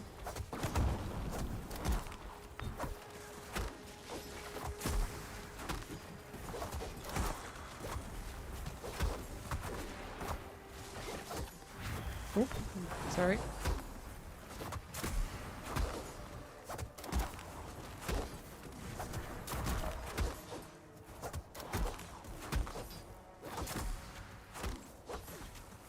Okay, so everyone should stand near the water elementals. Yeah, and then they don't do any damage casts.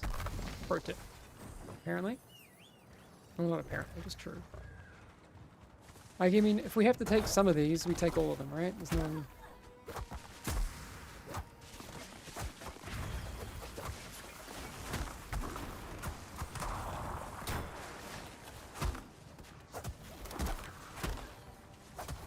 I don't see why you wouldn't always take all of those lashes together. Okay, I don't like maybe doing...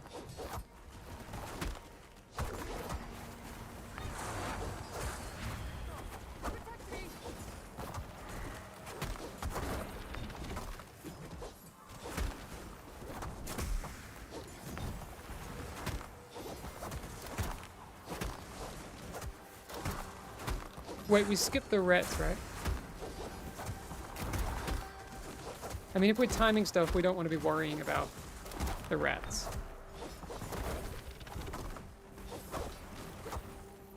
Oh no!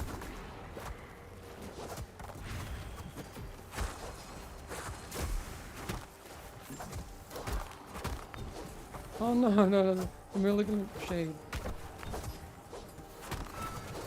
Screwing us up. Get the shade!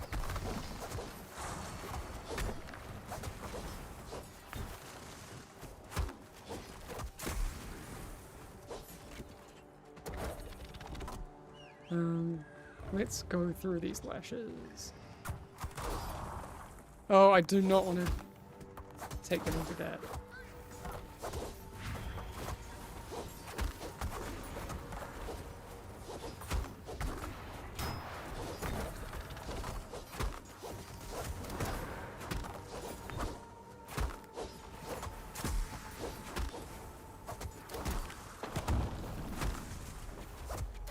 I guess that's a good stun.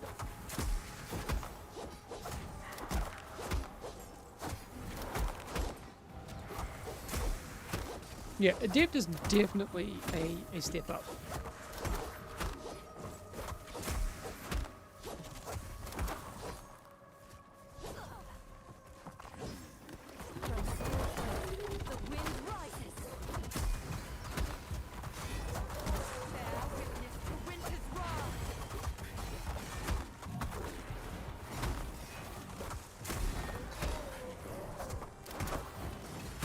Oh, just to kick it early so they know that I've got it on cooldown.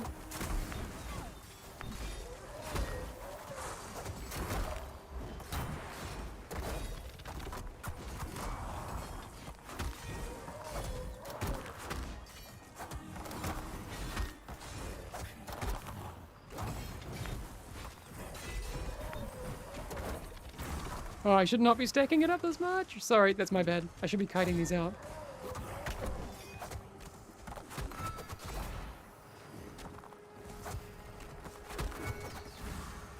That was totally my bad. Oh. I had like double the stacks I should have. Easy 18 stacks. Yeah.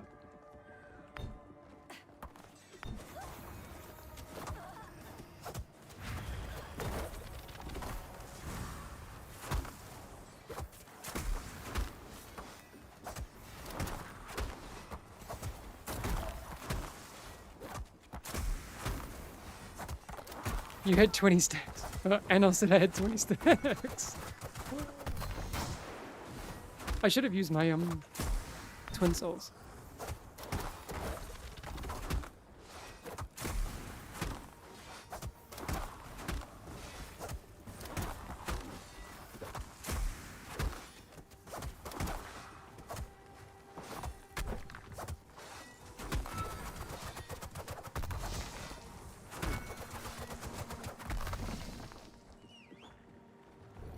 I think...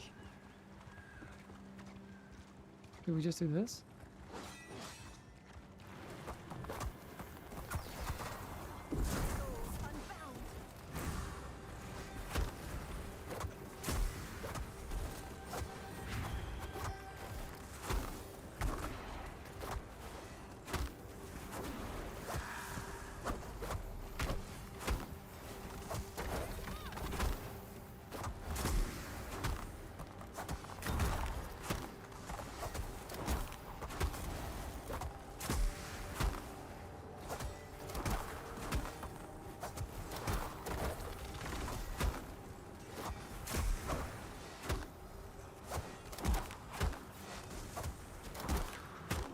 Oh, the malevolent shade there. I didn't even see it.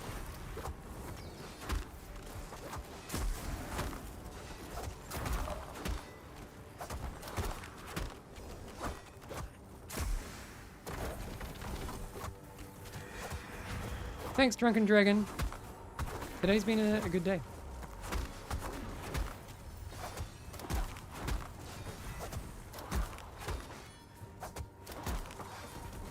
I don't know that these last two pulls are going to be worth 18% though.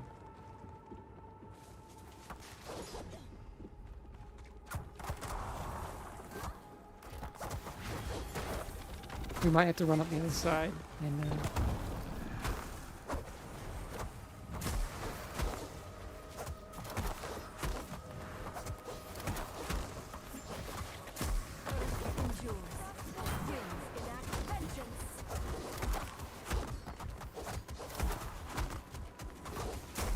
oh, shade.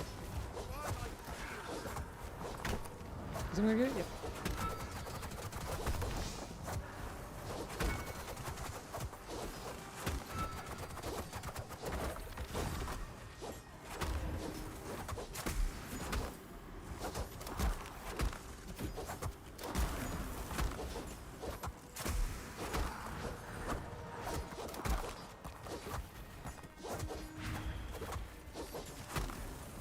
Okay, let's go boss, and then... Oh, no, we got it! Okay, this is good. It's still on, the dream is still on. Oh, sorry about the mana, Anos.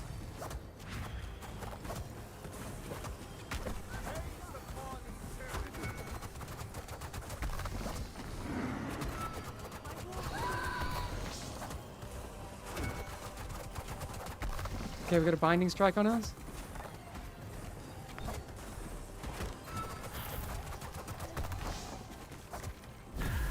Oh no!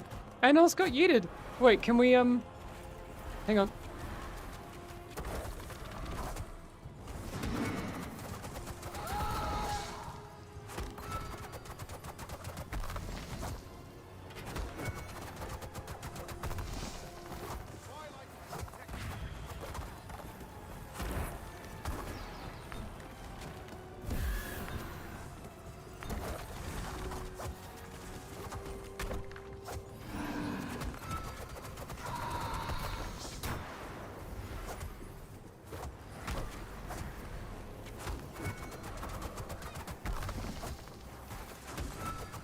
The dream is still on.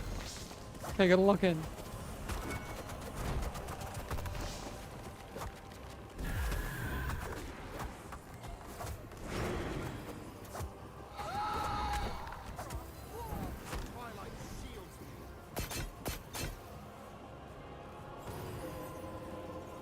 Okay, we just out of the undertow? That's good, that's good.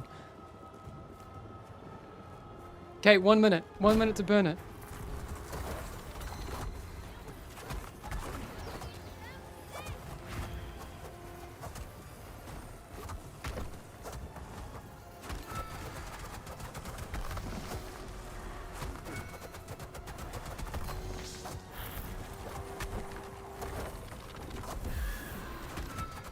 Go, go, go, go, go, go, go, team!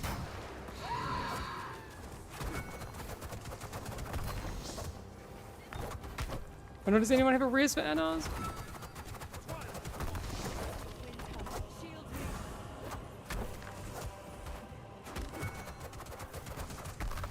Oh my god, we do, we do.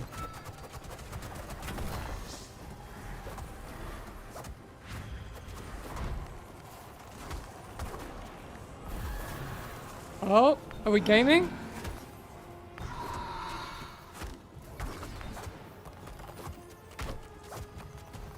Oh, we didn't get it, we didn't get it. Okay. But we did everything we could.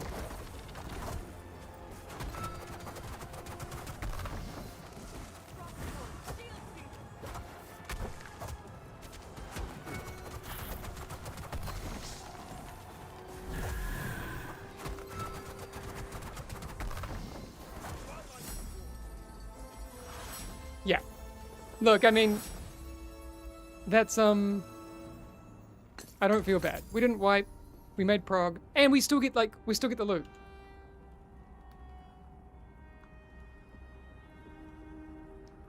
The dash tech? Oh, yeah, yeah, yeah. That's what, that's the play.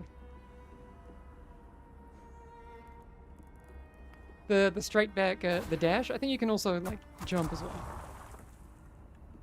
Where does the res come? From an item? Yeah, so anyone can use, it's a relic. We have specific abilities tied to a relic. So I have revive and I have major dispel. That was fun.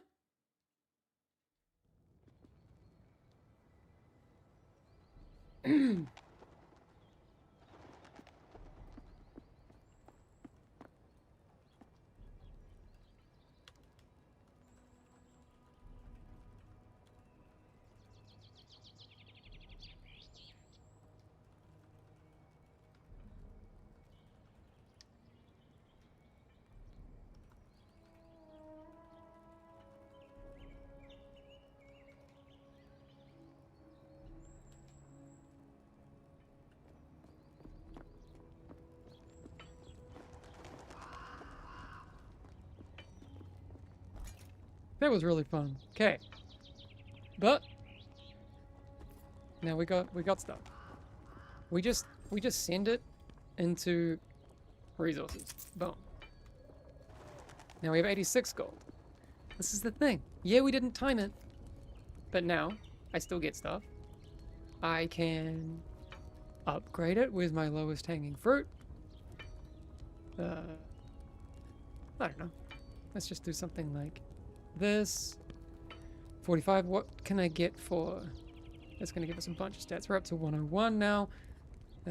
What can I do for 41? No, that's only 24. I guess, like, is shoulders expensive? Oh, expensive-ish. Or do we do 2 cheapies? Why don't we do gloves? 24. And is there anything I can do for 30? No, 17. No, not quite. No. Okay. We'll get it next time. In any case, we are good. Can you guys make the game pay to win?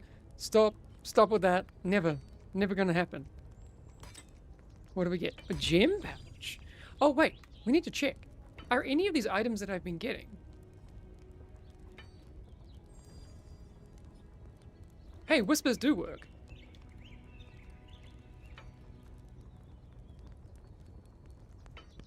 Wait, maybe. It didn't work. Okay, hang on. If you right click. Oh, yeah, okay.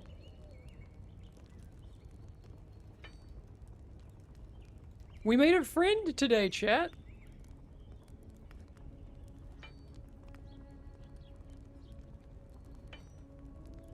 Let's go.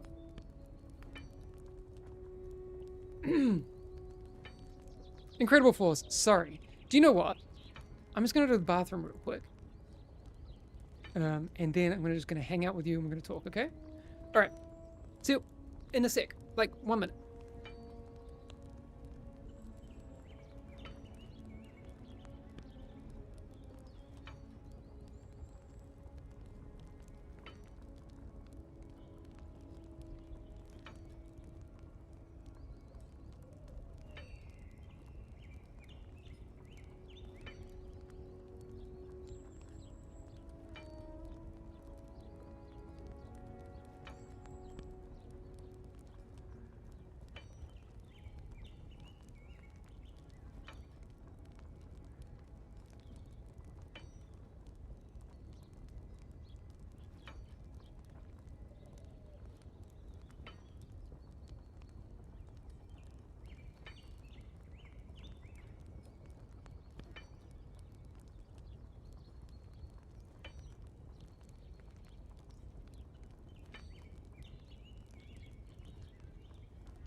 Okay.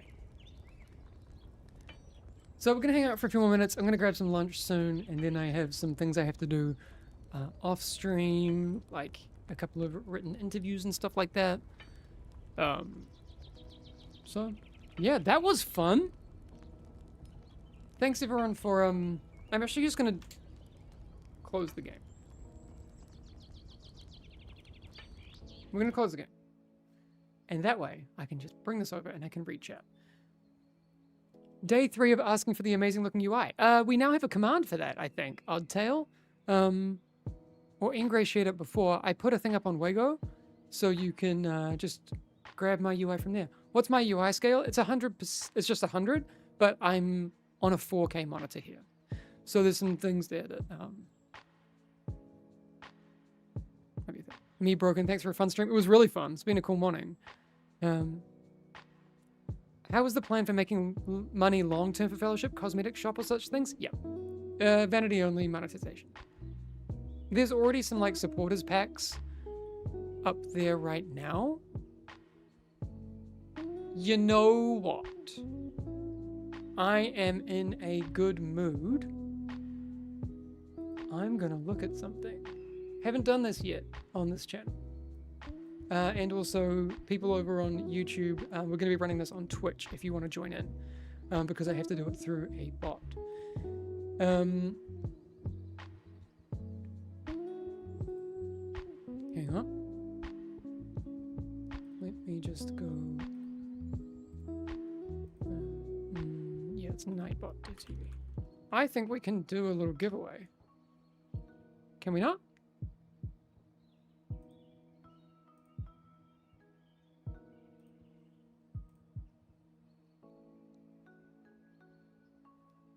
Oh, thanks. Long-time fan of your work. If your name is attached to it, it's an insta-buy.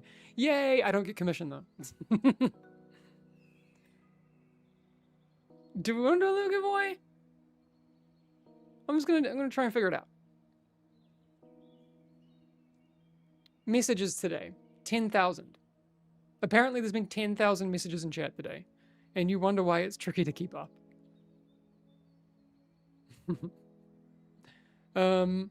Giveaways. Okay. Giveaway to chatters who type a keyword. You know what the keyword has to be.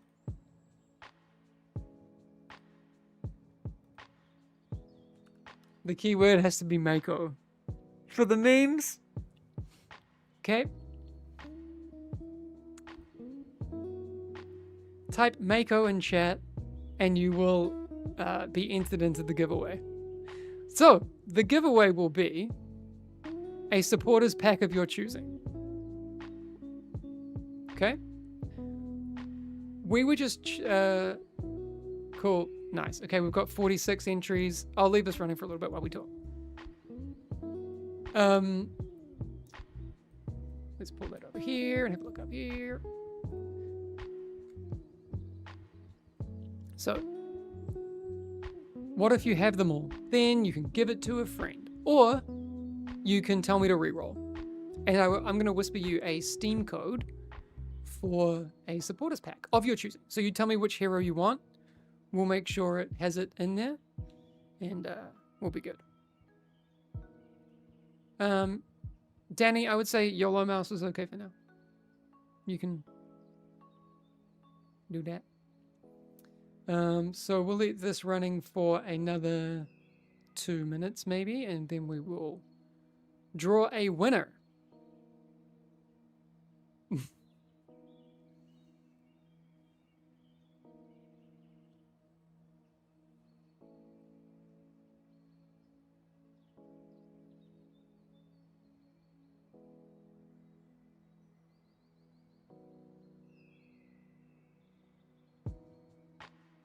How to enter? Just write Mako in the chat.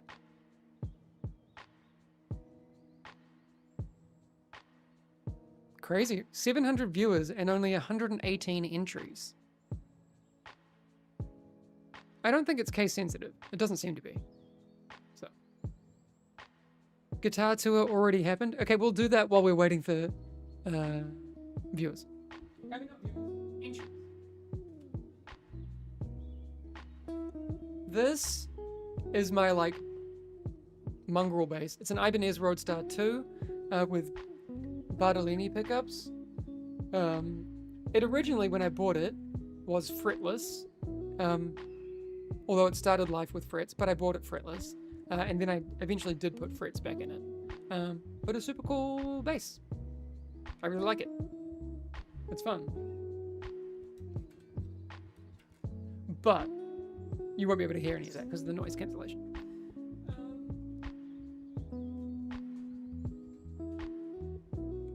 Another bass. A 75 Fender Jazz reissue with flat wounds. It's really nice. So why is everybody spamming Mako? Because we're doing a giveaway. And the moment I finish my guitar tour, we will draw a winner.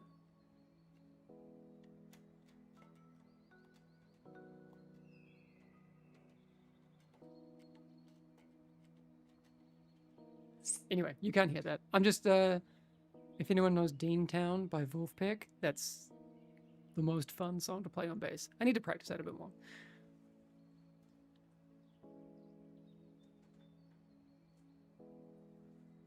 Then we have my first ever electric guitar. What is the price? For what? These instruments? Priceless. This is a Mexican Telecaster. You can play Deantown. Oh, I don't have the stamina for like the verses. I just need to practice up to it.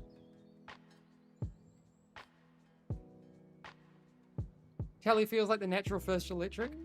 So easy to play.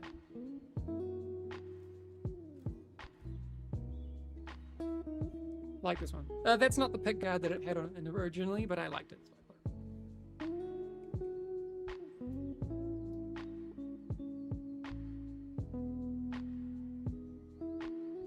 Alright, 2 more guitars to go, and then we're going to draw a winner. Type Mako in chat to win a supporters pack. This is a Diplomat. It's not a Hofner. It is a Diplomat viola bass, made in Japan, actually, I think. Diplomat wasn't available in many places, but because of New Zealand's proximity and import relationship with Japan, this ended up here. I actually bought it from the bass player from a New Zealand band. So does anyone know a band called Zed? So Ben, who played bass in that band, Actually, Zed had like a kind of like a breakthrough single that did quite well in the States. This has flat wounds as well. No, not Zed the DJ, Zed the band. This has Rickenbacker pickups in it.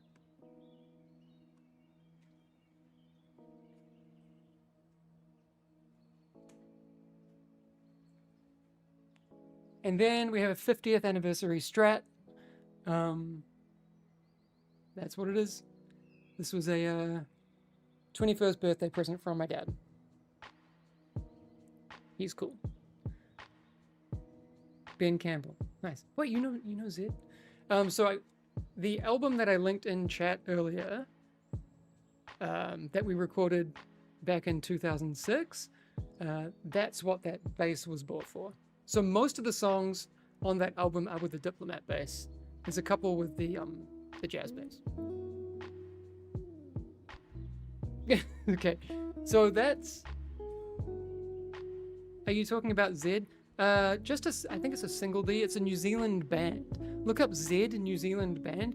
They had one song that I think was used in a movie in America that did quite well.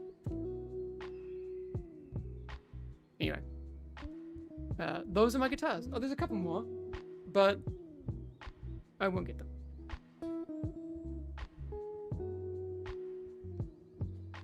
Oh, we do have this. A soprano ukulele.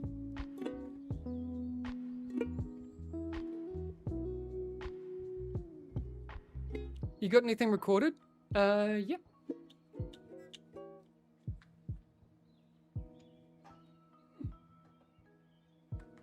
Okay, all right.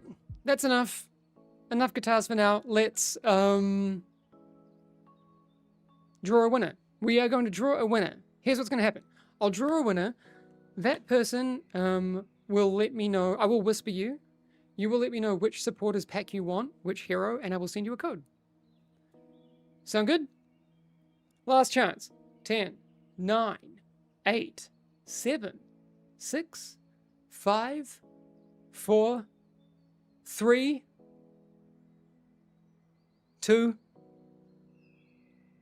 Oh my god, last minute. 1. It's gonna be the Rye Rob. Congrats.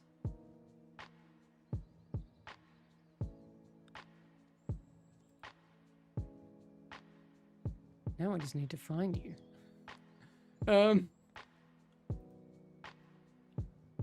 That's cool.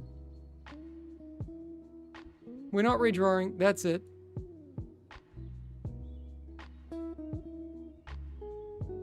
Whispers. Search for people. The Rye Rob. Congrats!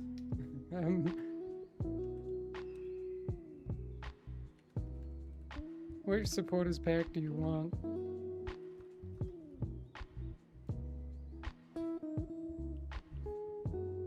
It says they didn't chat here, but that's just not true. Because it only...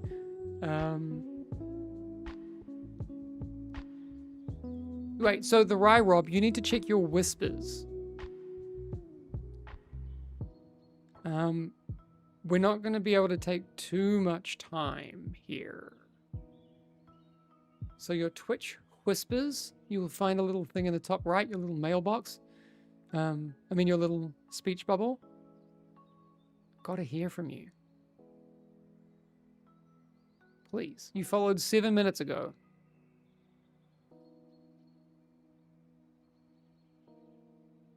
I guess technically radar.io is a link, so that won't work.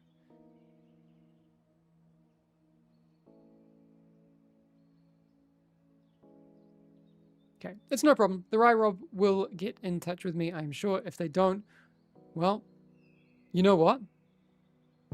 If the Rye Rob doesn't get in touch with me, next stream, we jackpot it. We jackpot it and we do 2 supporters packs. If I don't get that, we keep jackpotting it until this gets... So what you...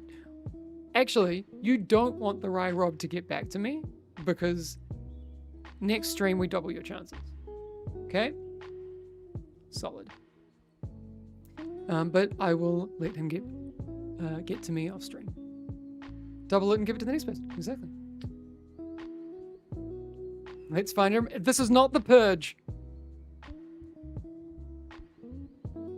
You want to support a pack? I want to double it. Yeah, we should. That would blow up on TikTok. Okay.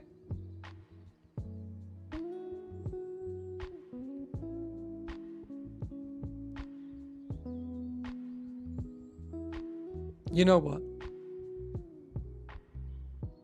The Rye Rob's going to get back to me. If they don't, that's fine. I'm just going to roll another winner. Anyway, what the hell? Mixors, are you here?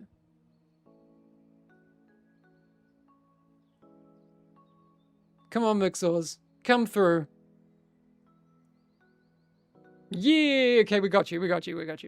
All right. Whisper incoming.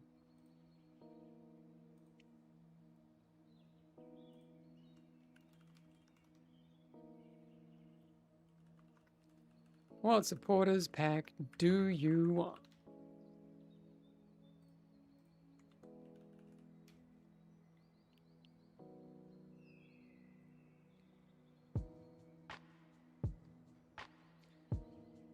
Now, you can win a supporters pack if you spend the money on Steam. You'll then get it for free. 100% of the time. So, Mixors, I know you're here. Please check your whispers. You're in a run. Okay, no go. Mixors is in a run. That's cool. Gaming is more important. Mixors will get back to me. It's fine. Developers hate this one simple trick. That's true. Okay, we're going to leave it there, and we will... yeah, throw this over to someone else.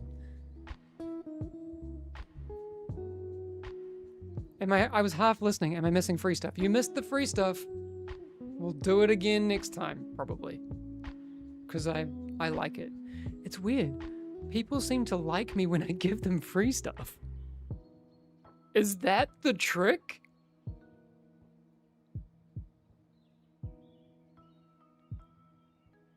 That's crazy. I know. What's that about? No way. What are we giving out? We're giving away supporters packs.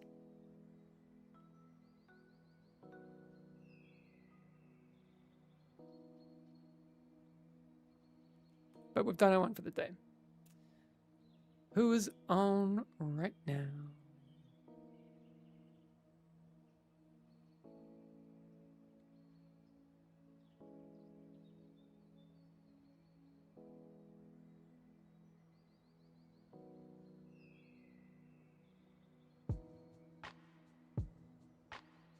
Same category. Let's see.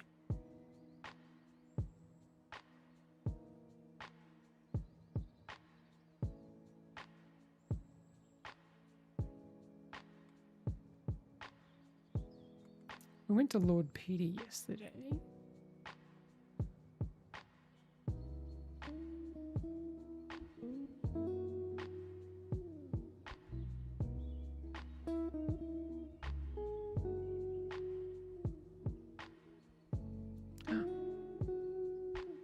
Wait, hang on. Is Squinkin' Binks actually playing a tank? Yeah, okay. Here we go. Let's go give some love to the tanks that are queuing and helping us. We're gonna go see Squinkin' Binks, and that'll be fun. Go be cool. We will have more giveaways in the future, so that'll be fun. All right. I probably won't be streaming tomorrow, so probably, and then we'll yeah, figure that out. But never say never. Okay. I'll see you soon. Bye.